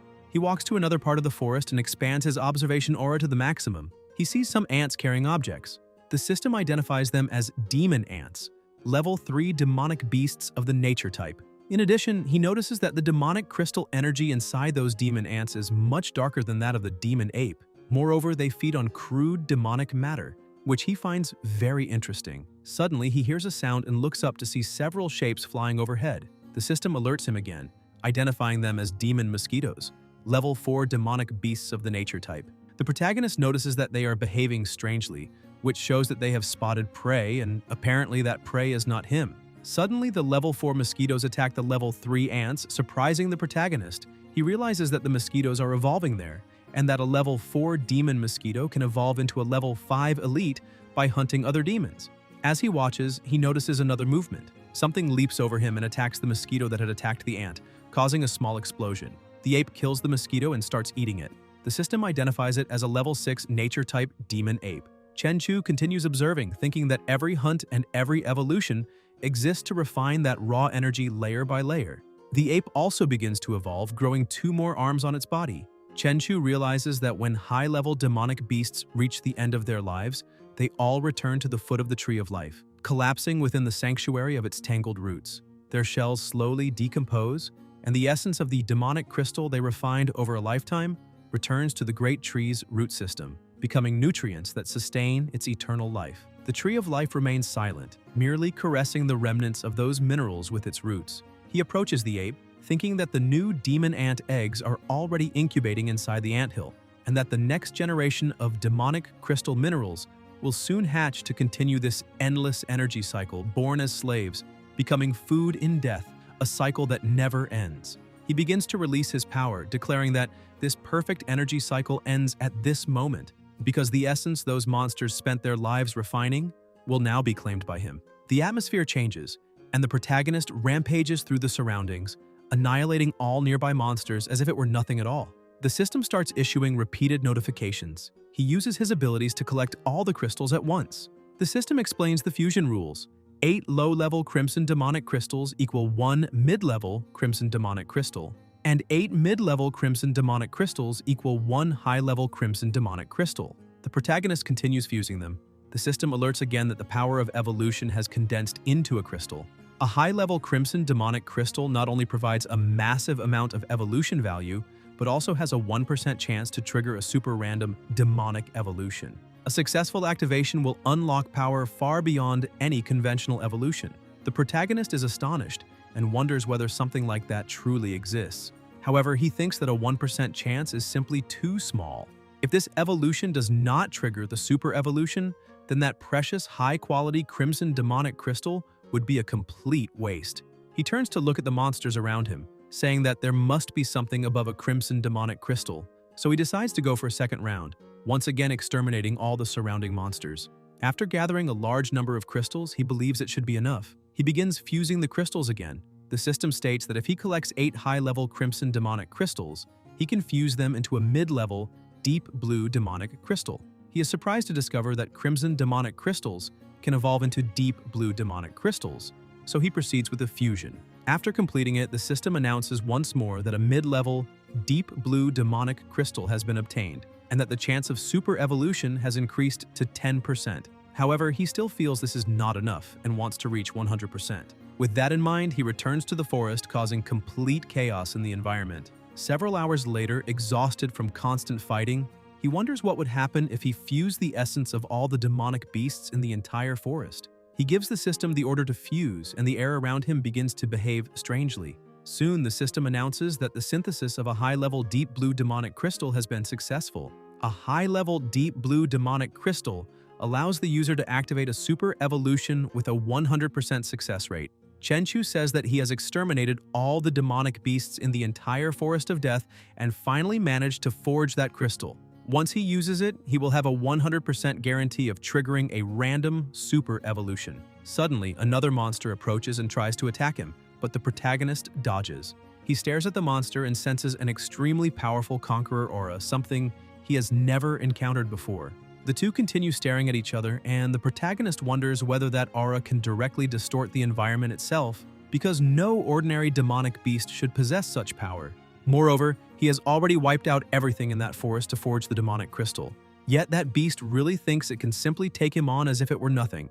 The system says that it is a level 9 demonic beast with monarch burn. He starts thinking about it and suddenly smiles, wondering what would happen if he let that beast eat the demonic crystal, since the rule of the Forest of Death is to devour in order to evolve. Looking at the monster, he says that this way he will be able to complete the tempering for himself. The demonic beast quickly eats the crystal, and Chenchu says that by doing this, he will make the chance of super evolution either 0 or 100%. The monster begins to evolve, and the system announces that the final form has been reached. Chimera Monarch evolution completed, a level 10 demonic beast roar.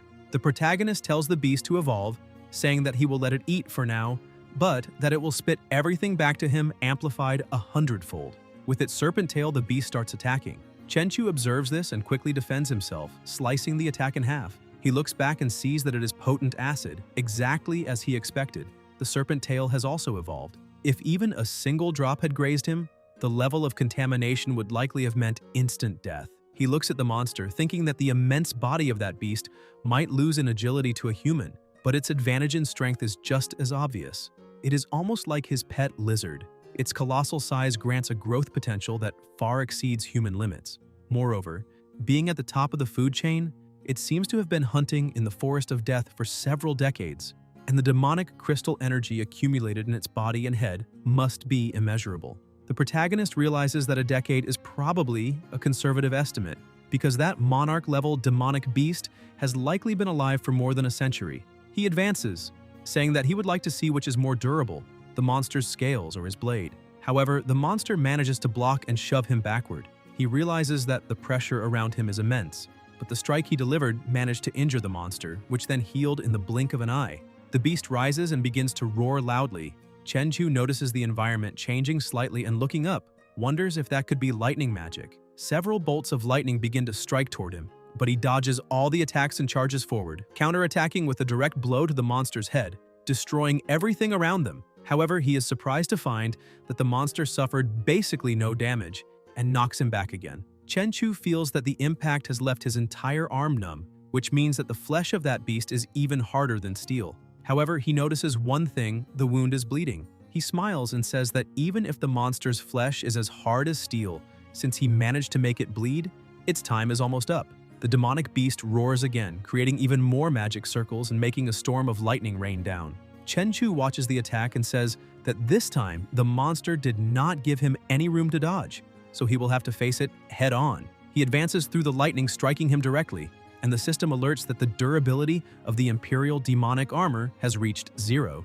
The protagonist becomes irritated, thinking that it is time to end this. He reasons that a demonic beast with the intelligence of a chimera is forced to abandon its lightning magic in close combat, because in melee combat, wide-area destructive spells will also affect the caster. He quickly closes the distance. The beast makes a strange movement, and the protagonist thinks that he already knew it would do something like that. He moves to the opponent's back, saying that his strike really was not meant to humiliate the beast's head. With a swift motion, he cuts off the monster's tail. Holding the serpent head, he says that the beast can defend its front but cannot defend its back because it is basically impossible to protect both ends at the same time. The monster roars in rage. Chenchu asks if his opponent is surprised, saying that this is its own tail and also its greatest weakness, the acidic lightning. Chenchu begins to squeeze the tail, forcing it to fire an acid lightning blast at the beast. It quickly uses its wings to defend, but the acid is so powerful that it pierces through the monster's defenses, making it roll on the ground in pain. The protagonist takes advantage of the opening and launches his attack, landing a fatal blow to the monster's forehead. The system appears, notifying that the level 10 demonic beast, Supreme Chimera King, has been defeated, and that the reward has been obtained, a supreme black gold magical crystal. Chenchu holds the crystal and says that it is perfect, then immediately begins to absorb it. As soon as he shatters the crystal to absorb its essence, the pressure around him starts destroying all the trees. His heart also changes color, his entire body begins to turn golden, and his hair turns white. The supreme evolution of Haki storage advances, pushing his Haki to its highest level. Chenchu feels somewhat confused by his new abilities and stretches out his hand, asking himself whether space itself is responding to his will. Suddenly, he teleports to another place and realizes that there was no movement involved at all. Space itself directly transported him there. Chenchu notices a rock beside him and begins using his power to try to lift it. Effortlessly, he pulls the massive stone out of the ground. Right after that, he makes the pile of stone collapse and a small black hole begins to form at its center. As he controls it, he realizes that the density is terrifyingly high. He aims at a distant mountain, thinking that the power should also be extremely high. When he fires, he is pushed backward and the black hole shoots forward at the high speed toward the mountain, destroying everything in its path and causing a massive explosion when it strikes. Chenchu starts flying, saying that this world has already become boring and that it is time to leave. He watches everything being completely destroyed by his power, and with a simple swing of his sword, he opens a rift in space-time. Back at his home, feeling slightly tired, he throws himself onto the bed. His sister notices that something seems off about him and asks whether there is something wrong with his body. The protagonist explains that his body has already begun entering the evolution phase and that he will probably have to sleep for 2 days. Already drowsy, he asks she not to run around during that time, and if she wants to eat, she can just use the app. And if that does not work, she can simply wait for Zeon to bring the food. Either way, she always delivers on time every day. Suddenly, he falls into a deep sleep so the evolution can begin, his body remaining motionless as his mind is taken to a completely different space. While he is in deep sleep, Qianqian tries to call him, but no one answers and the call is always disconnected. Feeling a bit confused, she thinks that she really wants to share the joy of having become an evolved individual with him, yet she cannot understand why the protagonist is not answering her calls. Meanwhile, in the Ningda cafeteria, Lunsi asks his friends whether they know Qian, because he heard that she is already dating Chenchu. Zongwen smacks him on the mouth, telling him to be careful and stop talking nonsense. Pan Hao tells him to grab another chicken croquette so his mouth will stay shut. Rongya refuses to believe it, saying that the protagonist does not have a girlfriend yet and asks how an ordinary woman could possibly be worthy of him. If someone asked her, she says confidently that Chenchu would definitely prefer someone more capable. Lunsi keeps talking, saying that the dress Qian is wearing is worth 80,000, and that the bag she is carrying was bought by Chenchu and cost more than 100,000. He asks Pan Hao whether the protagonist brought Qian back with him on those days they went out, since she would have to be publicly introduced as his girlfriend. Rongya becomes furious and slams the table, saying she has had enough of this, telling them to continue as she stands up and leaves. Pan Hao starts arguing with Lunsi, asking why he suddenly brought up that topic. Because he almost embarrassed everyone to death. Lunsi says that this is common knowledge at the university and not exactly a secret, so why should he keep quiet about it? Pan Hao says that everyone really does know, but Lunsi caused trouble right in front of Rongya, and later in boxing class, he will have to pray that her anger has already passed. Another girl approaches the two and says that an extremely talented evolved girl has come to register, asking whether they saw her. Both of them ask what she's talking about, saying they have never heard of any new recruit with incredible talent. The girl asks what the two idiots have been talking about all this time. Suddenly, they hear a noise, and unable to believe what they are seeing, they stare and say that those two are about to fight. One of the supervisors is surprised to see that Rongya is also there and asks her to come along, saying she would like to introduce someone. The woman tells Situ that this is her superior, Rongya, currently an evolver warrior in the Department of Special Affairs. She then introduces Qian to Rongya, saying that she is her subordinate, and that earlier that afternoon she repeatedly erupted into flames during class and awakened as an evolver. Rongya congratulates her on becoming an evolver. Qian says that she was just very lucky and that it is nothing special compared to Rongya, who was directly chosen by the government to become an evolver, something that is hardly worth mentioning. Pan Hao begins to tremble in fear. Guan interrupts them, informing Qian that before registering her as an evolved being, they need to analyze the data to determine what level she is at, and that if she is currently free, it will be necessary to conduct the test. Qian says that there is no problem and that she can take the test right away. Rongya offers to take her to the testing site since they are from the same school. Guan thinks this is an excellent idea, as Rongya knows the test better than anyone. Pan Hao observes the situation and comments that now Rongya has a way to vent her anger, and that Qian is going to end up getting herself into trouble. Sometime later, already inside the testing room, Rongya explains that the strength test is very simple. You just have to strike the receptor area of the testing instrument with all your might and the machine will display the strength result. Qian concentrates, thinking that she only needs to use her own strength. She goes all out and strikes the target, which registers 4,700 kilograms. Rongya is surprised to see that this girl is no ordinary person and says that with this result she has reached the limit of a 3-star evolved being. Outside, the two watch the test and Pan Hao questions how she managed to do that. Lunzi, also surprised, comments that when he first evolved, his punch could reach at most 1 ton, while she, on her very first attempt, reached nearly 5 tons, which shows that she is about to reach 4 stars. In the speed test, Qian manages to move at 68 meters per second. Rongya explains that with this speed, she has also reached the limit to become a 3-star evolved being. After that, they proceed to the power test and a huge explosion occurs inside the room. Rongya realizes that Qian possesses an extraordinary power that resides in the fire attribute, along with characteristics of extremely high temperatures and explosive condensation. The materialized power is an explosive and malleable fireball with a maximum throwing range of 20 meters, possessing destructive power equivalent to that of a high explosive grenade. With that, they conclude the evaluation, and Rongya states that Qian is at the pinnacle of a 3-star extraordinary evolved being. Pan Hao cannot believe that she has reached the 3-star limit right after evolving, and comments that her talent starting point is extremely high. Lunzi believes that they have just met another genius. Wu Yimei says that the two of them also reached 3 stars on that same day, but only achieved it with the help of the captain's crystal. Pan Hao asks her not to mock them, since she has also just reached 3 stars. Lunzi begins to reflect on the situation because something does not seem right. The superiors had said that the evolutionary talents they possessed, among the few who managed to awaken, were among the highest in the city. But now, with Chenchu ahead and Qian close behind, this no longer made sense. Zongwen tells them not to worry about others, saying that talent only determines the starting point, and that how far a person can ultimately go still depends on their own effort. In addition, their evolution should be a natural product, while some people likely went through external interventions and chose a shortcut. So it is still unclear who is stronger or weaker. In the captain's office, he is quite satisfied to learn that Qian Qian is a 3-star evolved being on the verge of reaching 4. He asks what her plans are for the future, but she replies somewhat confused that she has not yet thought about what to do.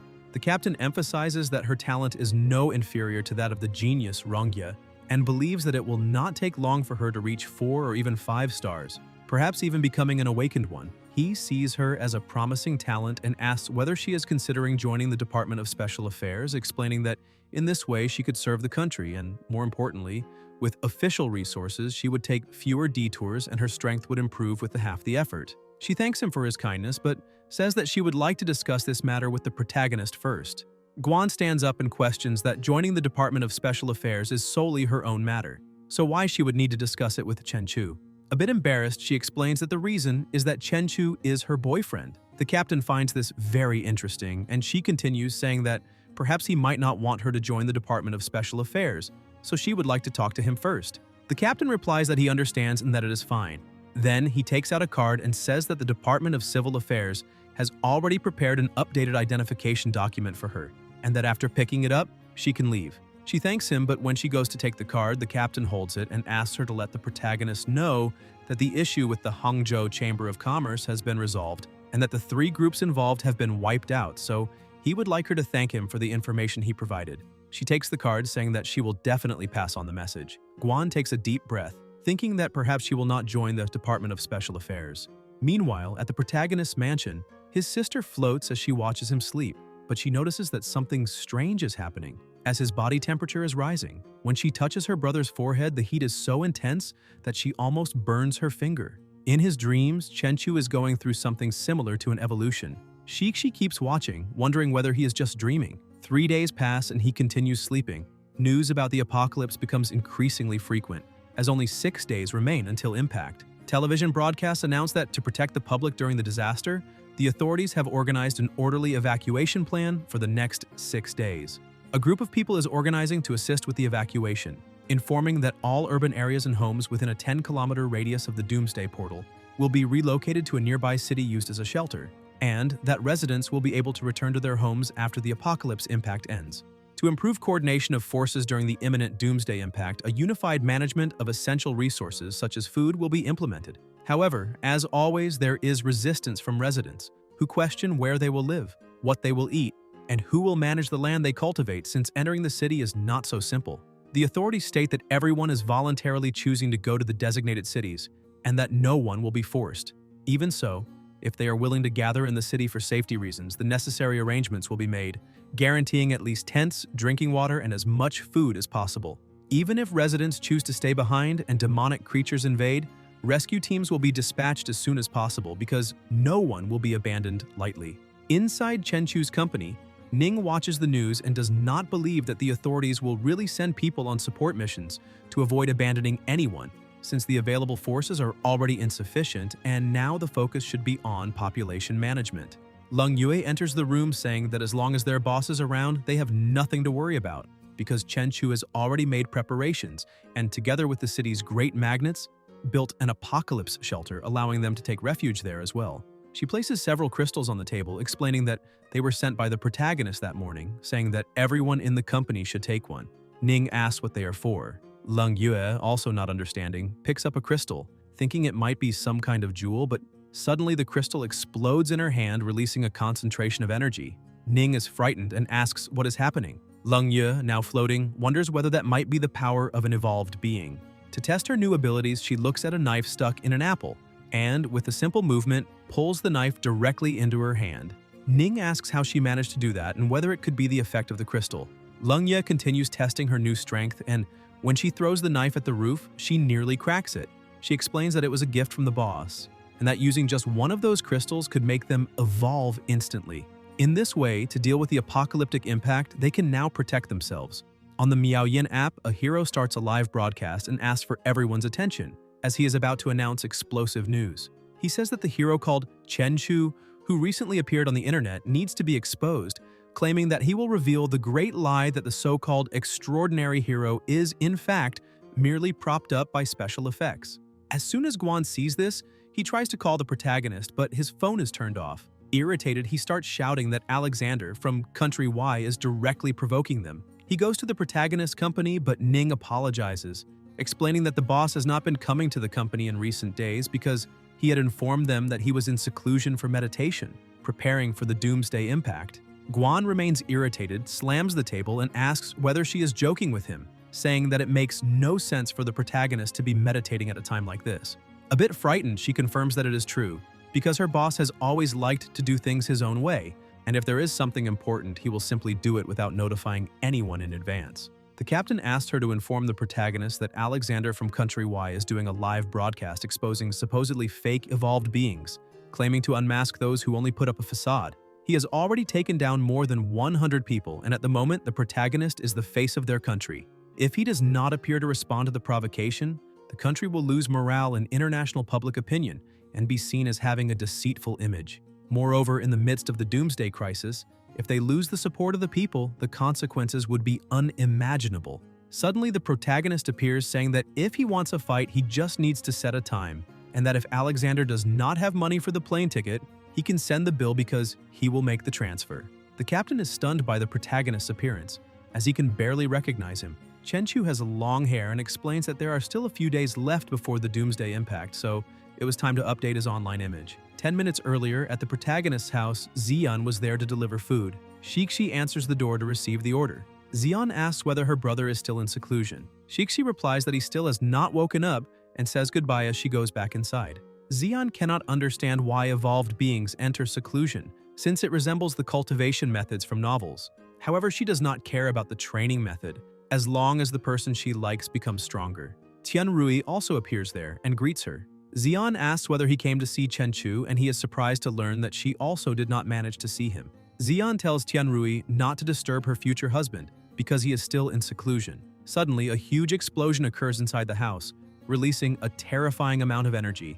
Tianrui asks what is happening, while a child asks their mother to film it, saying that an immortal has appeared there. Chenchu stands at the center of that energy and his body seems different. Tianrui questions whether he has really ascended to immortality. Xian looks at Chenchu and realizes that he truly has achieved immortality, and because of that, even begins to feel the desire to become a mother. The protagonist continues rising, wrapped in a wonderful sensation of rebirth, feeling incredible. The system notifies that the sword lizard has evolved into the ancient obsidian annihilation dragon and acquired the Emperor gene, allowing him to steal gene fragments from defeated monsters. Realizing that his power has increased drastically, he decides to test his new body after completing the transformation. Back in the present, inside the office, Guan warns him that Alexander is a major star in the International Alliance of Evolved Beings, and that if the protagonist does nothing in response to the accusations, the Office of Special Affairs will lose international credibility. Chenchu tells Guan not to worry, saying that this is just a minor matter. The captain starts to smile when he sees how confident the protagonist is, believing that there will be no problems. Therefore, he decides to issue a formal letter of challenge to Country Y in the name of the Secretariat of Special Affairs. However, he emphasizes that, in the face of the doomsday crisis, international relations are as fragile as paper, and that the protagonist must win this fight in a beautiful way, not a disgraceful one. Chenchu asks whether he really needs to consider international relations, since that would be the hardest part, more difficult than simply defeating that idiot, and even though he understands, he asks whether they could not go a little easier on him in the arena of Country Y. In the arena, on the territory of Country Y, Alexander, the Sword Saint, has gathered thousands of people and through the live broadcast, raises his sword, calling the protagonist a special effects hero from Country Z, and saying that he will expose his true face to the entire world. The broadcast attracts more and more viewers, but the big screen still shows nothing. Alexander begins to laugh, asking whether he's afraid to accept the challenge, saying that he did not expect the strongest creature of Country Z to be so incompetent. A few hours earlier, the protagonist had asked whether the challenge would be held in Country Y the next morning. Guan explains that they have only 6 hours to get there, traveling roughly 10,000 kilometers, and that a crucial factor in determining the strength of an evolved being is speed level.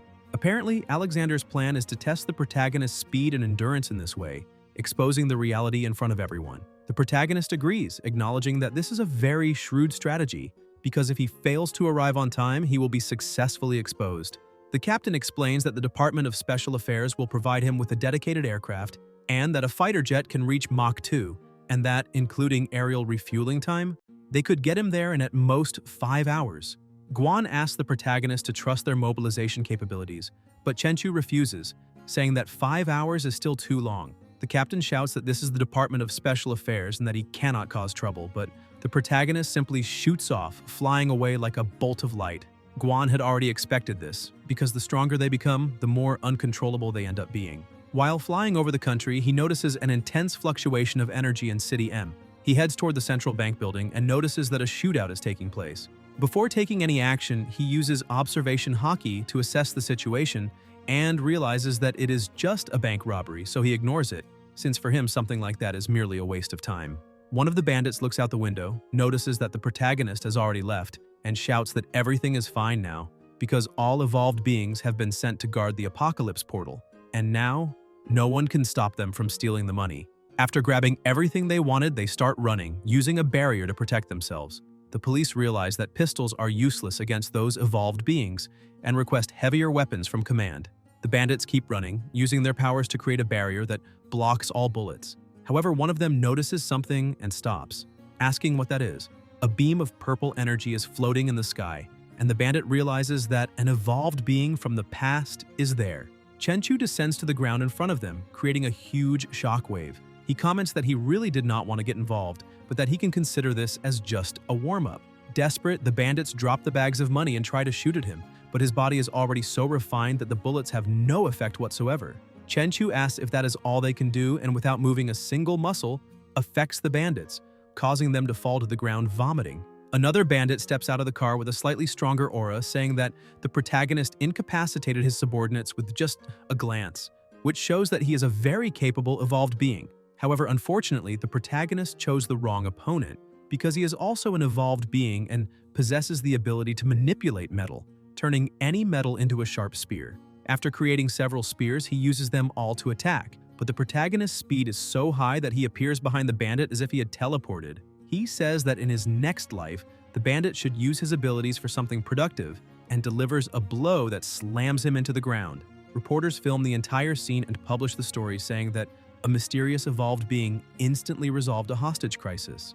People watching the footage wonder whether he flew there on his own and comment that such speed is astonishing. Some people recognize the protagonist and question whether he was not supposed to participate in a fight in Country Y, asking how he ended up in Country M, and the only explanation is that he can move at speeds above supersonic. Meanwhile, in the arena, the Sword Saint was still waiting, and only 30 seconds remained before the protagonist's time limit expired. Laughing, he apologizes to all viewers, saying that the live broadcast would have to end, since the evolved being Chenchu was in fact a useless person who did not even dare to accept a challenge. However, when 17 seconds remained, he notices a bolt of lightning approaching, and a massive explosion occurs in the arena. Alexander asks what that is and comments whether he could not have used the main entrance. Holding food in his hand, the protagonist apologizes for the detour, but says that he finally had the chance to make a business trip, so he needed to try the local specialties. The Sword Saint asks whether he really is Chenchu.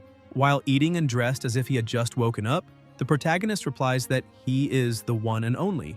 Alexander asks whether he really came to a fight in pajamas, saying that this looks nothing like a master. Chenchu does not understand what the problem is. Meanwhile, the captain tries to make contact because he had forgotten to warn the protagonist that all of this was being broadcast live, and with him dressed like that, they have just lost international credibility. And next time he needs to make it very clear that that brat must take better care of his international image. Chenchu looks at his phone and sees that it is the Department of Special Affairs calling. He asks the Sword Saint not to rush, saying that he will just take the call and be back in 5 minutes. Alexander becomes irritated because that kid is answering the phone right in front of him while the entire world is watching the live broadcast, which shows that he is completely ignoring all the spectators. While talking on the phone, Chenchu tells the captain not to worry, stating that he will go easy on his opponent. The Sword Saint hears this and takes it as a direct insult to his strength. Chenchu hangs up and apologizes for the delay. Alexander replies that it does not matter because he will lose anyway, and that it does not matter whether he is well-dressed or poorly dressed, since in a few minutes he will be covered in dirt and that today he will be completely exposed. The audience goes wild, glorifying the Sword Saint, who moves forward to attack, but Chenchu asks him to wait a little longer. Alexander, already furious, shouts, asking what the hell he is doing now. Chenchu asks whether that sword is powered by electricity. Alexander asks if he is scared, but the protagonist replies that he just wants to help him, because if he uses electricity, it will backfire on himself. The Sword Saint retorts that the protagonist has his limits, because even ordinary people know that to cause a negative reaction between attributes, one would need at least 100 times the strength of the attacking user's attribute, in addition to a similar attribute. Chenchu says that he does not know all those theories, but that his observation haki is warning him that if Alexander attacks with that sword, he will not suffer any damage at all, but Alexander will die. The word die makes Alexander feel a bit uneasy, but he soon starts laughing, asking whether the protagonist has any idea of the fool's role he is playing at that very moment. Without believing him, he uses the electrified sword to attack, saying that he will not give Chenchu any more chances to keep spouting nonsense. The protagonist simply watches the attack coming toward him, and a huge explosion erupts in the arena. Alexander collapses unconscious on the ground, and everyone is alarmed as the medical team rushes into the arena. However, he manages to wake up, raises his arm, and with great difficulty begins to stand, saying that he made a small mistake, since that sword short-circuited, and asks for another one. A new sword appears in his hand, and he admits that he wasted a good weapon, but states that as the Sword Saint, he has many other excellent swords. He declares that now it is time to demonstrate the power of his great fire-attributed sword. Chenchu once again asks him to wait, but Alexander ignores him, saying that this time he will split him in half. The attack is repelled, the sword shatters into many pieces, and the Sword Saint is thrown backward once again. The people watching begin to question whether the Sword Saint is nothing more than a clown in that circus. Chenchu comments that he was just about to warn him that the fire attribute was also not a good choice and that he should switch. Alexander stands up once more, complaining that his consciousness is becoming hazy because he just struck something far too hard. He grabs two new swords and says that the protagonist is making a fool of him in his own territory, and that even if Chenchu has an advantage because of some strange attribute, it no longer matters, because this time he will use a large sword with no attributes and cut him into pieces. At that moment, Chenchu receives another call and once again asks him to wait. Alexander asks whether they are ever actually going to fight. Chenchu answers the Department of Special Affairs and explains that he did not attack the Sword Saint of his own will, therefore he should not bear the blame. The department scolds him, and the protagonist replies that he understands what they mean about international image, but emphasizes that it was the opponent who started everything, and that he is trying to smash his head against a brick wall, something he cannot prevent. The Sword Saint realizes that he is being humiliated and starts attacking furiously, saying that he no longer cares about international image and just wants to eliminate him. Chenchu simply dodges all the attacks while continuing to speak on the phone, informing the department that his opponent is not prioritizing international image by attacking someone who had no intention of fighting back. He adds that he has already given enough room and asks whether he can now retaliate. Stopping on top of Alexander's sword, he tells the department that he understands and knows his limits. The Sword Saint asks what he is talking about and whether he is really going to belittle him. The protagonist replies that he is just waiting for the right opportunity. The earlier footage reaches the audience, showing that Chenchu resolved a terrorist crisis in Country M.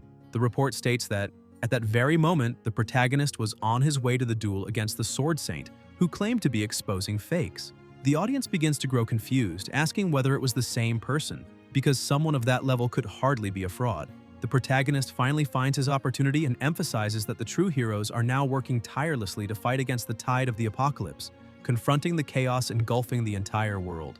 Meanwhile, the false hero, under the pretext of exposing imposters, is there acting like a clown, constantly creating conflicts just to attract attention. He then throws a question to everyone present and to those watching online: who truly deserves to be exposed? Chenchu looks at the Sword Saint and asks whether, after exposing so many evolved beings, he himself is not the one whose power level is the most inflated. The crowd begins shouting that the Sword Saint is the real fraud. Alexander starts to lose control and yells that the imposter and the clown is clearly the protagonist, but Chenchu loses his patience and, using only a single finger, wins the fight, leaving the Sword Saint unconscious on the ground. He answers the phone and informs the department that everything has been taken care of and that he is now heading back. He also states that the apocalypse should not be treated like a live broadcast, because the apocalypse is a bloody reality. Yet, ironically, some people use lenses and cameras solely to chase fame. Therefore, he leaves everyone with a question to reflect on. When the shadow of the apocalypse covers the entire world, who should be the true hero?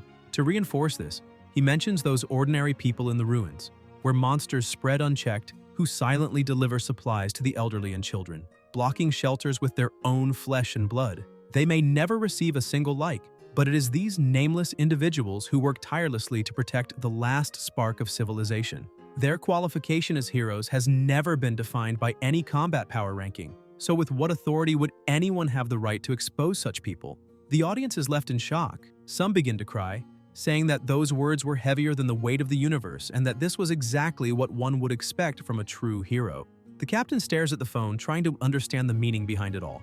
Kolsa asks whether they are truly preparing to let everyone evolve, but points out that if it were easy to make people evolve, there would be no need to implement the ARC project. This project, called the Pure Earth Project, had been in preparation for more than a decade. Katarina questions whether they truly possess such capability, since simply using it would ease the pressure on the apocalypse battlefield. Kolsa explains that the inferior evolution crystals produced by the Pure Earth Project would only turn ordinary people into cannon fodder. Even so, he states that the time has finally come to verify who is right, because the more living people willing to enter the battlefield, the greater the attraction for monsters, which is beneficial to their strategy, as they need to unite forces to survive and weaken these apocalyptic-scale creatures. Katarina adds that if they succeed, they will possess an arc to survive the apocalypse, and by taking advantage of the special shockwave and the loosening of the apocalypse portal, they will have 2 arcs to get through it all. Kolsa asks what she means by that, and Katarina explains that they have also detected a massive signal of primordial energy within their borders. When they look at the screen, they see the protagonist's broadcast, whose estimated magnitude is at an apocalyptic level. That boy is exactly at the scene where the Sword Saint was pretending to expose everything to the world. Katarina cannot understand how primordial power emanating from a monster could manifest in an evolved human, and according to the data, the person who appeared at that scene should have been nothing more than a clone. Kolsa then understands why the Sword Saint lost so humiliatingly, because that boy is not human, and if he is not human, then everything makes sense. Katarina states that the main body must be moving near the Atlantic, and that accidents with casualties are inevitable, and she says that if Kolsa manages to detect the target again, he must eliminate it at all costs, even if that means using tactical nuclear missiles. Chenchu was already above the ocean, accompanying his pet, when Lung Yue calls him to say that they have already arrived. The protagonist tells her to come in, as they will meet later in the backyard of his house. He accelerates even more, slicing through the sky until he reaches the backyard. Ning, excited, greets him, saying that she heard his cultivation has already ended and asks how his hair grew so long, becoming even more infatuated as she wonders what she should do now. The protagonist explains that his cultivation yielded results, and that is why his hair grew naturally. Ning looks at him in surprise and asks whether cultivation can really make hair grow. Chenchu calmly confirms. He then congratulates Lung Yue on becoming an evolved servant. Hui Hui is surprised since she did not know about it and asks when she became an evolved being and what abilities she awakened. Lung Yue explains that she is not very sure herself what happened because she accidentally broke the protagonist's scarlet crystal and then successfully evolved. She looks at the knife on the table and demonstrates her powers again, pulling the blade directly into her hand. The protagonist steps closer and comments that it seems she possesses weapon manipulation. Lung Yue asks what kind of ability that is. Chenchu says that he encountered someone with a similar ability the day before, and explains that anything she identifies as a weapon can be freely controlled, and that this ability can also amplify its power up to a certain extent. He adds that the evolved being he met earlier could only manipulate metal, or more precisely, seemed to control iron atoms. Lung Yue remarks that even so, it still seems weak, because although it is stronger than ordinary people, it is far inferior to transcendent beings who command ice, fire, or lightning. On the battlefield, where evolved beings exchange long-range energy attacks, manipulating only a small knife does not seem practical. The protagonist analyzes the situation and realizes that moments earlier, when the fruit knife flew over, it was not controlled by psychic power or telekinesis, nor was there any electromagnetic fluctuation. It simply appeared out of nowhere. Moreover, when Lung Yue wielded the knife, he sensed a power similar to the blade sharpening attribute enhancement of the Sovereign, amplifying the knife's strength by roughly 100 times. He explains that the instability occurs because the manipulated object is unsuitable, and that this is not her fault since there were only ordinary knives there. However, if she were to wield an indestructible longsword or even a transcendent weapon, her manipulation ability would allow for an instantaneous leap in power. Chenchu then takes out his sword and drives it into the ground. The amount of power accumulated in the blade is so immense that Everyone around feels the pressure, and even the ground begins to crack. The girls are stunned when they see the boss's weapon, which emanates an oppressive and crushing aura. Chenchu explains to Leng Yue that if her ability can control that sword of the Lord of Heaven, her strength will leap to another level. He emphasizes that blade abilities are directly tied to the level of the weapon. The more powerful the weapon, the greater the power it can draw out. Ning begins to tremble in fear and comments that the weapon is far too terrifying. Chenchu replies that this is only natural, because the souls beneath the sovereign's blade are countless, and even when stationary, the murderous intent it disperses already carries the aura of a king. Leng Yue thinks that this is exactly what she would expect from the boss's weapon, since even at rest it already displays overwhelming power. With her body trembling, she approaches and tries to grasp it, but the moment she touches it, she feels something extremely strange and immediately lets go, seeing that her hand has been injured. She asks how the protagonist can wield such a sword so naturally.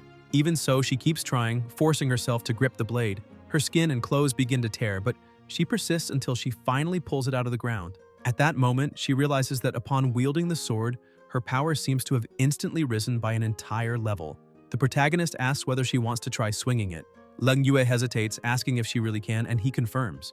She concentrates, tries to feel the blade, and executes her first swing, startling the other two girls, but the pressure of the sword is still far too great, causing her to drop to her knees immediately afterward. The sword falls to the ground and Leng Yue apologizes to the boss, saying that she still cannot handle it because the weapon's power is too overwhelming. Chenchu says that she did very well, because even a single swing like that would be enough to cause a devastating effect on the world. He asks her to look ahead and shows that, with that simple strike, she sliced an entire house cleanly in half. Shocked by the result, Leng Yue asks whether that is real.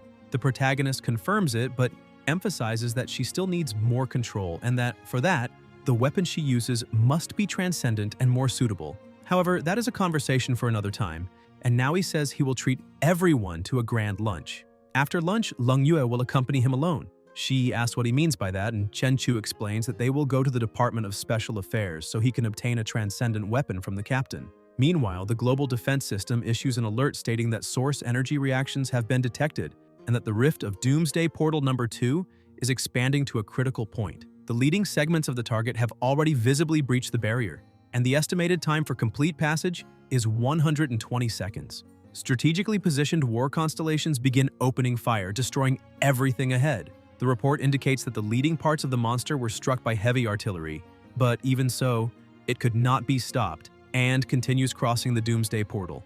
The estimated time for complete passage drops to 90 seconds, and monsters begin to emerge, with half their bodies already outside the portal. With just a single glance, one of the helicopters starts to fall, and an analyst reports that the armed helicopters have lost power for unknown reasons. Apparently, an energy field capable of cutting off energy supply has been deployed. Katarina is stunned by the monster's strength, recognizing it as a monarch-level ancestor. She orders the immediate cessation of conventional tactical weapons and demands the deployment of static nuclear warheads. A young man tries to warn her that soldiers are still on the front line, but as a colonel, she simply asserts her authority and orders him to carry out her command without question. The nuclear missile is launched, but the monster manages to disable it midair. Kolsa suddenly appears and kicks the missile, sending it straight into the monster's mouth and triggering a massive explosion. Katarina watches in silence, thinking that ordinary people do not know this. But in truth, faced with doomsday portals across multiple countries, countless superweapons have already been used to kill monarch-level monsters. This is also why nations have managed to contain, for so many years, the countless monsters on the other side of the apocalypse gates. Throughout this time, whenever large-scale monster assaults occurred, king and monarch-level creatures appeared, and nuclear bombs, hydrogen bombs, and thermonuclear weapons were continuously used to suppress them, whether through large-scale devastation or targeted annihilation. The most powerful weapons at humanity's disposal have always been the best means of delaying the arrival of the apocalypse. However, she does not know how long this can truly prolong humanity's fate. It may last 3 months, 3 years, or even the next 30 years, no one really knows. After the monster's defeat, Katarina shouts that they must now do everything possible to recover the source energy within the creature's body, and that even if they have to endure radiation, they will be creating a new future for humanity. In this way, the deaths will ultimately become a glorious sacrifice for all humankind. Because everyone has boarded the same great ship, they will pass through this doomsday portal together and open a new home for humanity. This is the magnificent ARC project. Meanwhile, at the Special Affairs Bureau, The protagonist and his secretary had just arrived. Lung Yue asks if that is really the place where evolved beings are managed. Chen Chu says he is a friend of Director Guan, so they should be able to find a good weapon that suits her. Suddenly, a car stops in front of them and Qian Qian steps out, asking the protagonist who the woman beside him is. Chen Chu introduces Lung Yue, explaining that she is his secretary and also an evolved being who recently advanced. He then introduces Qian Qian to his secretary as well. Qian Qian looks at Lung Yue without saying anything. Lung Yue takes the initiative to greet her, and Qian Qian greets her back, thinking that her appearance is indeed better. The protagonist emphasizes that he does not want any kind of argument between them, since in the future they may be fighting together as a team. Shortly afterward, inside Guan's office, he remarks that the protagonist's battle truly boosted their image. Now everyone is saying that the evolved beings under their command are at the level of a great nation, and all of that is thanks to him. Chen Chu tells him to save all those compliments and thanks for later, because he is there for something else. The director asks what he needs at the moment. Chen Chu snaps his fingers and the two women walk in at the same time. The director greets Qian Qian and comments that the other woman's face looks somewhat familiar, as if he has seen her somewhere before. Lung Yue introduces herself, stating her name and that she is currently the protagonist's personal secretary. Guan is impressed and jokes that Chen Chu really knows how to enjoy himself, saying that if he has free time he would like to learn a bit from him. However, the protagonist asks them to stop talking nonsense, since he is there to register the status of an evolved being. The director explains that there was no need for Chen Chu to come in person, since he already issued Miss Quan Kaiyan's evolved being certificate. The protagonist says it is not about Qian Qian. Now his secretary is also an evolved being and needs to go through registration. Guan is startled and asks what is going on, and how his secretary also became an evolved being. Nevertheless, they head to the testing room on the 3rd floor. After completing all the tests, Guan states that she possesses strength equivalent to 3,300 kilograms. Her current speed is 51 meters per second. In addition, her physical aptitude is approximately equivalent to that of a 3-star lower-tier evolved being. However, he points out that these are not the most interesting data, since her transcendent power is very special. It does not act on the physical body, but instead enhances the cold weapons in her hands. Furthermore, the stronger the weapon, the greater the power she wields. In other words, her strength increases by 1 star due to the weapon's bonus. Theoretically, she has reached the standard of a 4-star evolved being. Qian Qian, who was observing everything from outside the room, feels slightly displeased, questioning whether that girl's overall strength is really not below her own. After everything is registered, Guan and Chen Chu return to the office.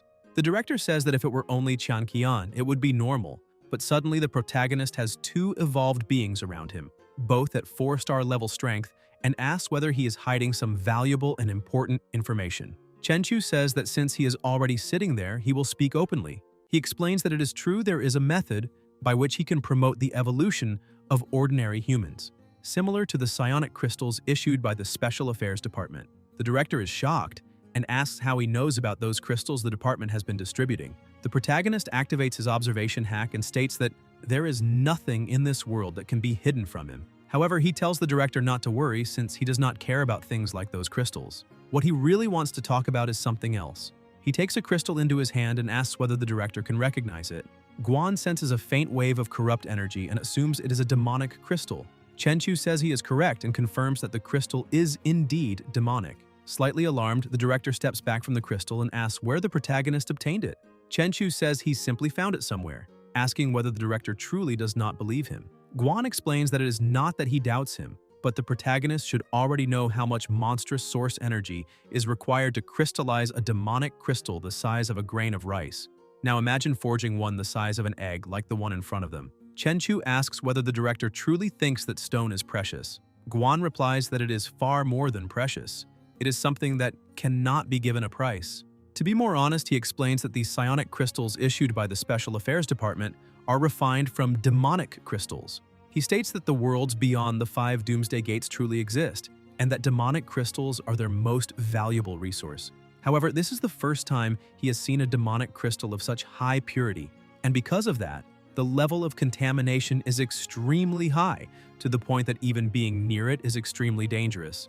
The protagonist explains that he still has many more of those crystals. However, the director asks him not to show anything else, since that item is considered dangerous contraband, and he does not want to ruin the agency because those precious minerals can not only accelerate the cultivation of transcendent powers, but also have many tactical uses, serving as materials for various prohibited weapons against powerful monsters.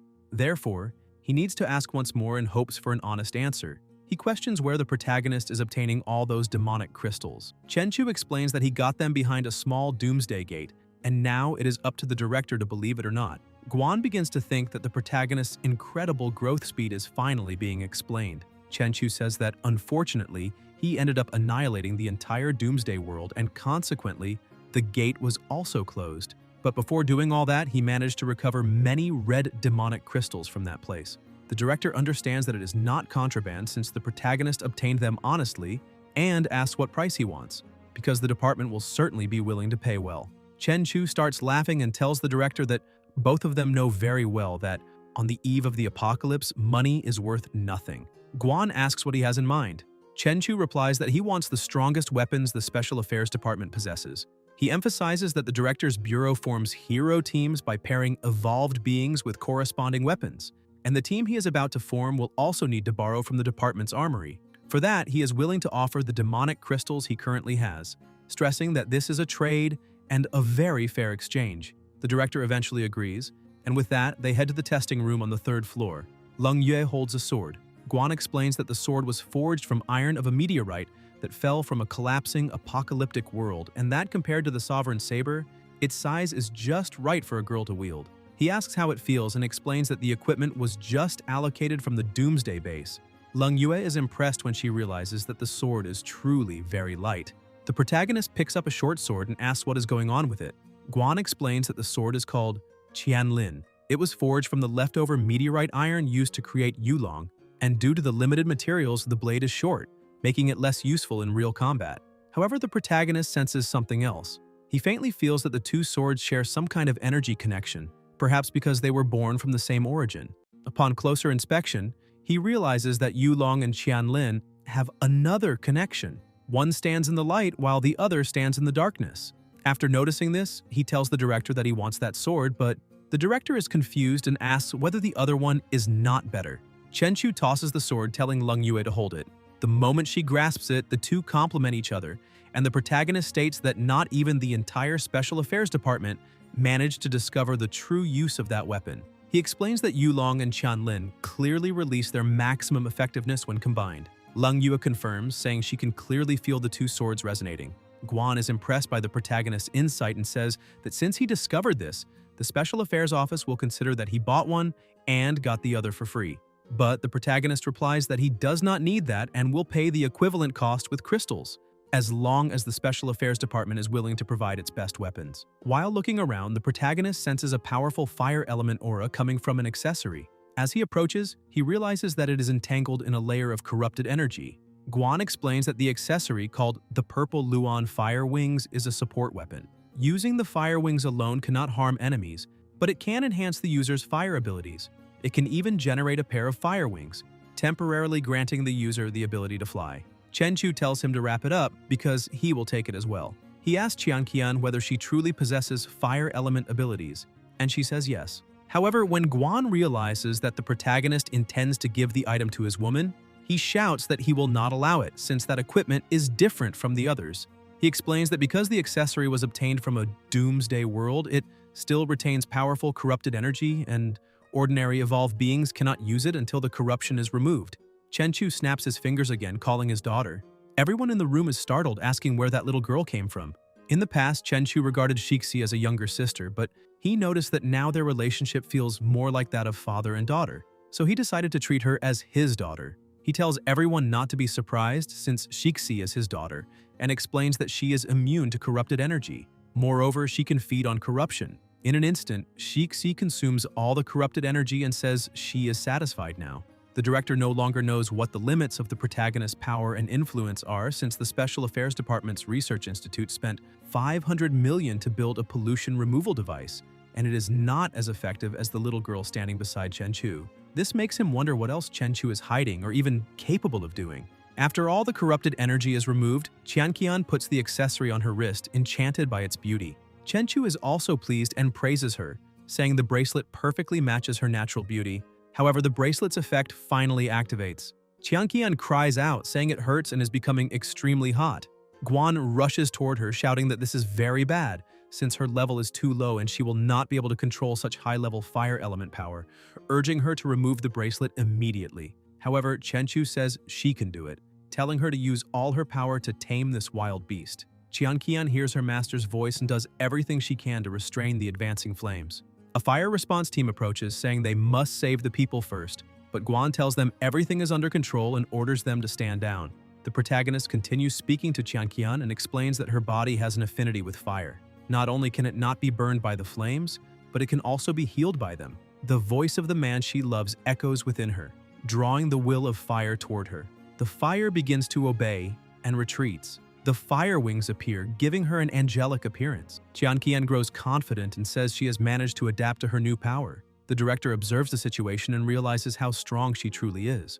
Moreover, he understands that everyone around Chenchu is extraordinary, since he never imagined that a 4-star evolved being could wield 6-star equipment. After settling everything, the protagonist leaves the department with his women. He says that from now on, they will be his direct subordinates.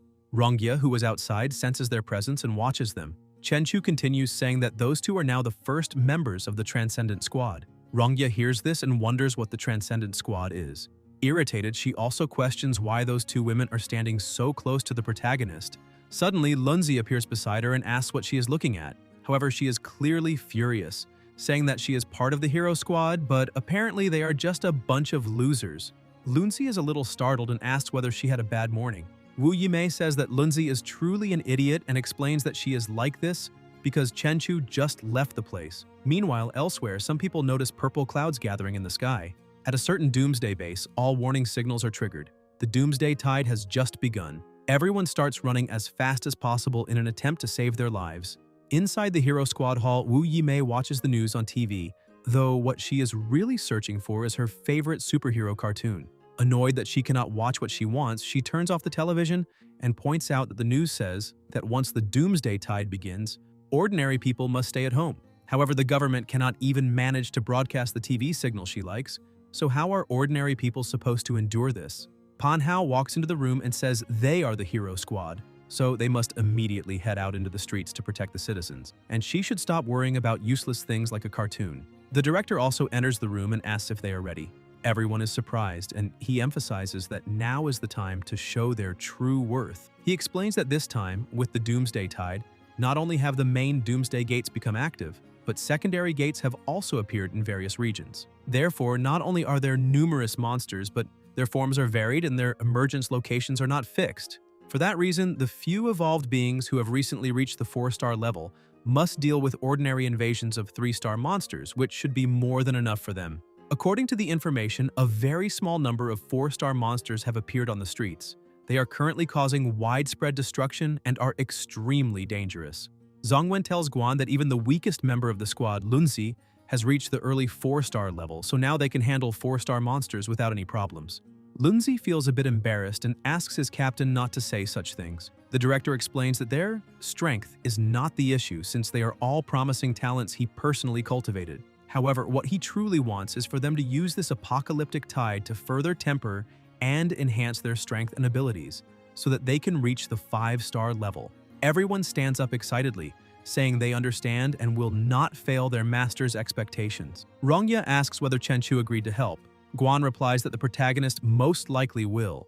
Meanwhile, at Chenchu's house, a little girl rings the doorbell. He had been observing his two subordinates as they trained, and thinks that, apparently, they are managing to calibrate their equipment and abilities without problems. His daughter tells him that a girl is calling at the front door. When he answers, the girl is amazed to see that he really is Chenchu. The protagonist recognizes her and asks whether she is the one from the 8-headed serpent sect. The girl says yes and explains that her name is Inaba Yuko, though within the organization she goes by Inari. Chenchu recalls that she is the fox goddess with the ability to analyze information. She calls him Lord and thanks him for saving her life in the past, explaining that after she returned, she tried to learn more about him, but did not expect him to be considered a celebrity there. So she quickly conducted a search and found his address. Chenchu realizes that he can no longer hide his identity. However, he asks why she is there and whether she needs help with something. Yuko explains that she has come seeking refuge. He quickly understands the situation and brings her inside, explaining everything to his companions and introducing her, saying her name is Inaba Yuko and that he saved her while dealing with some trouble on the island. In addition, she said she had no money to eat at home, so she came there seeking shelter. The two women feel a little awkward, thinking that the girl might just be taking advantage of the situation. However, Yuko decides to demonstrate some of her abilities, and after putting on her mask, says she can see that Qianqian is a fire element controller currently in the middle stage of 4 stars. Leng Yue is a 3-star weapon controller, but with a weapon in hand, her power can reach 4 stars. The protagonist praises her, saying the precision of her information-gathering abilities is impressive. Moreover, he states that the Extraordinary Girls Squad needs an intelligence specialist. Yuko laughs and says that in front of Lord Chenchu, the divine oracle she possesses is nothing more than child's play. Qianqian remains jealous, thinking that the girl only knows how to flatter. However, she still does not seem fully developed, so she poses no real competition compared to a mature woman. Chenchu tells them that this will be their first mission as a 3-person team. He states that now that they have Yuko as part of the team, serving as their intelligence officer, they will definitely overcome the apocalyptic tide safely. Qianqian is surprised and asks whether he truly does not plan to stay and help with the monster invasion. Chenchu explains that he has a more important mission to fulfill now. Shixi appears and says the door is open. Leng Yue points out that the two of them have just evolved, so how could they possibly take on such a difficult task? Chenchu rebukes her, saying there are now 3 people in that group, which is already enough to save the entire world, and asks her to believe in their abilities and strength. Yuko smiles at the two of them and asks them to guide her as older sisters.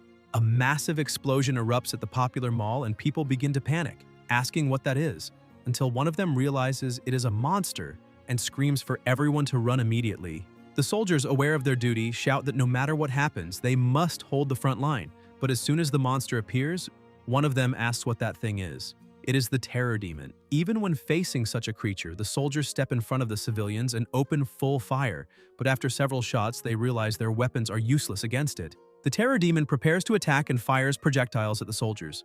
Lunzi arrives just in time and activates his spiritual shield, protecting everyone. He tells the soldiers to fall back and help evacuate the civilians, saying the hero squad will handle the monster. The soldiers recognize that this is the hero squad from the Special Affairs Department and feel relieved, saying they will leave it to them. Zongwen uses his instruments to check the pollution levels and notices that the index is high, which means a secondary doomsday gate must be nearby. He informs the Special Affairs Department that the terror demon has been found near the popular mall and that its strength is approximately 4 stars. He relays orders to the rest of the team, stating that the mission is to eliminate the monster and close the secondary doomsday gate. Pan Hao, eager to test his strength, charges at the monster and attempts to attack, but the creature blocks the strike with ease.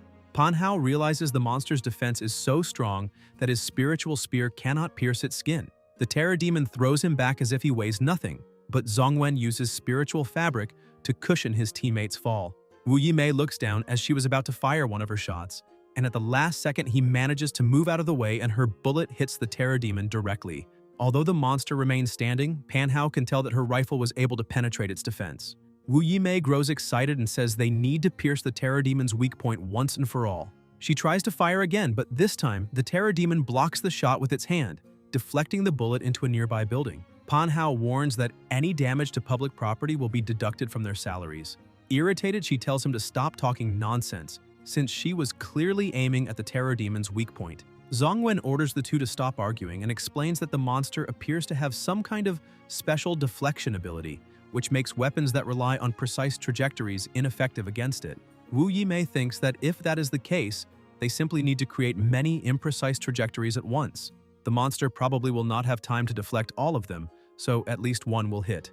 Zongwen reprimands her, saying she must follow his commands since he is the captain. He also reminds her that the director scolded them last time because their coordination was terrible, with everyone acting independently. Therefore, he orders her not to launch any large-scale attacks until the terror demon's true weak point is confirmed. Wu Yimei says that is easy to solve. Lunzi just needs to draw the terror demon's attention and she will find a way to hit it. And even if one shot does not bring it down, she can fire again. The captain tells Rongya to provide cover for Wu Yimei so she can attempt to strike the weak point. He also explains that the monster's weak point appears to be the back of its neck and that a close-range explosion should damage its core. Rongya prepares for combat and says she understands.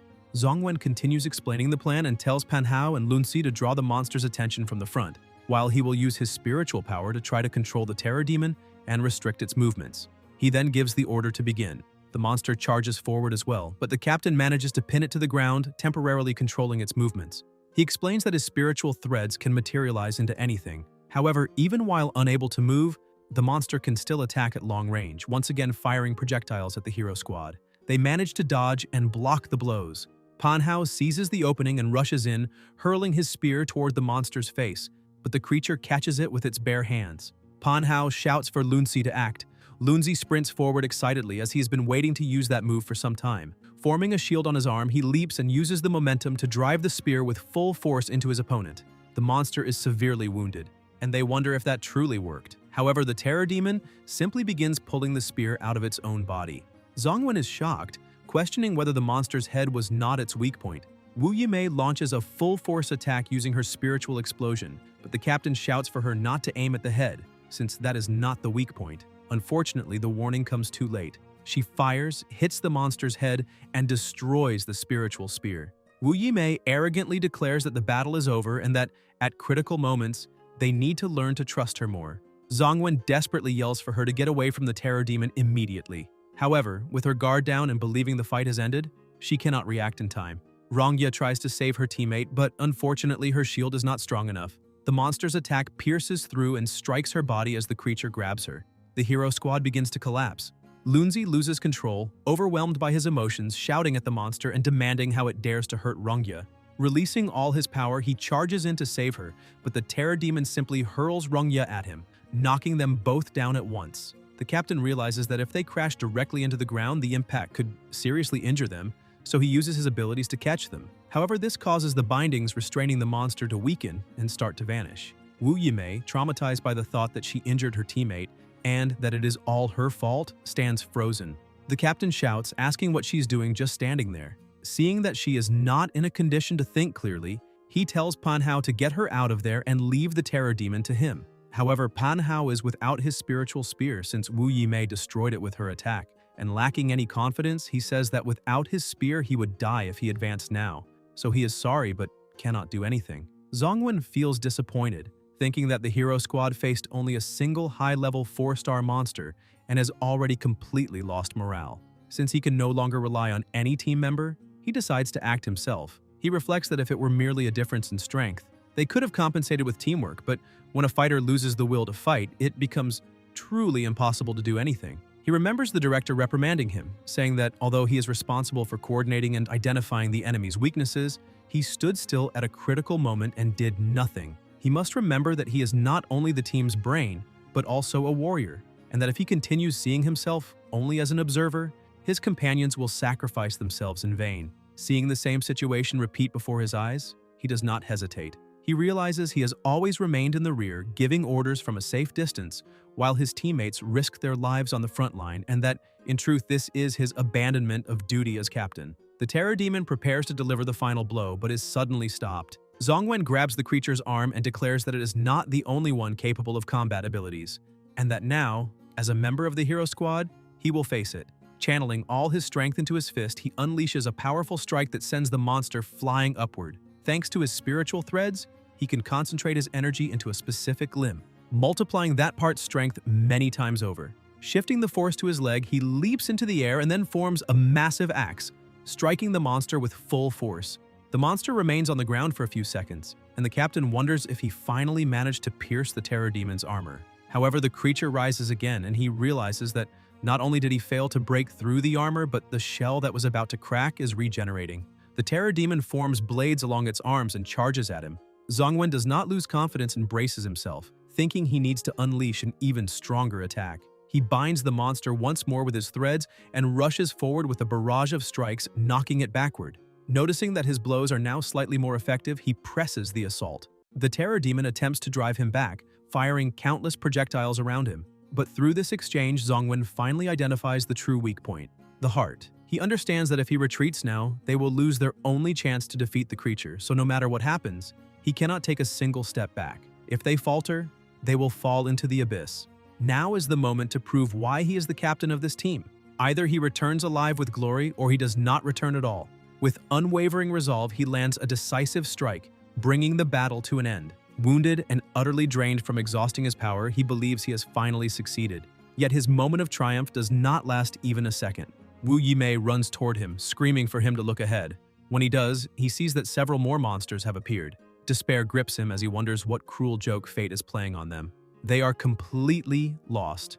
The captain is injured and exhausted. Pan Hao has lost both his weapon and his will to fight. Wu Yimei is still in shock.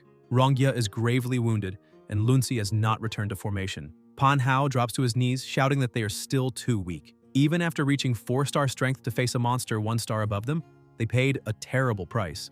And now, with so many 5-star monsters present, it is essentially impossible to do anything. The captain understands that the burden of intelligence is always knowing what must be done. He orders the others to leave and take Rongya and Lunzi with them, even as unbearable pain courses through him, as if every bone in his body were shattered. He gathers the last of his strength and says that the Special Affairs Department must still have the power to protect them and overcome this doomsday. They must treat this day as a lesson and grow stronger in the future. Wu Yimei tries to stop him, saying they cannot abandon him, but Zhongwen shouts that they are weak and cannot do anything, so they must not sacrifice themselves in vain. Before they can finish arguing, one of the monsters approaches unnoticed and grabs the captain by the head. Even in the face of death, he continues trying to save his team, declaring that they must always be responsible for their companions, that this is the highest principle the Bureau taught them. The only rule is to enter the battlefield alive and leave it alive. He screams for everyone to retreat immediately. Chenchu's voice cuts in, asking why they need to retreat.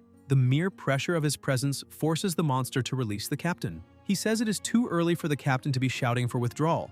All the monsters instinctively step back for a moment. Pan Hao wonders if that truly is the protagonist. Even knowing Chenchu is an ally, Wu Yimei trembles under the overwhelming aura radiating from him. The captain mutters that he always ends up meeting the person he dislikes most.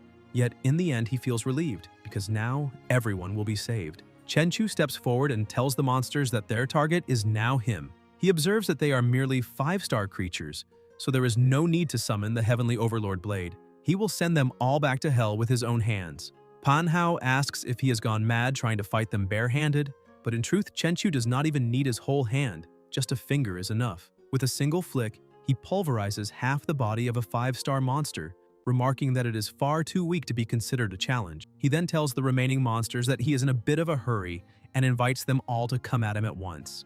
Pan Hao cannot believe how strong the protagonist is. He defeated a 5-star terror demon with nothing more than a flick of his finger, something that a team of 5 4-star fighters could not accomplish even working together. Wu Yimei tells Pan Hao to stop gawking at Chenchu and help save the injured.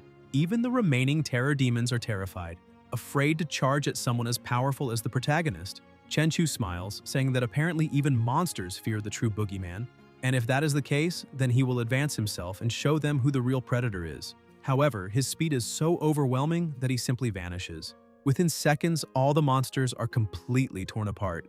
Zhongwen is so stunned that he feels this can only be called cheating. The protagonist's strength can no longer be understood with normal human logic. His speed and power are so extreme that the eyes cannot follow what is happening at all. Overwhelmed by such terrifying might, the captain drops to his knees, thinking that fortunately Chenchu is not an enemy, otherwise humanity would have no chance of victory. Pan Hao also stares in disbelief, saying that the protagonist is even more terrifying than the apocalypse itself. Chenchu reappears in front of the captain and tosses him a crystal, telling him to use it to save Rongya, emphasizing that only that will work. When the captain recognizes what it truly is, he can hardly believe that Chenchu is casually throwing away an item of immeasurable value.